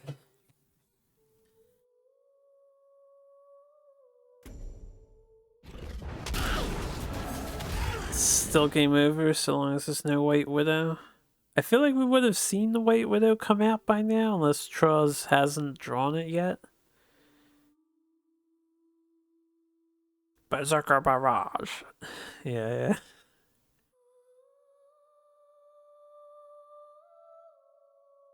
May as well just play Zurael to play Zurael.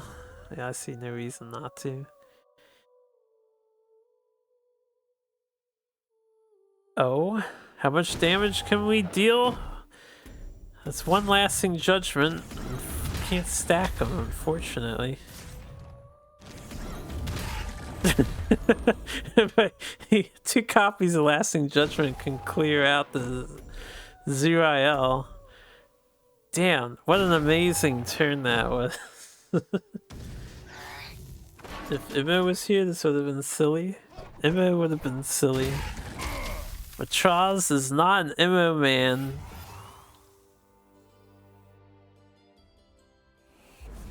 Prophet of the White Palm doesn't really help you against Magmor, but you do get a full surround. Unfortunately. Zowie has some heals. The well played was issued. Can Shaw's kill him? He's got a plasma store. It's not gonna be enough. He's running away, he's holding on to hope. He's got a harvester. These are his last 2 cards, and as we can see, Zowie does in fact have a second Elder. Damn. That was a cool game.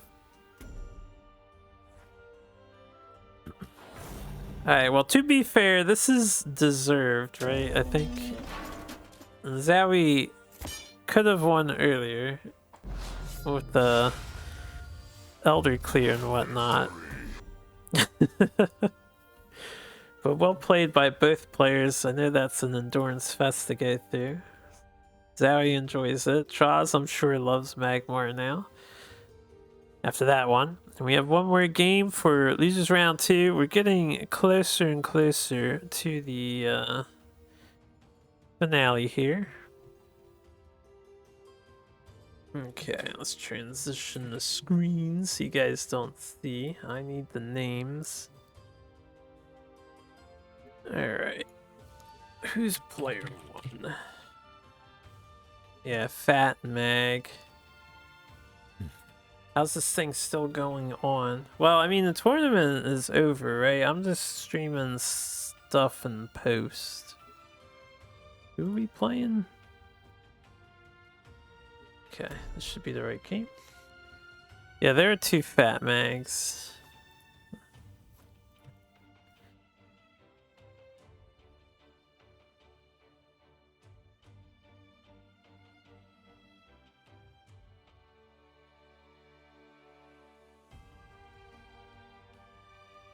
Da, da, da, da, da, dun. Dun, da, da, da, dun. Is this correct? Wait a minute, didn't we already see this? Oh, this is the wrong, right. That was the wrong person. I was looking at the hands, I was like, this seems awfully familiar. this hand. Okay. I see what's happening here.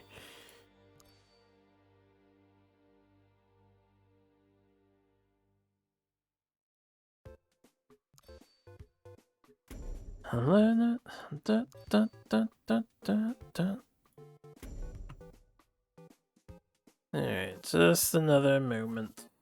Get the games going.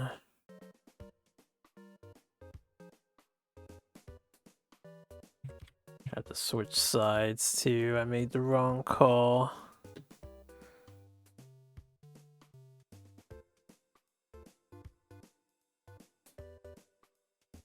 Okay. So, bring up all the hand stuff. We're back to 2 hands for the tourney. We have GS Valhalla. And we have Andreos. So Arcanist Songhai versus the aggressive. They're like aggressive Vanar decks, all of these ones. Not exactly Vespear focused.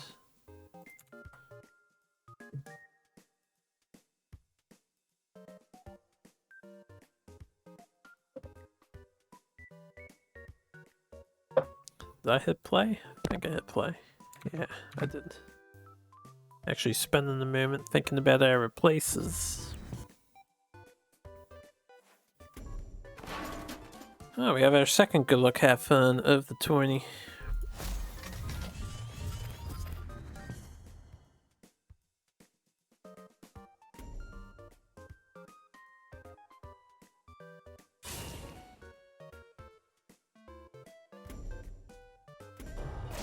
Alright, once again, and this is the second time it's happened, but when you fight in Songhai, I thought people put minions in the center to avoid the Tuskboar on mana tile with protecting minion response from Songhai as player 2.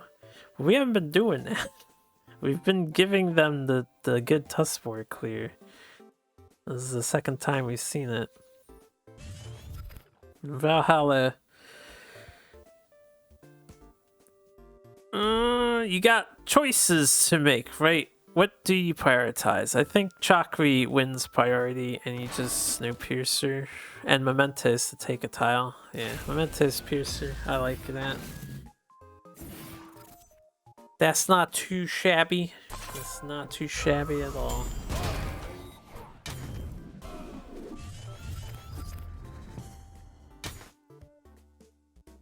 You know, with the way that turned out, maybe it was better in this specific situation that Valhalla encouraged Andreas to position the way he did. Because he got the Chakri out of it without needing to Heart Sister it. If Tuskboar was going to die no matter what, Andreas probably would have just played the Chakri in the back line instead.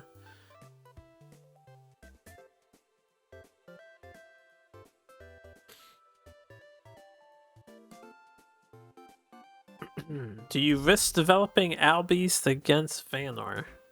The faction that's really good at destroying your single target minions. But you probably don't want to run Tuskboar into the general now that they have an artifact line. So yeah, I think you play Albeast here. You don't have anything better to do. Could walk away from the wall if you don't want to give Valhalla an additional option on their turn.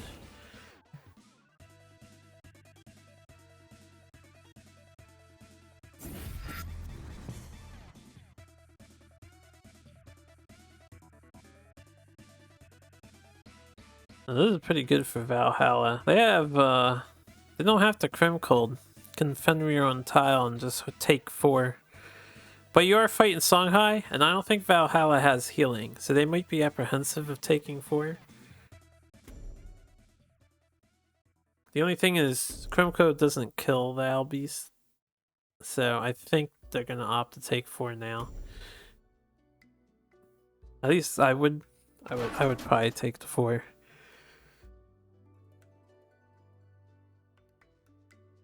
They play Mementos, they can't develop Fenrir.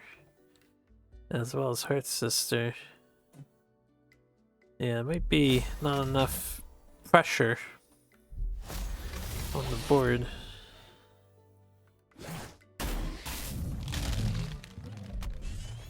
Using their wall to draw a card. I think that's fine if you want to cash your walls in now. It's a little... card draw is pretty powerful. You may as well get them now while you can.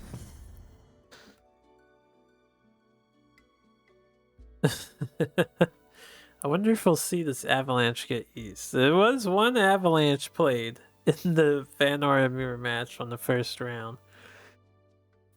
It's a little funny that both players were running Avalanche, and so far it's only been played in that match against the Vanar.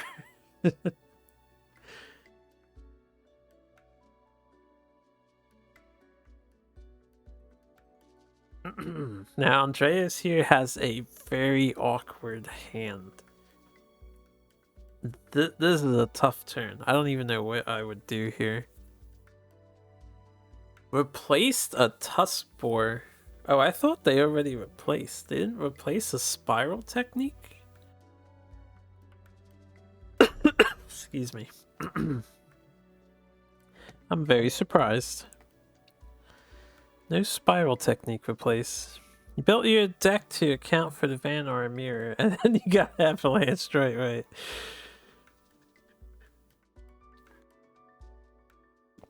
That was a great moment. Because you got Avalanche, and you also had Avalanche in your hand.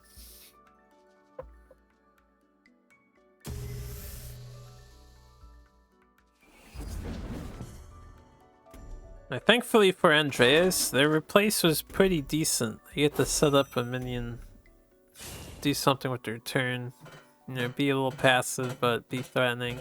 Unfortunately for Andreas, Valhalla can deal with this pretty easily. And now Andreas might be in a bit of trouble, as they also drew a second Heavens Eclipse, so their hand's extremely awkward.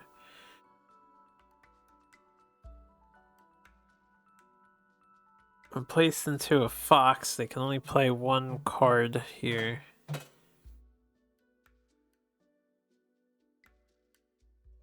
Ooh, this is rough.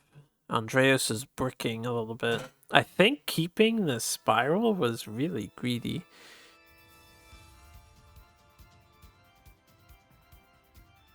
But they are bricking here.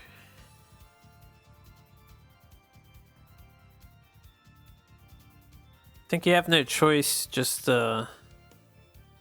play your fox in a safe place or the 4 wins, whichever one you want to risk, and hope for the best. Take out the chaser. You're looking down at 11 damage, which is half of your life.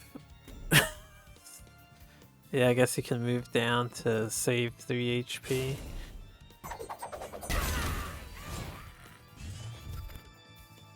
But then you're not protecting the fox. Okay. I'm just deciding to do double fox. Can't get any Phoenix Fires from these.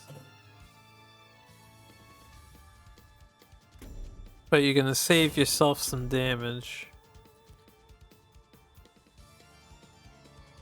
I think we see a Razorback play come down here.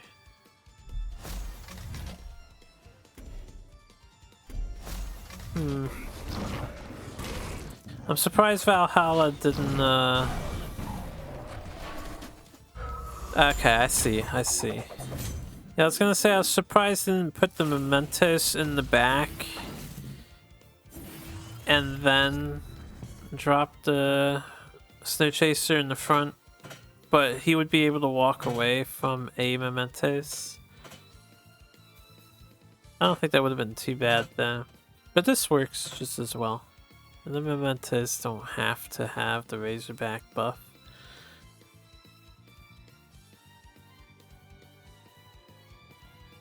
How many entrants for this tournament? I believe there were 16. One had dropped, so it was 15 going through it. This does invite them to walk out for Spirit of the Wild. Andreas is on 7 mana. Songhai can do 18 damage on 7 mana, especially if you're next to their general. I'm a bit surprised Valhalla attacked on that last turn with their face. I mean, it's not likely that it happens, but it definitely could happen. I've been punished before, so I might be a bit passive against Songhai when it comes to using my face.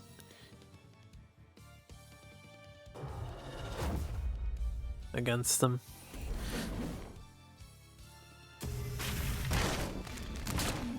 More minions!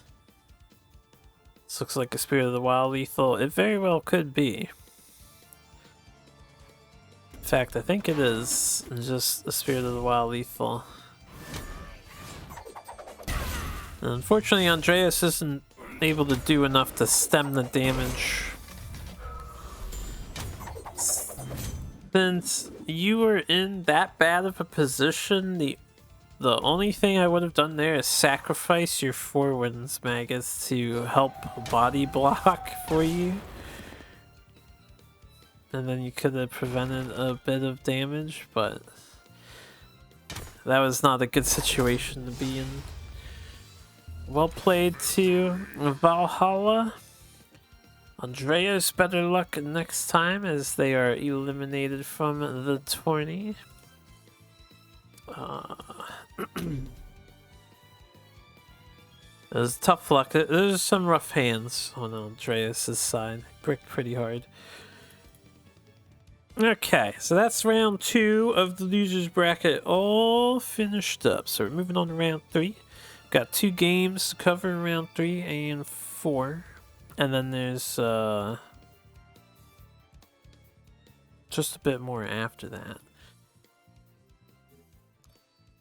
So let's see, who is player 1 here? Also, I see you sent me a message on Discord. Decoy. You gotta give me a moment to look at that.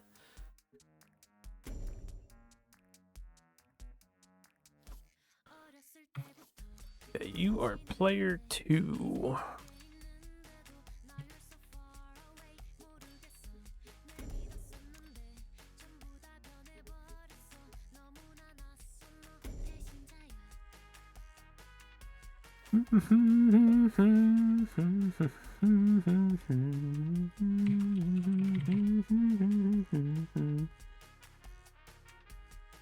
Yeah, I need to see something with the remaining players here before we get into this.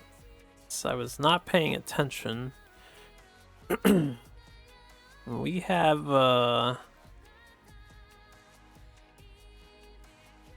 Basilo or Basili Kovikai or Chai versus Sinbred. I think Sinbred is the last remaining Magmar currently.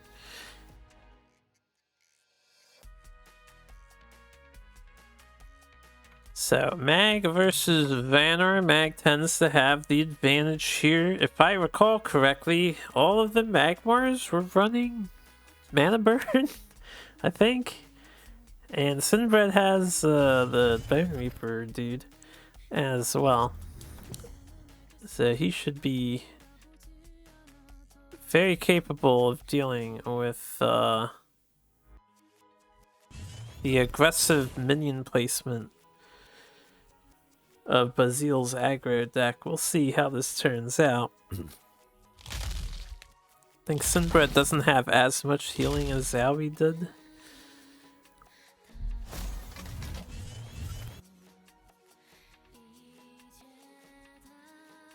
Pretty good opener though. You get some walls. They're not relevant at the moment, but Hearth Sister could make them relevant. You get a nice 2-3 out. Sinbred is gonna flash, gonna harvester.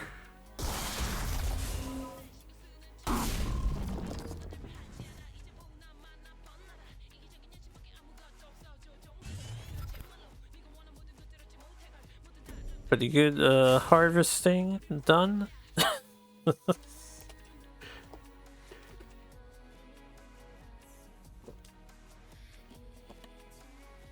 I love how all the Magmars have been just basic Bath, so they've been Yath for me. Now there was a Starhorn. Somebody's playing Starhorn.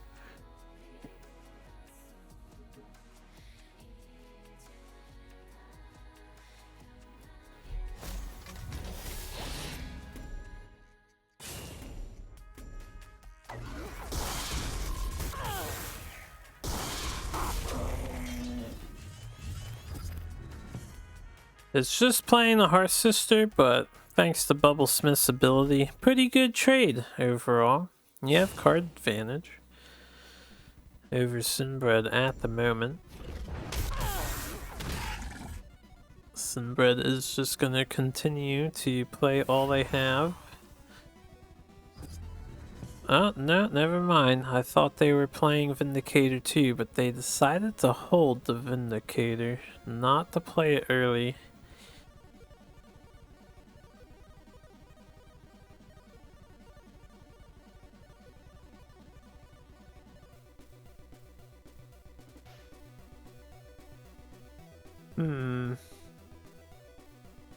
Based on the fact that you've now seen a Flash Harvester as a turn 1 response and a Healing Mystic, do you pursue aggressive means here, or do you slow roll it a little bit if you think you're up against a controlling Magmar deck? Because Bazil could just do Fenrir and some Mementos, not worry about the Healing Mystic. You could even surround Vath if you want.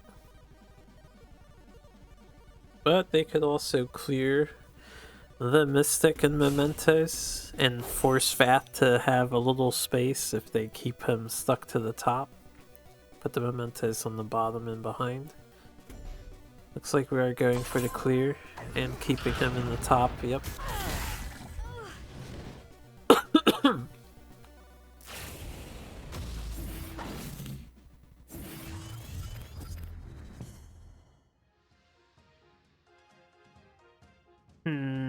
Harvester replaces okay, maybe not what you want to see right now exactly. Just because there's a Snowpiercer on this person, and they'll take 5 for killing your Harvester, but your Harvester is pretty much set to die. It doesn't achieve a whole lot, you only gas your opponent's hand. Could sack Vindy to clear the thing and you take 6 damage yourself, but they go down to 17 and you're at 18 and you just ignore the rest of the board. Yeah, looks like we're thinking about it. That's what we're doing. Considering the situation, I'm not sure what I would have opted to do. But this is probably fine. Ish. It's not ideal. It's something.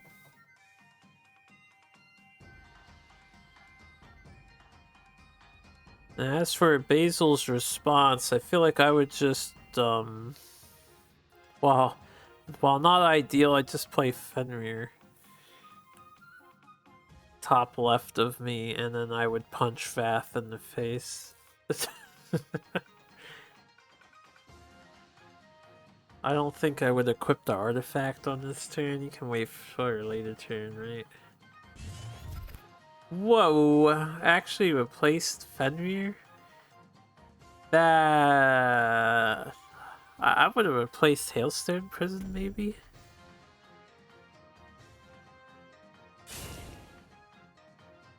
This aspect is a good draw, I think. This is a fine draw.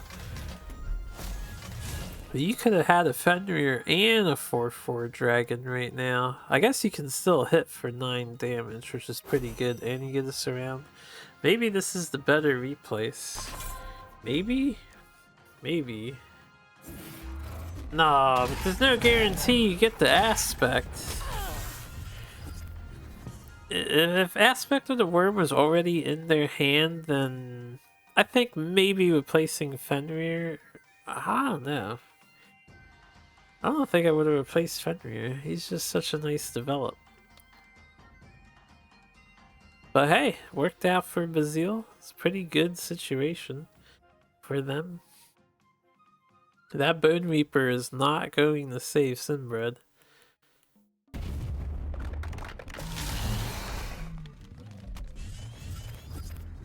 Oh, and you gas up their hands so much, and they have damage! That is lethal right there. Damn, control mag getting taken out by aggro Vanor. Rather quickly, too, just dispatched. Crossfire coming in handy. Basilic's deck is pretty sound. Sir, excuse you. You are excused. Sir, you are excused. How can you get that, Yoshi? Oh, that's Yath. The, Yoshi Vath. If you go on the general Discord of Duelyst 2 and you search for, I don't know, just type in Yath, you'll have to scrub a bit. I don't know where you get it exactly, but it's on there somewhere. It's on the general Discord with instructions on how to put it in. You just have to replace the sprite file in the folder. Where are we? Okay, I see where we are.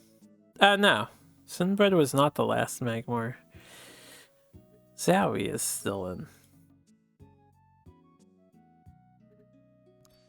And we're gonna watch Zowie next.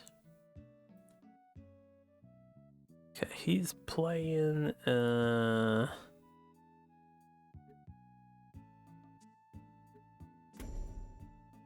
Somebody.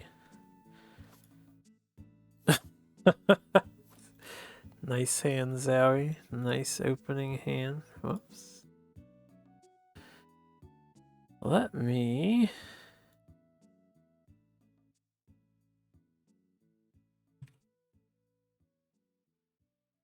Oh, come on.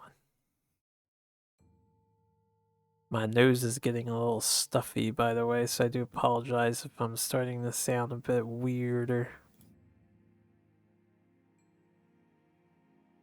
Oh, thanks for linking the... I assume that's the Yath skin. Okay. Let's, get this stuff transitioned over. So we have Zowie versus Valhalla. So now it's the last remaining Magmar, considering the other one just got eliminated. And Valhalla, another Vanara player, looking to move forward. Valhalla has just as aggressive in the deck as Kovic. And Zowie, of course, has his insane late game control Magmar with healing. So how will this go? I have no idea. Okay. They're getting started. No turn one pass here for Zowie this time around. We have our 2-drop. We have our AoE. The Wombo combo is drawn with Claw's Scale for 5 mana. Gonna be very happy to see that he's up against a Walls Vanor.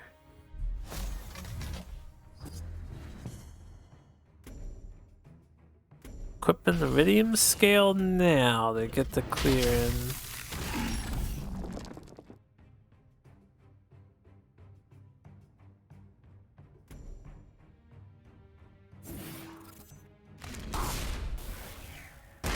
And then keeping Phalanxer back as well so it can punch something else later.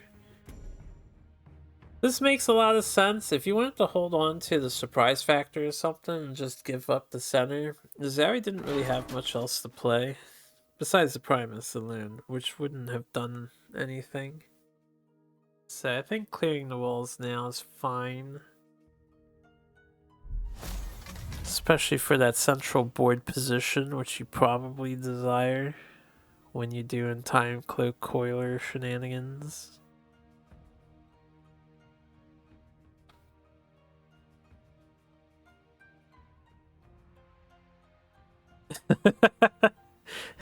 So he's highlighting that Plasma Storm. Oh baby. I mean, could Plasma, you're gonna... I mean, there's no reason to Plasma, I guess. Going Claws. You can trade in the, or Primus can take out the center guy and you can eliminate the Fenrir if you really want to. I mean, you can't clear the Fenrir fully, though, due to all the positioning here in Phalanx. Sorry, I can only move one space. Just thinking of Plasmaing instead. Plasma would lead to a full clear.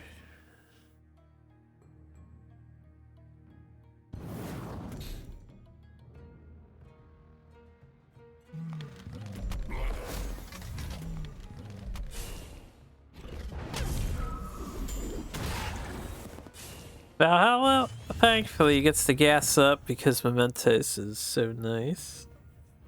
Giving you some parting gifts. They're not in the worst of positions. Damn. Just man mode. five damage. And is going for a surround. Yeah, that's gonna get punished heavily. You know he's got Iridium Scale, and you just saw a Plasma Storm, so I don't know about that positioning. But the thing is, Valhalla is an aggressive deck. Right, so they weren't going to be a bit passive. Punch face to send a message. They could have safely punched face, and they could have stayed out of range of the 5-2 Phalanxar. But they walked up to the Phalanxar and decided to punch that.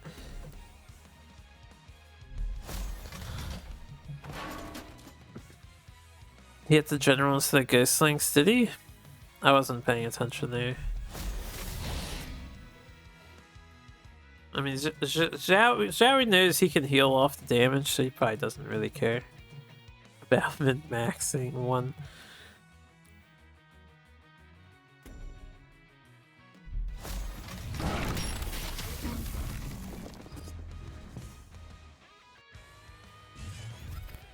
Poor veteran Silithar gets the boot, anachronize. It is highlighted. It would be pretty good.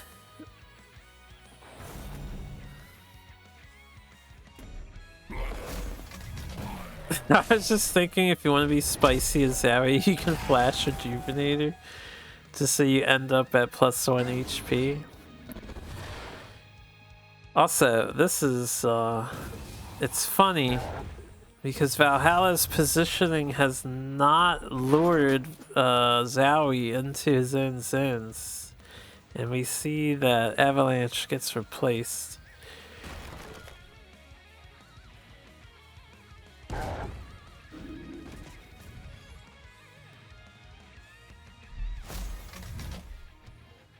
Now this could be okay.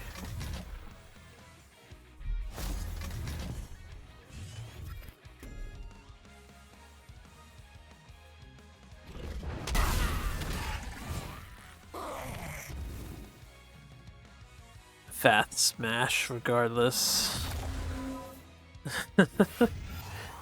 Even without time click coilers, Zhoui's pretty happy to just stay still as much as possible.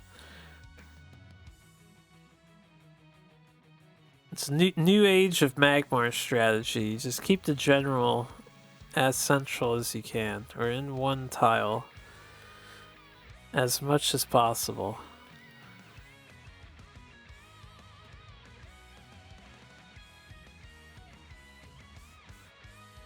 What do you do as Valhalla? Hailstone, because you have to, kind of. Unfortunately, yeah.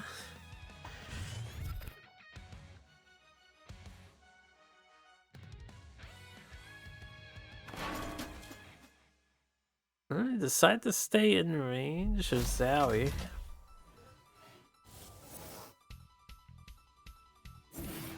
Oh.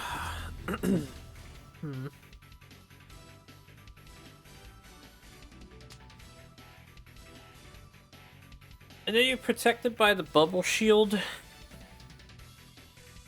This positioning is okay, I guess. Even if a Mecantor comes out and wrecks that spot, it's gonna block that, and you only take 1 damage. It's actually kind of okay with the bubble shield up.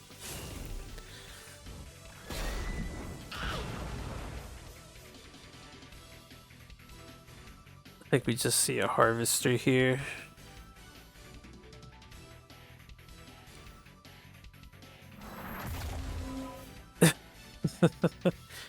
Does Zowie stay in place?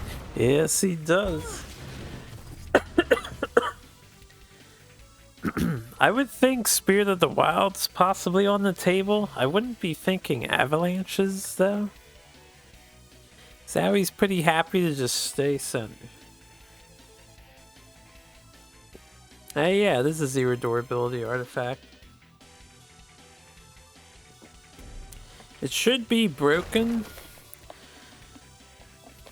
That was the third charge gone, so it should be broken.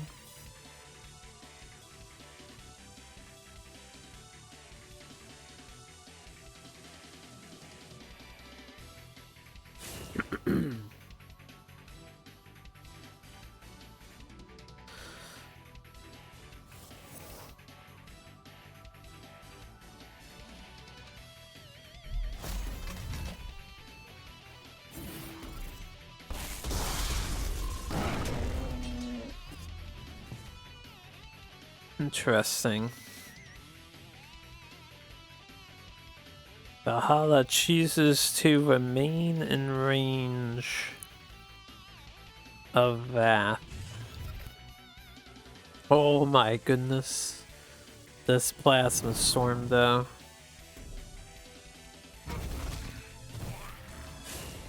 Oh. At least you have a bubble shield. Triangles. They were asking for it to happen, to be fair.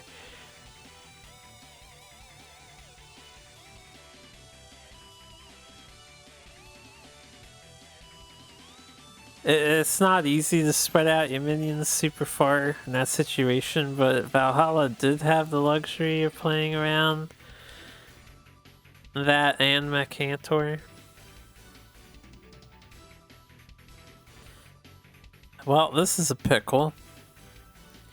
You can commit suicide on Zowie if you're so inclined to. Spirit of the Wild into him. Twice with your general. He has 10, 14 damage out of hand with the 2 Snow Chasers and the artifact. It's not quite enough.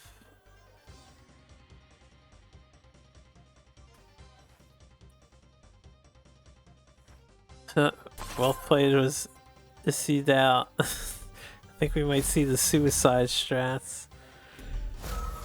One off? No, he's a bit more than one off, right?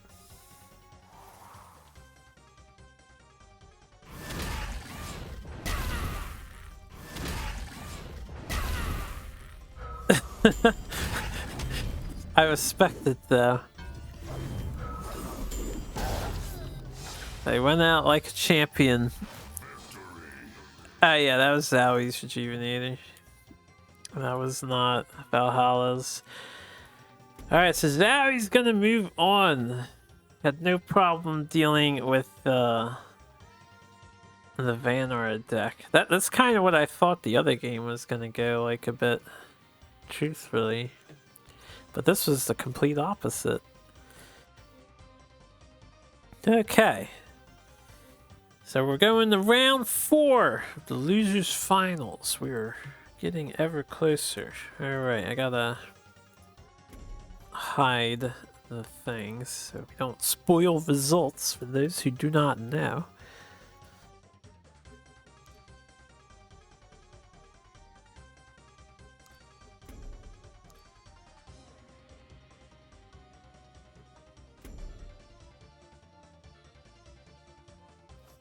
Ah, I love when I guess right the first time.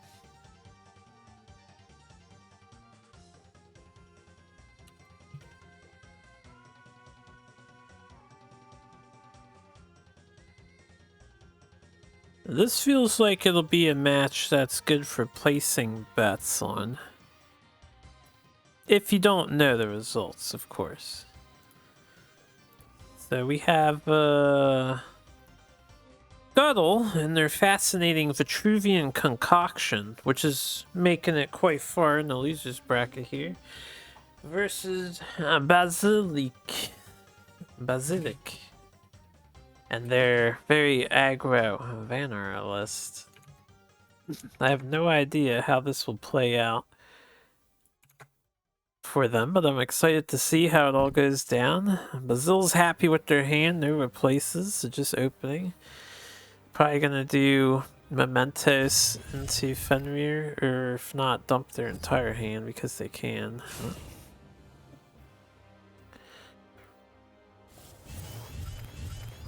I need a moment to do some sync work because that updated faster than I thought it would. Okay, we do see the full hand dump happening.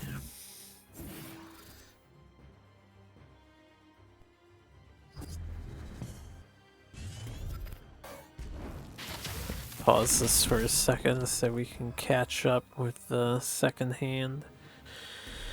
Alright, so Scuttle needs to deal with a full board nonsense. They trade into one wall. We got Dispel going off on the Fenrir to solve that problem. Portal Guardian set up. Basil is tapped out. This Portal Guardian has the best odds of not being answered or deleted by Vanor's usual trickery that they have. So this is pretty good for Scuttle. Now, was tapping out on turn 1 worth it? Just to put a bunch of walls on the board? I think it depends. I think it depends.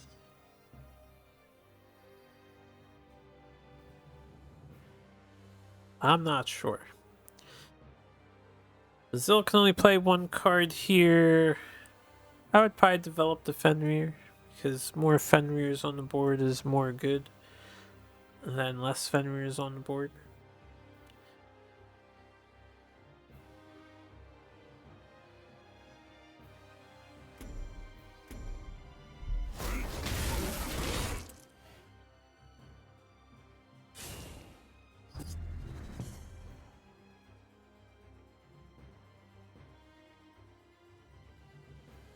They do opt to do just that, and instead of pressing the aggressive agenda, they move their general up. It's maximum respects paid towards Portal Guardian.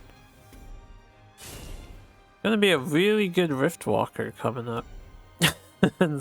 Right, you can Naga. It's a nice Naga. You take 5 damage though. And you give Basil 5 cards, or in hand total. So overall, while the board is clear with the HP lead and Basil's dex strategy, I don't think they mind too much what happened. Although it sucks that your Fenrir got siphoned twice. This is a nice follow-up turn too. Very clean, clear with Sloth. Choosing to Emerald Tile under the General. I have been doing that less often lately, at least for me personally. There's a lot of times where I was green tiling my opponent, and it actually turned out to be disadvantageous to do that, so I'm not sure if it's the best decision. However, Basil can dispel that space. I think it's okay in this instance because they can Chrome Cold for damage. If Scuttle ends up sitting on green tile for a while.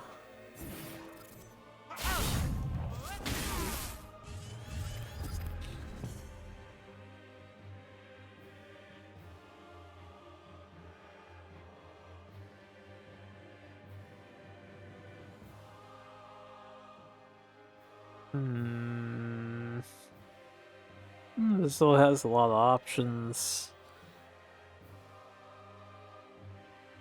Going for a Hailstone on the fresh Portal Guardian, so that guy will be back later. I'm not sure I would have Hailstone there, just because it's not killing the card entirely. Our sister here does make sense though.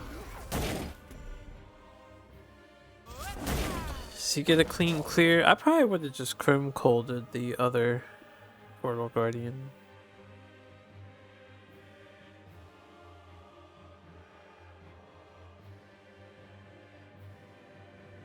Considering the situation at hand, but maybe Basil is saving the Chrome Cold for later to get rid of that green tile. They're just gonna pull our sister back to their hand. Get a 4/4 dragon on the field instead, which is pretty nice. What do you do, Scuttle? The Riftwalker cuts your Deja Vu options, but I don't think you really want Deja Vu. You could clear the Sloth and leave the Drake up.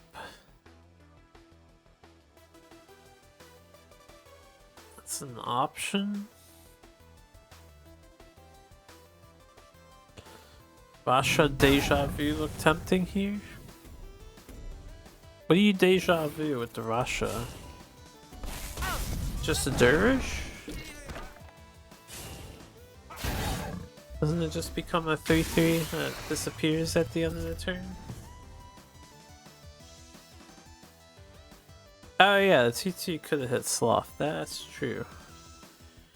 That's true. I don't think about that. That leaves you with a 3/4 on the board.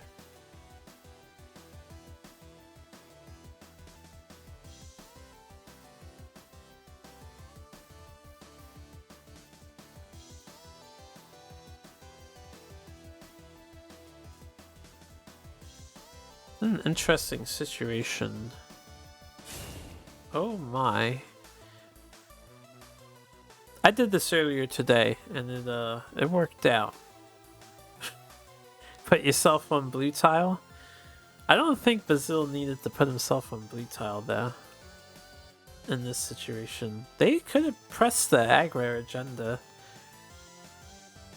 If they wanted to. Could have like artifact and just bubble smith and bear and get ready to bring stuff in on a future turn. Our sister to kill the 1 HP Riftwalker is pretty cute. Thanks to the ruby tile.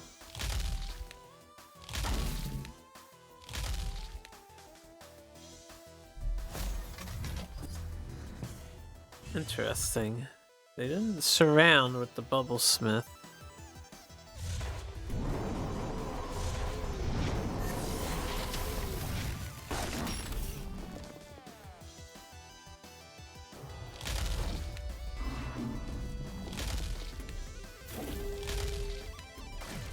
And a sloth play from Scuttle this time instead of Basilic. And it's a pretty good sloth. It's got a lot of stuff done.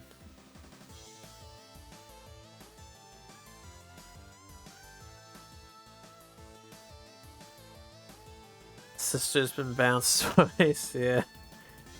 Just getting some value.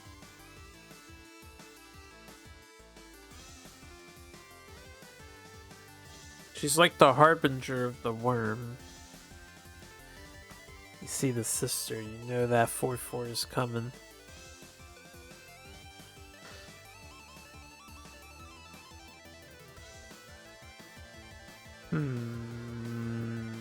So if you dispel the sloth, right? You got 8 mana, 3, 4, 5, 6, 7.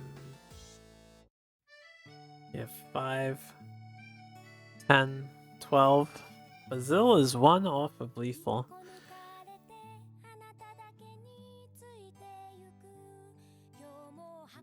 3 off of lethal because Crim Cold can't go face. If they had gone face last turn, they would have won right here.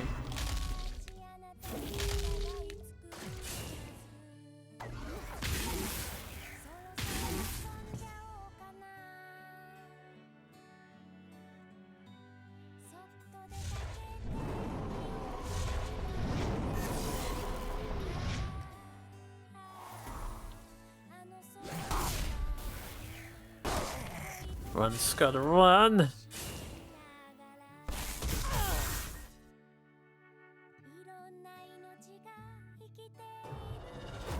The Cymara healer is gonna be maybe relevant. It can be displaced out of range, but it locks the sloth down.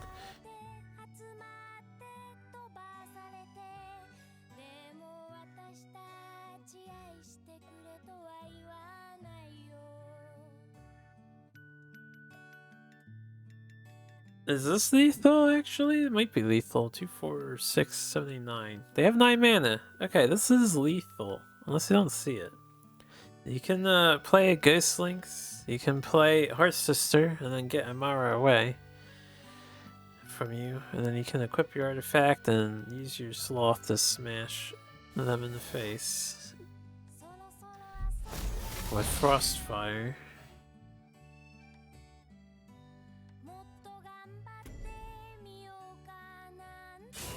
Oh no, you can't because the Heart Sister's in the way. Never mind. Heart Sister blocks your own sloth. That is most unfortunate. So, in an ironic twist, the Aymara placement was a masterclass in protecting yourself from this exact situation of a Heart Sister. Because Scuttle knew they had it too.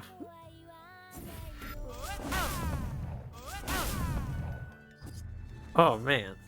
Can Scuttle find a way to get out of this predicament? They do have Suzuki. So we got 5 damage. That's gonna clear that line. We have 10, 13, 14 damage from what I can see. They're choosing to run away though. I would have drawn. Oh yeah, right. They can kill off Aymara. Hold up, they might have missed lethal.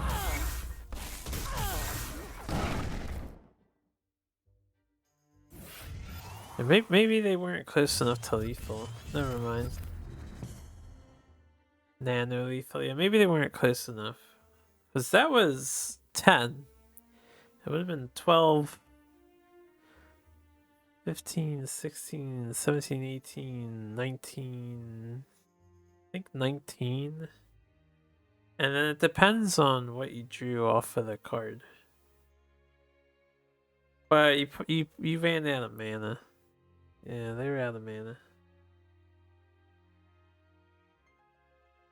Still, Deja Vu Engineer coming in the clutch again. I think Scuttle has Deja Vu'd their Aymara healer in 3 out of their 4 games so far this tournament.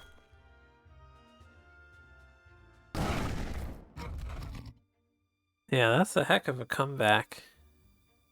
Brazil just... They don't have it in hand at the moment. They can set up for that finishing touch still. They kind of have to go all in. You kind of have to hope for the best.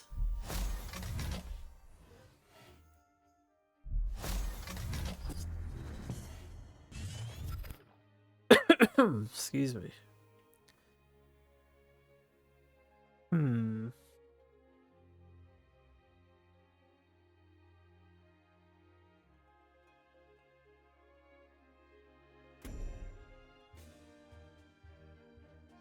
Thinking about replacing a First Wish.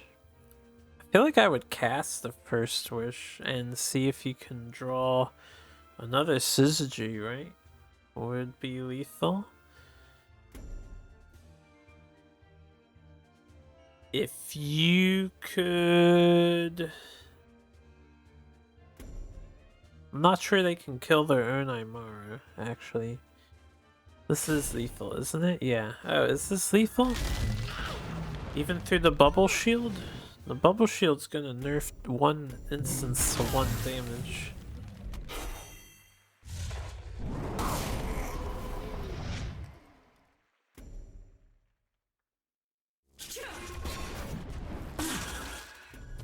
I would need to look at that situation again and think about it some more.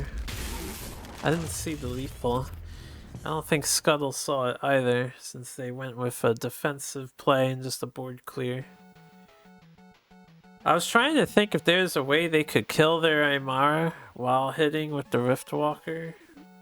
But I think they couldn't kill their own Aymara with the red tile.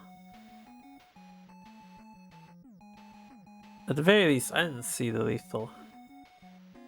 And buff the Ghost Links with First Wish.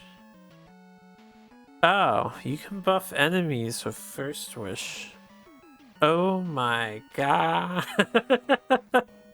Yeah, it might have been a miss lethal there, because that would have been 5. You popped the shield, that's 6.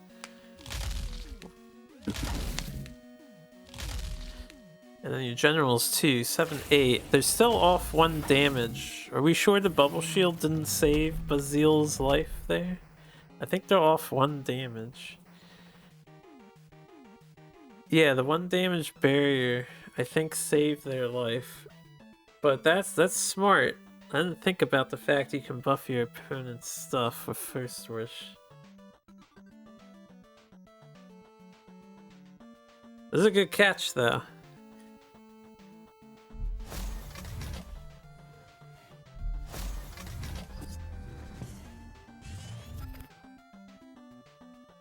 Scuttle's deck's so cool. It's pretty. It's been doing some work. I mean, we are in the loser's bracket, but Scuttle's been doing some work with this deck.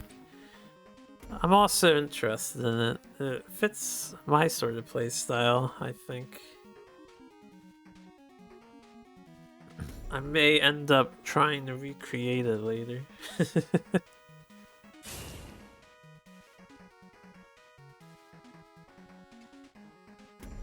Yeah, we would have had to see the draws. It's very possible lethal was on the table there.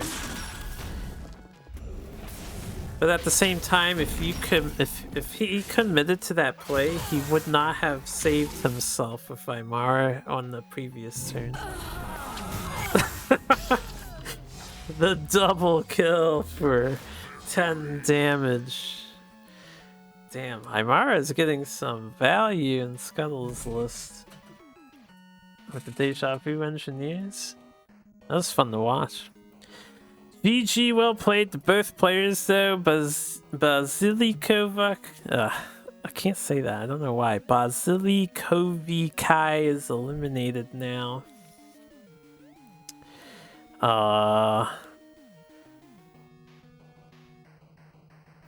Let me get the next match loaded. Yeah, that was a very stylish lethal. And we're going back to the Magmar Dream Team here. Let me see if I can find the game. Perfect, perfect.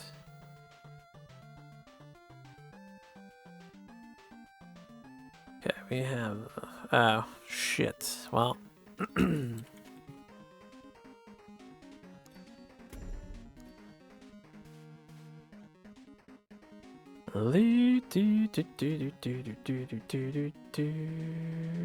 This is sad. He's got like 4 pages of games already.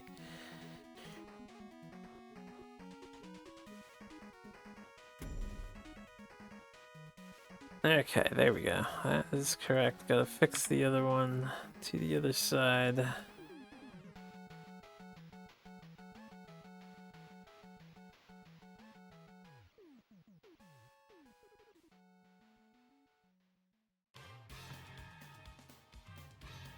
Perfect. Alright, here we go. And we have Zowie and PKP. Zowie's Control Magmar, PKP's Time Maelstrom Vitruvian list. Now, I'm going to get this one started, and I'm going to step away for a moment after it gets started because I really need to pee, but I'll be back. And assuming it takes some time because Zowie is playing in the match, we shouldn't lack too much for commentary. Okay, that'll sync up a bit. Let's transition the hand. Yeah, just give me a minute.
Okay, I am back. What's happening in this game? I see Yaff in the center, as he should be.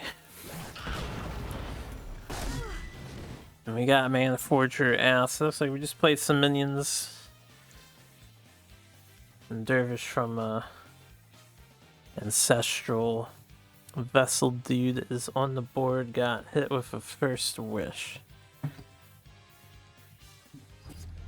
AKP chooses not to draw any cards because they probably don't want to miss out on the healing, maybe? Oh my. Oh my. We have a turn 3 Silithar Eldar coming down.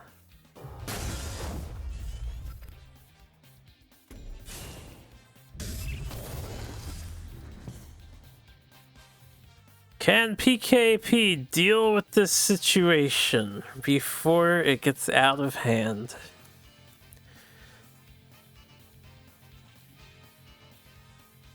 Zowie has all the control spells ready to go to stop any developments PKP may have. We're drawing a card. Damn, that's a good draw. Certainly doesn't completely solve the problem, but it'll at least slow it down so you can maybe solve it later. And you can opt to draw additional cards right now looking for a dispel.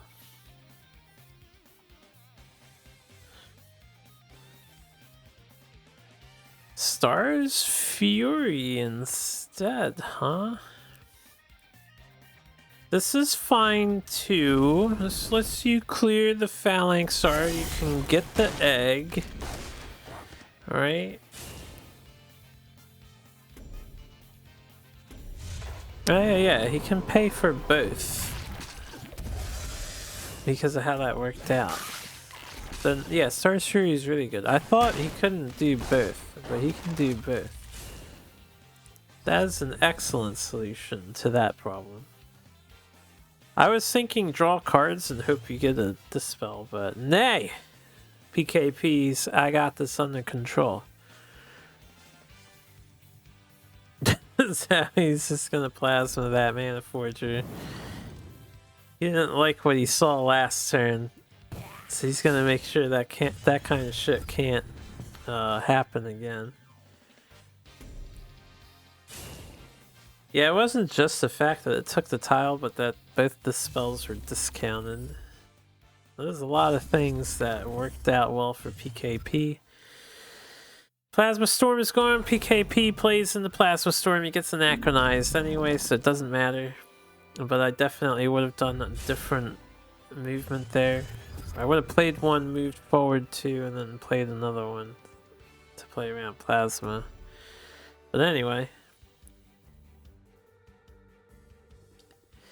Zowie has also started backing off. So he's in full, I'm gonna stall this as long as I can mode.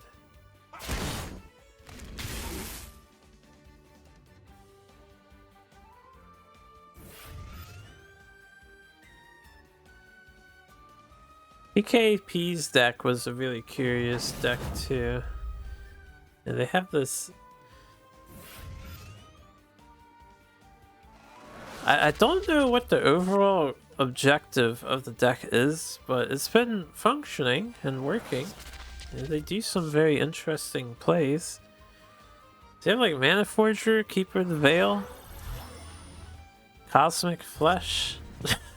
They just have a random spattering of cards.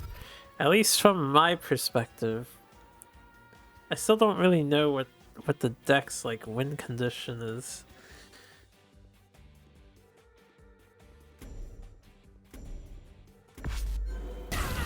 They've been using it a lot, even on ladder. I haven't been playing too much Duelyst lately, so I'm not sure what's on ladder. And when I do play ladder, like, I kid you guys not, but it's just Abyssian, maybe a Magmar or Lionheart player, and then Abyssian. It's been my experience. That's what my experience feels like it's been. And then funnily enough, in this tournament, we have no Abyssian players. So I am all kinds of skewed.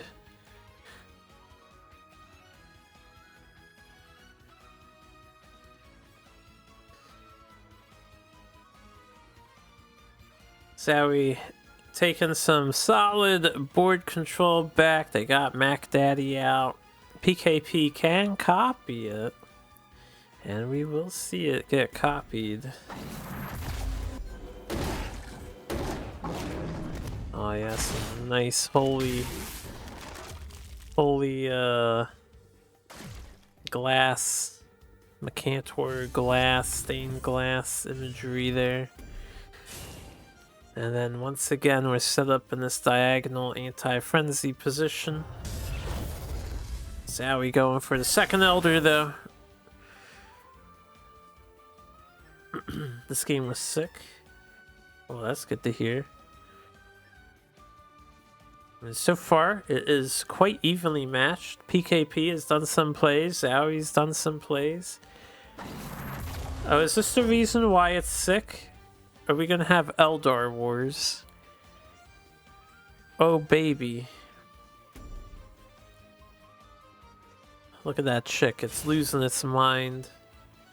Its eyes are bulging out of it when you have a highlight.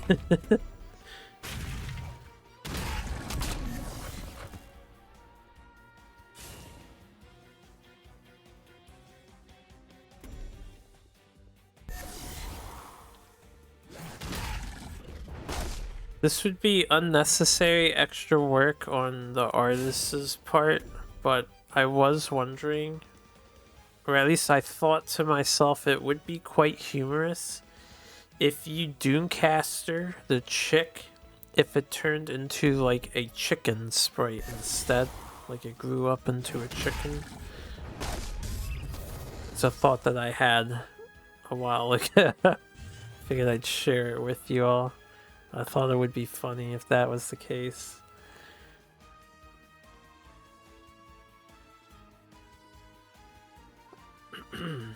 Is a pretty nasty Anachronize. Huh.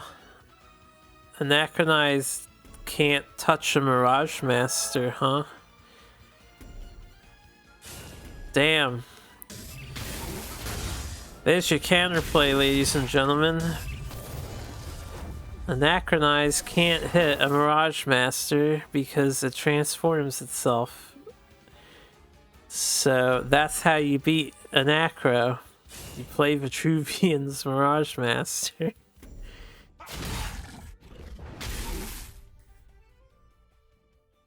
Play last turn? No, I was played on that turn with everything else.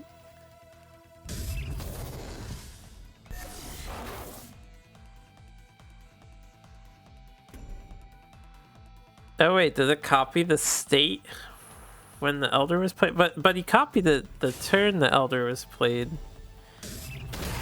Yeah. I don't know if that matters. That was a hell of a time maelstrom though. Unfortunately had to move up. They have lethal. Oh damn, what a closer. Yeah, I think it's just because transforms aren't counting as summons. Doesn't kill Seismic Elemental either. That is really good information to have. I actually wasn't aware that didn't kill transforms. That was a cool finisher from PKP. Nice game by both. So the Magmars have been taken out of the tournament. I think they're all dead. We're down to Vitruvians and Vanars with a Songhai, right? Yeah, we have a Songhai. So next up, we're gonna do losers round 5, and then we're gonna snap back to the semifinals, which we haven't done yet. So this is the last round of losers before the semifinals, and then the finals and stuff. And this is gonna be a Vitruvian match. Oh, the Vitruvian brothers now must vie for dominance. Alright, I gotta put the spoiler screen on. But the Vitruvians have to play for who gets to go on. That's gonna be a fun watch. I'm looking forward to this. Damn, I chose poorly. Alright. Wish I had double Maelstrom to kill with the Hatched Elder, but still great stuff. That would have been pretty messed up. Nothing gets my blood pumping quite like double Maelstrom. We're just back to back to back Maelstrom. I am a big Maelstrom hater.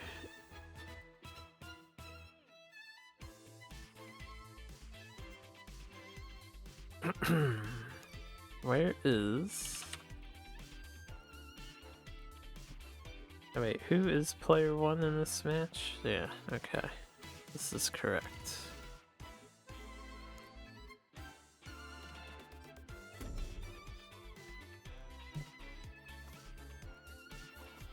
Okay, so...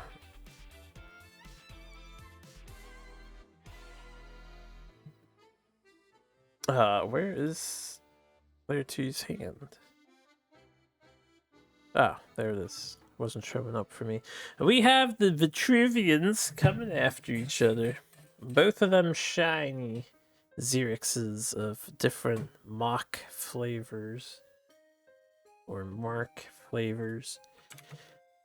We have Scuttle's fascinating deja vu centric list versus PKP's also equally as fascinating Mana Forger Time Maelstrom strategies with Keeper of the Veil.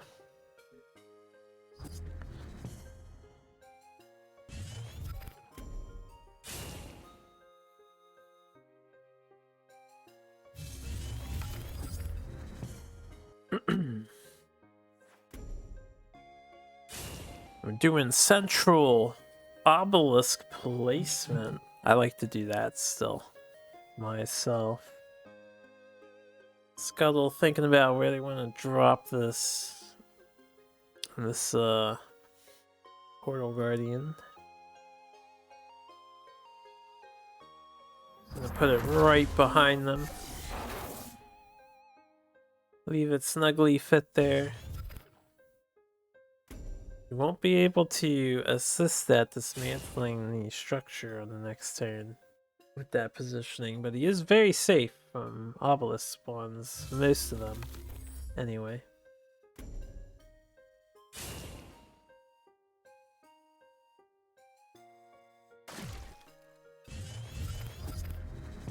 PKP, it's just gonna go for a spread. It's got obelisk control down on the south. And he opted to deny the mana tiles outright instead of could have put the vessel on the bottom and then kept the other obelisk away.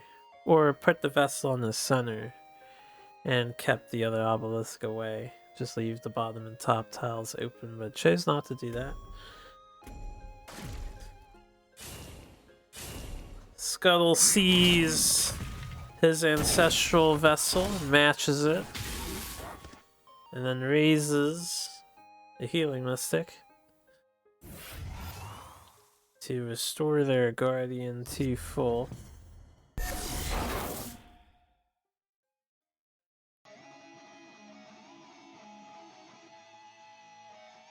PKP could get a portal guardian here for 1 mana premium, and then dispel their portal guardian. This might not be a bad exchange. Yeah, looks like that's what we're gonna see. The premium Portal Guardian. I still don't really understand why Mirage Master buffs itself when it turns into a Portal Guardian, considering how opening Gambit is supposed to work, but I guess that's not a bug because it's never been changed to work how I think it should work.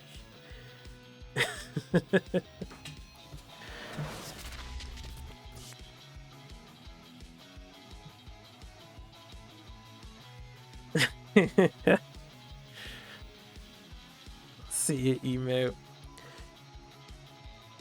Alright, Scuttle's fishing for something to do here. They could Syzygy. Syzygy would deal with the Portal Guardian.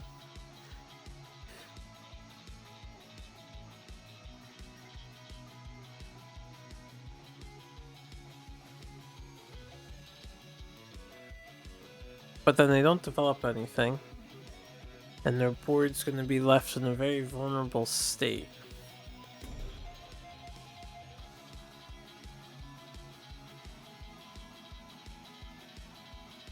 Classic Siphon Difference. Oh, interesting. This is why you run 3x Fountain. I like to have one Fountain in my deck. It comes in clutch on occasion.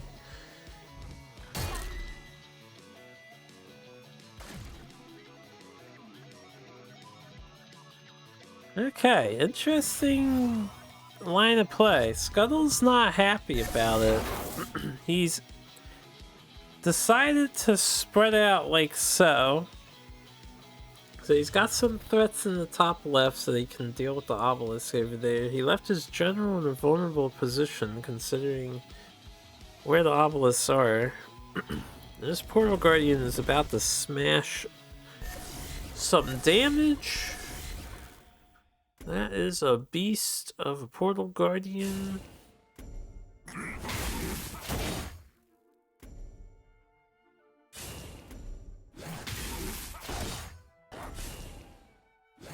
And PKP is all the more but happy to send it all face. And you know what? I completely agree with this play because they have a Rasha's in hand and they have a Mirage Master in hand. These other two, in my opinion, should probably just kill the vessel.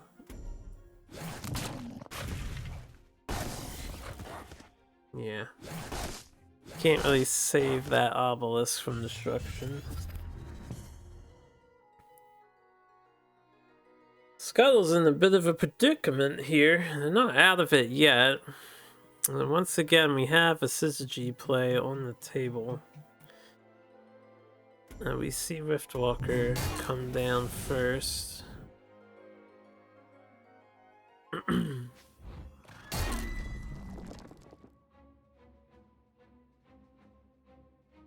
And then we do see the Syzygy come down. Are these still best of one? Yeah, the whole tournament's best of one, except the grand finals. The two finalists have the choice to do a best of three for both of their matches.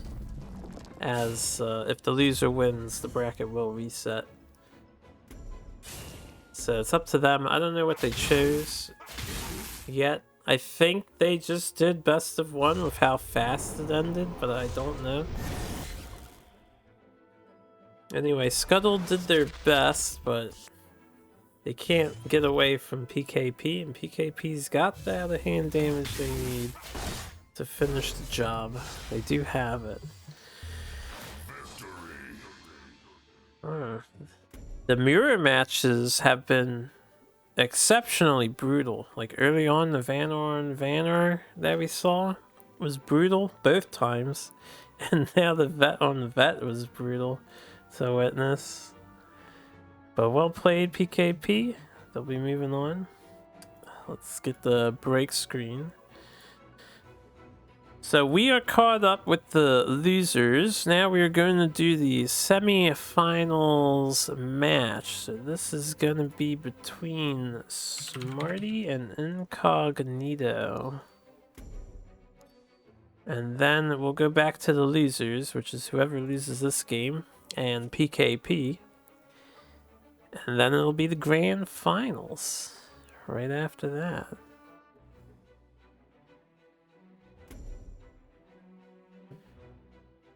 Okay, you're player 2. Let's switch that around.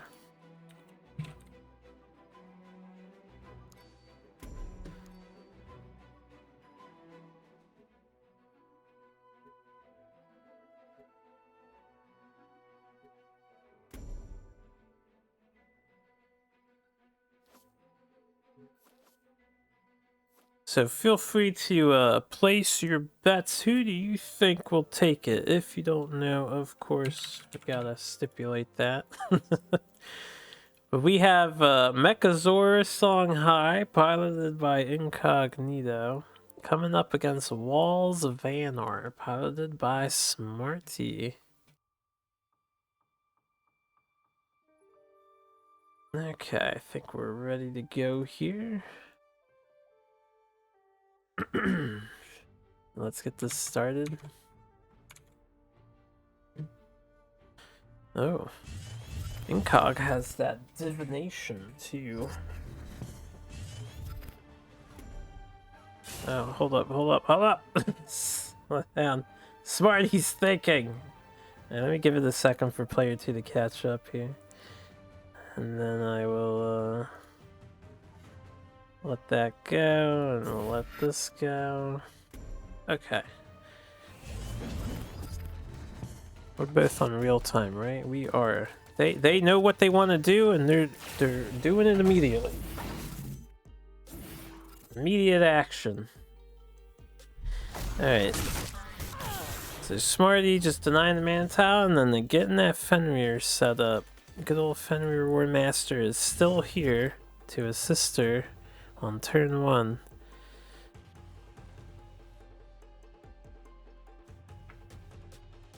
Incog is going to have to decide how exactly do they want to approach this. You can ignore the mementos, of course.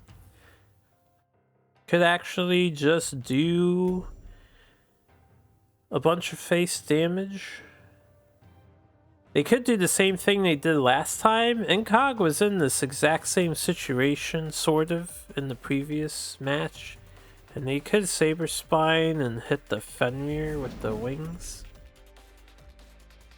I don't know if you want to waste your Tuskboar on clearing the wolf token, but it's an option.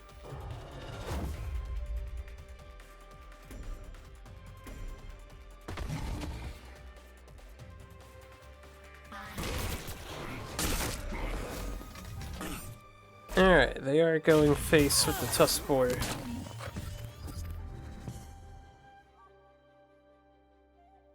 So I do like this. Fenrir can be problematic for Songhai sometimes.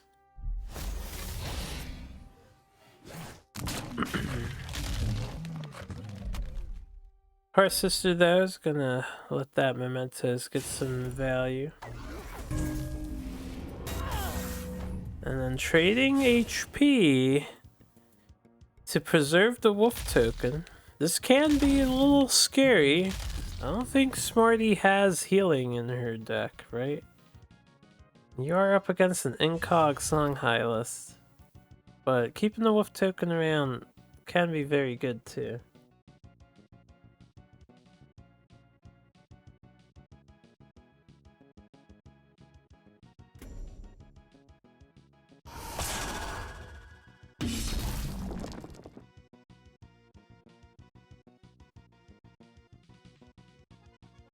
Alright, we have some Flame Wheat development. Incog could have moved down and taken out the other wall too, but he probably doesn't want to give Smarty any more cards if they can avoid it.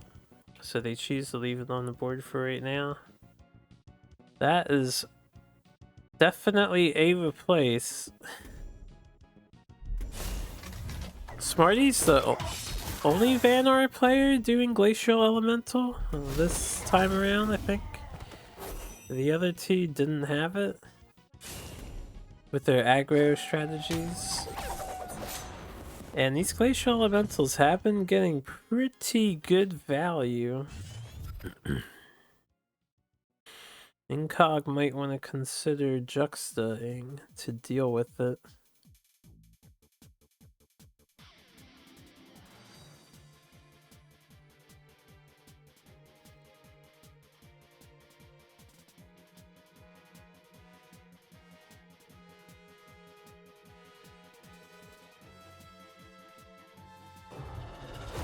Do you see the tusk board?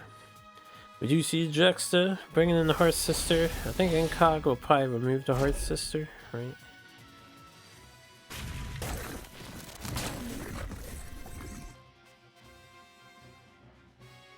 Putting the Sword of Mechazor all the way over there.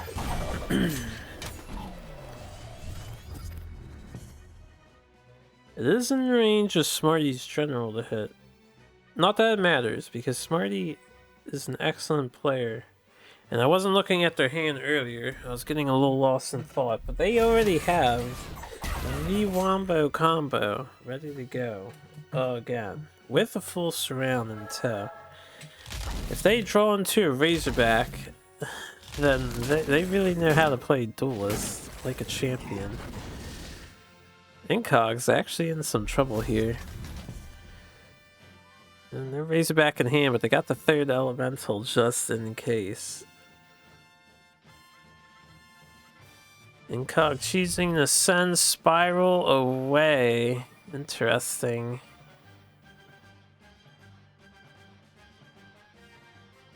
Looks like we'll have to see Ancestral Div, maybe? If you want options, you could just play the 2 minions too if you want. You can clear the Snow Chaser, not hit a wall if you don't want to freeze your guy. You do have Juxta, so if Incog wanted to, they could kill the Glacial Elemental. I don't think they can kill the Glacial and the Snow Chaser though. You need to save the movement. No, they can kill both. They can kill both. You have to attack with your dude.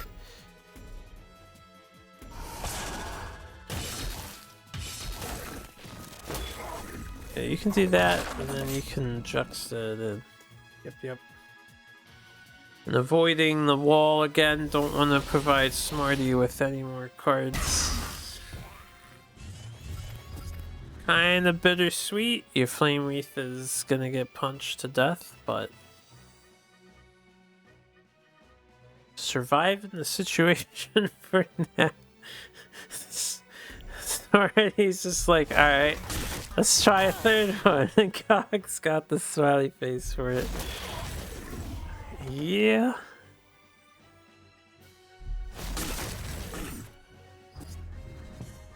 Okay. This is not looking good for Incognito. The back-to-back Glacial Elementals are taking their toll. And now we have two... what are they called? Borean Bears? Yeah, Borean Bears that are fairly juiced up. It was a nice draw from the Ancestral Divination. Unfortunately, can't combo it because not enough mana anymore.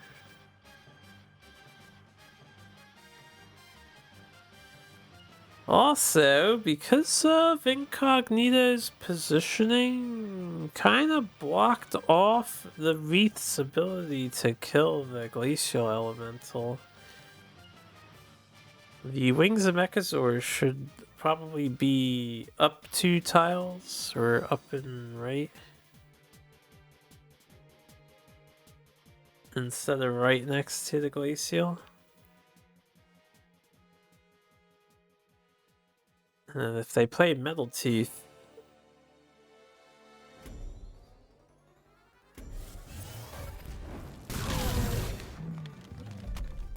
do go with the metal tooth play. We're just taking out some walls to lower the damage output, hopefully, of these bears.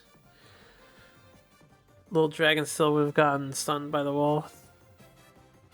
Oh yeah, you are right. You are right. That wall would stun the dragon when it moves. Then overall, just a difficult position to be in for Incog.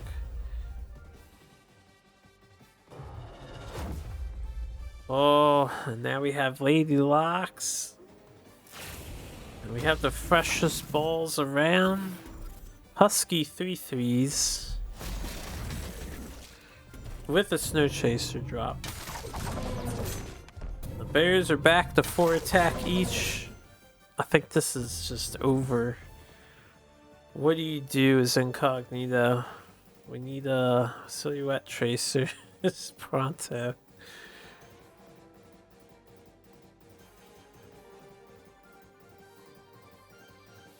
Fanar Walls has been very convincingly ahead in all of her games. Smarty has been pretty strongly ahead of her opponent. Now, granted, Smarty avoided all of the Magmar players through the power of matchmaking RNG, which is probably the best play they made in this tournament, was dodging all of the Magmar players.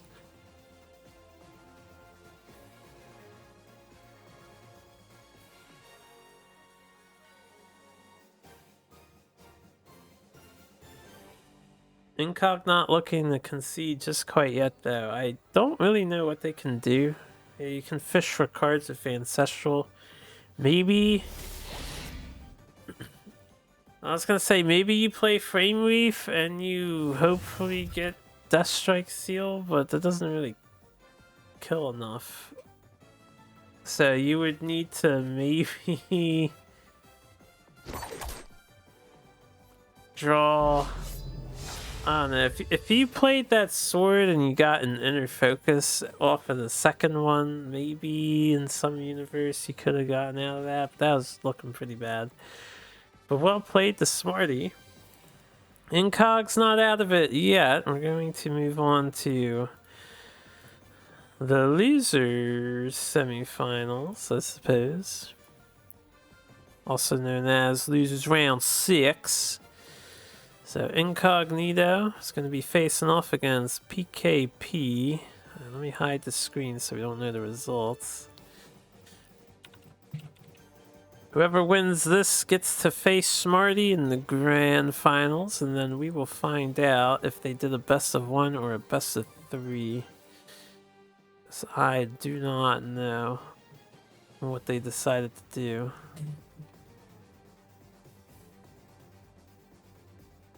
And it's double elimination, so we'll also find out if Smarty enters the losers bracket or not, which I also do not know.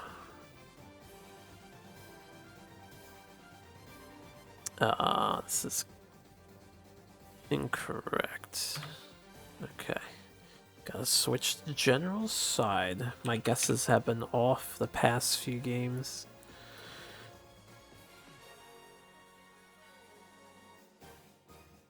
There we go.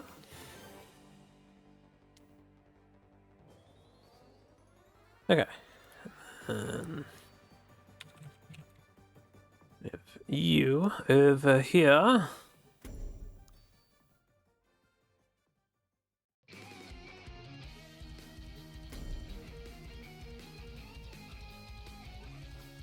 Oh yeah, Spark Mandrill theme. Let's get back to the game. Incog. Mechazor Songhai versus PKP. His list. I don't know what to call it exactly. It's kind of dervishy. Kinda, sorta. Let's see what happens here. I'm not sure how this matchup will be because it's Mechazor. Gotta pause the second player here. Because it is Mechazor, I feel like Vitruvian has a slight advantage here, since there's less raw burst potential from Incognito. And it's Obelisks on PKP's side, so he's got a lot of high health stuff. Now Incog does have Deathstrike Seal. He has the solutions to the high HP things, but will he draw the solutions when he needs them?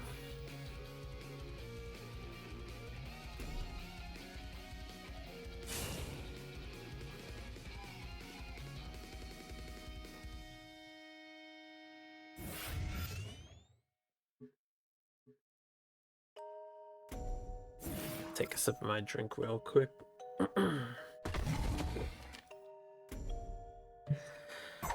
Alright, we're spending resources to clear a duck from the board.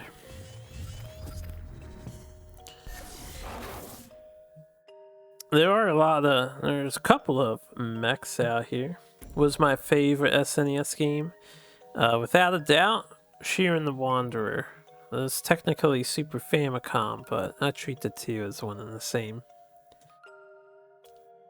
And then it's probably the entire Mega Man franchise.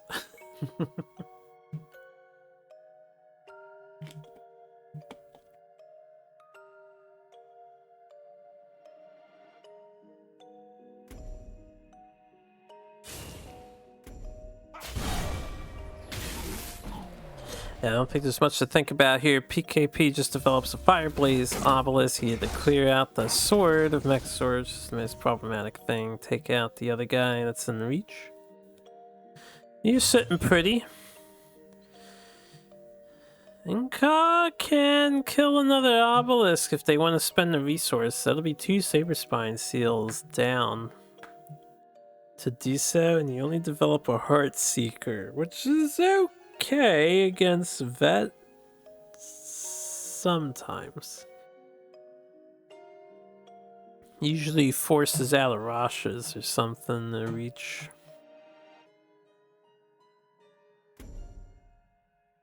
Oh, choosing to save a resource back off. Do we see Time? Yeah, Deja Vu guy? I was gonna call him Timekeeper.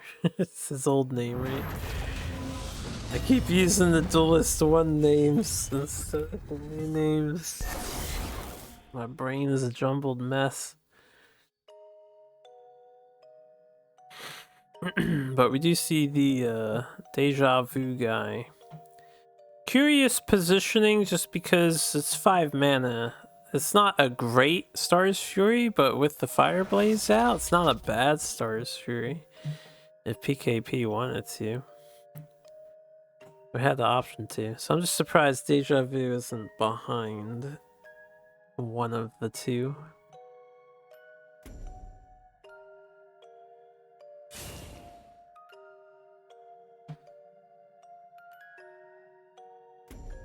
And we have the first appearance of the Repulsor Beast. He's finally been played. We've seen it in PKP's hand. We never had an opportunity to play it throughout the tournament, but it's finally getting played. Bringing the dude to the obelisk so they can eat it with their Dervi.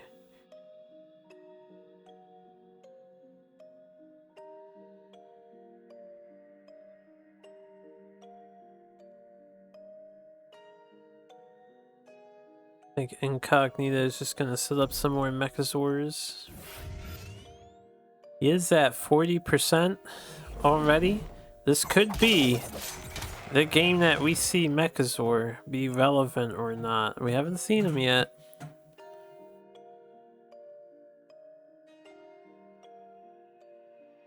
But Incog's at 40% now.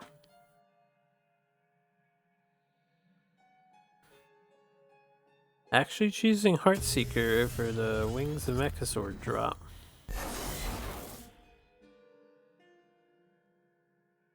Immediate siphon energy goes down.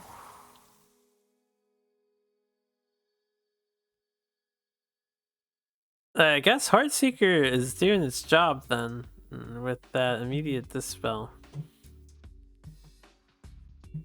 Right? I don't think Incog has a Killing Edge in his deck. I don't remember seeing one. Maybe it's like a 1-of or something?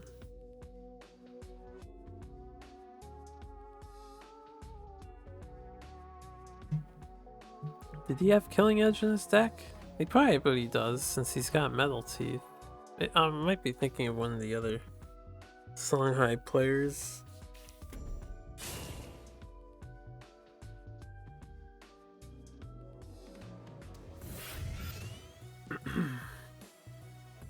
Anyway, gonna develop our Mana Forger in the corner. PKP's deck does have a lot of shenanigan access with the Mana Forger online. I've seen it already, some of it. And thanks to the Fireblaze, we get a nice, easy clear here of the Frenzy Boy.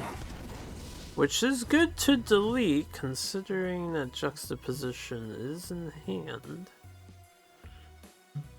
Oh man, the Incog really... I would say he needs a Deathstrike Seal, but he also needs... something else. Could send that Fireblaze away, kill the Mana Forger instead. And then, I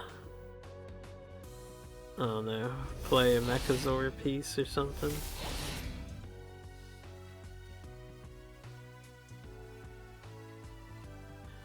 Metal Teeth does not have Rush at the moment, right? Or does it activate after you play a thing? Ah, okay. Thought you had to play him before. Or after a mech was on the board, not before. But I guess it's like a passive ability that just checks for mechs.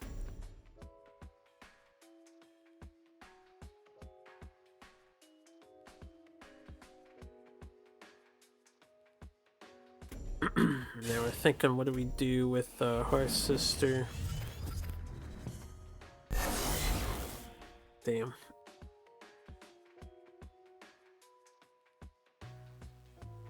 I would be very skittish about this positioning. So I get it, right? I'm trying to stay as far away from the middle obelisk spawns as possible. But the Star's Fury here is spawning 15 damage. Now, it's 4 each. It's 20. A Star's Fury here is spawning 20 damage. 16 of which hit you in the face. So I would be very skittish about this sort of spread. But Incognito needs to do something to get ahead here. So they're falling behind. There's too much HP to deal with.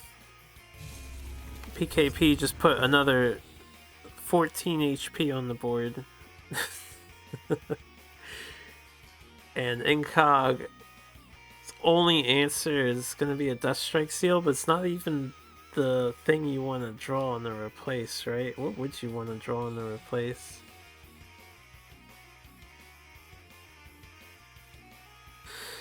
Now, this obelisk placement, yeah, if you left everything alone, right, you could block one of the spawns and maybe play around the crowding that's going on to somehow survive.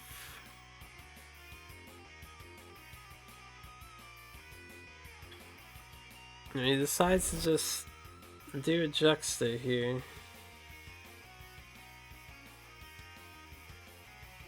And you can kill one obelisk. Or maybe two? No, you can kill one obelisk.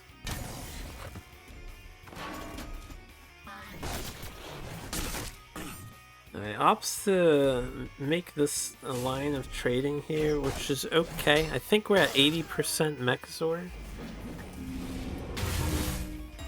And cashing in to draw a card. Or was that guy dispelled? Oh no, he got an inner focus. We just didn't see it because he's playing it so fast. So we got Mechazor. Damn. Incog's not out of the woods yet. It depends on spawns and whatever PKP can get in hand. But we have 5 damaged dervishes. Alright, this is a really good clear of Mechazor here. First copy it, then send it into your dervish pit. Run away and pray.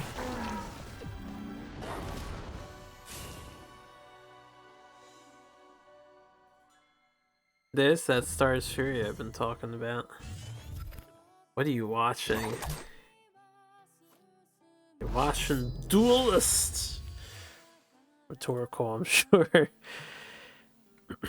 That could have gone like very sour very quickly. It was a great draw from Incognito. He almost turned it around with that inner focus draw. But he goes down, so we are moving on to the finals. Now, let me put the break screen on. This is going to be the last set of games for the tournament this weekend. We have Smarty versus PKP, and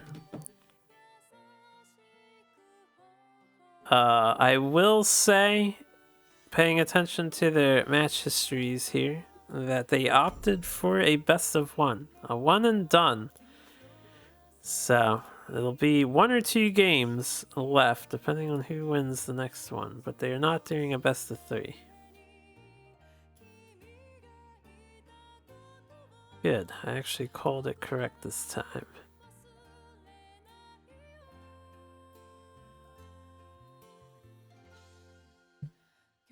Okay. So best of luck to both of our players here. Where is there's my screen. Smarty is player 1, Walls Vanar. PKP, player 2, Dervish Vitruvian. Let us see epic battle for the people's entertainment.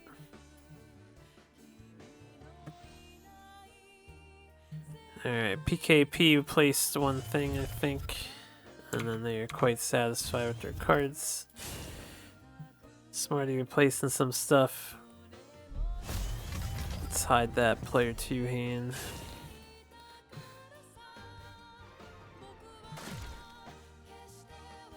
Oh, we're going in. I wonder how fast this game ends up being. So standard opener on Smarty's part. PKP going for an aggressive double Ancestral Vessel opener, which is really quite strong for Vitruvian to do, considering they turn into 2/2 rush wind dervishes when they die.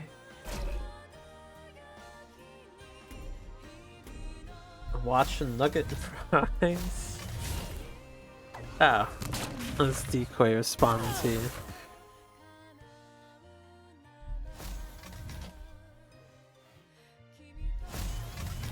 Alright, no fancy clearing work from Smarty. She turns her bear into a dragon and goes for the value play. Just developing board presence. Initiative is in PKP's hands to decide where trades happen. Smarty does take 2 to turn the 1 vessel into its dervish form. So PKP can just do slow development here. You see what you draw, but you probably play that obelisk so you can kill the dragon. You could even leave the dragon alone, kill the bear. You could kill the dragon with your vessel, I guess. You can clear the whole board, actually. PKP looking at that Doomcaster instead of the obelisk. If you play the obelisk, I guess they both achieved the same results at the end of the day.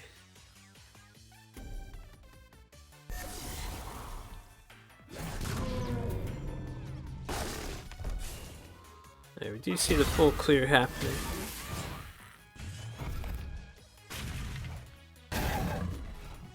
This does leave PKP with a 5-4 Wind Dervish on the board and a 2-1 Doomcaster. This could be the better play overall. Background music's going hard right now. I think this is what? Mario Kart? That's playing.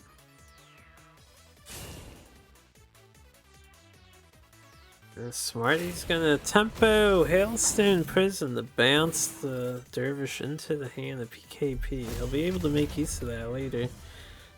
That could be relevant too. A 1-mana 2/2 rush unit is no joke coming out of that. And then we see good old Snow Chaser and some walls coming down. Smarty diving headfirst into the opponent's infiltrate zone.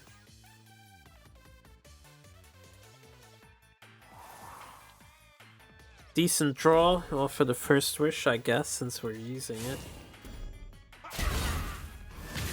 So, eliminating Snow Chaser, Doomcaster gets a value trade. And then we see the Fireblaze development now, which makes sense. Holding on to Wind Dervish also makes sense.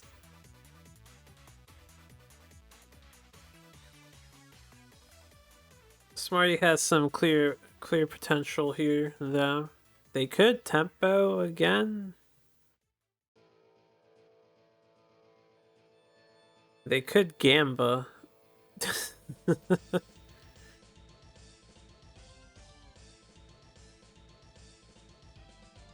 They could just kill the Fireblaze Obelisk too if they want to hurt Sister and Drake. Or you could replace into that and take 4.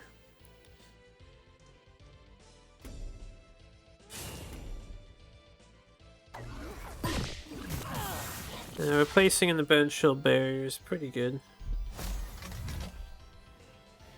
With Glacial Elemental. Kind of does stuff sometimes. Very respectful of the Star's Fury. Smarty could have put the Glacial in that line too. But this is playing around a nasty Entropic, I guess, as well. It's not the worst Star's Fury in the world. Although I guess hitting that wall and then Star's Fury anyways, yeah, it's still fine for PKP. You get 4.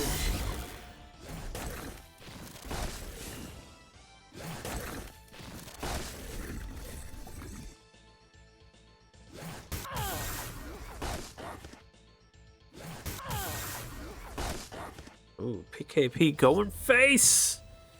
Paying no respect to the walls and Walls Vanor. Will they regret it later? We'll find out. Because right now they're surrounded due to that wall still being there. I mean, they would have been surrounded regardless. But now they're extra surrounded.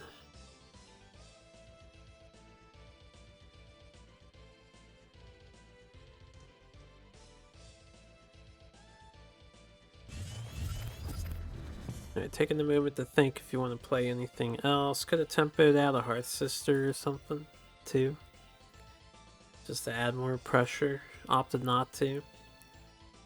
PKP's gonna have to give Smarty a card, though, to get rid of this Drake. If they go with the Syndra idea. They could Entropic and walk away from this situation. And now they go with the Syndra play. Syndra's risky. You've already seen Hailstone Prison. Syndra's very risky, and you're gonna get punished for it too.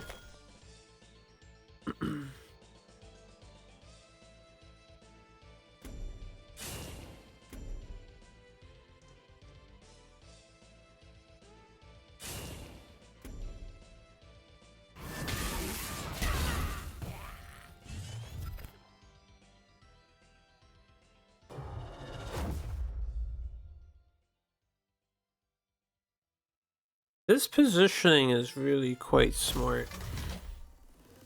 Smarty played PKP earlier, so she knows he has entropic decay, if I recall correctly. And they're playing around the entropic decay by doing this. This is not good for PKP.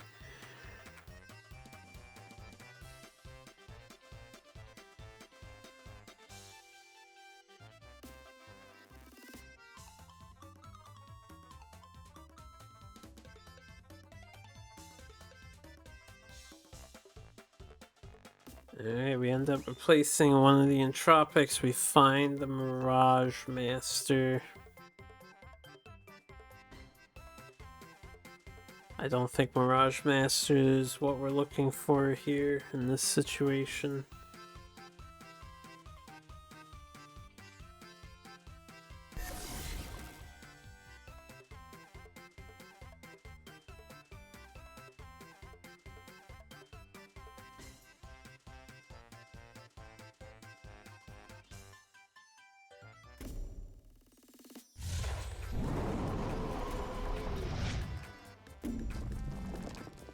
So this is a pretty tough play. Opting to remove the Snow Chaser's recurring value. PKP could have let the Snow Chaser bounce back and get rid of that 4-2 wall with the Dispel instead. If they wanted to. I don't think either case would have been enough to prevent all this transform damage that's going on here.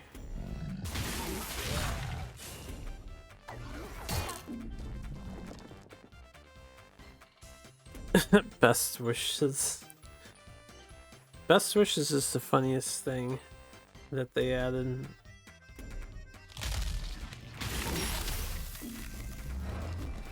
And BM's so hard with it. Did Smarty miss lethal? I think Smarty missed lethal. Or you know, intentional stalling. They're in a very dominant position right now. However, it is 9 mana. Vitruvian can Time Maelstrom, maybe somehow weasel their way out of this situation. I don't know how they would do that, but they could do it.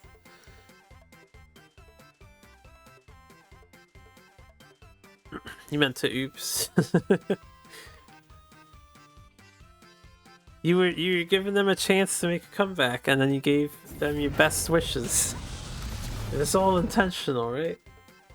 Yeah, and then best wishes, and then DMs apologize for this click. Oh, I see. Let's not worry about what actually happened, right? It's just BM best wishes. Alright, PK's last gambit is please don't have another transform or Razorback. Unfortunately, they have a Razorback. And fortunately for Smarty, she takes Calvin's Untitled Weekend Tournament number 2. Alright. There's a lot of good games in this session, so I'm glad I decided to cast this. I was especially a big fan of that bullshit Magmar game that took like 40-50 minutes. Yeah, it's my pleasure to stream the event. I wanted to see some Duelyst matches for funsies, so I was happy to do it. I will call it quits here. My voice is getting tired. I was gonna do some games myself after it's all done, but it's all wrapped up now. Let me hide all my temporary stuff. But yeah, I'm getting too stuffy. This damn, I'm coming down with some kind of sickness. Down with the sickness. So I'm just gonna probably rest up, take a hot shower and whatnot. Thanks for hanging out, everybody. Hope you enjoyed. If Calvin doesn't mind, and I'm sure he doesn't mind, and since this is bi-weekly, I might be interested in just casting it like this, just a casual thing, nothing serious, every time it comes around. So we'll see, might do more of these later. But anyway, you all have a good one. I'll be back to regular scheduled things on my channel later in the evening tomorrow.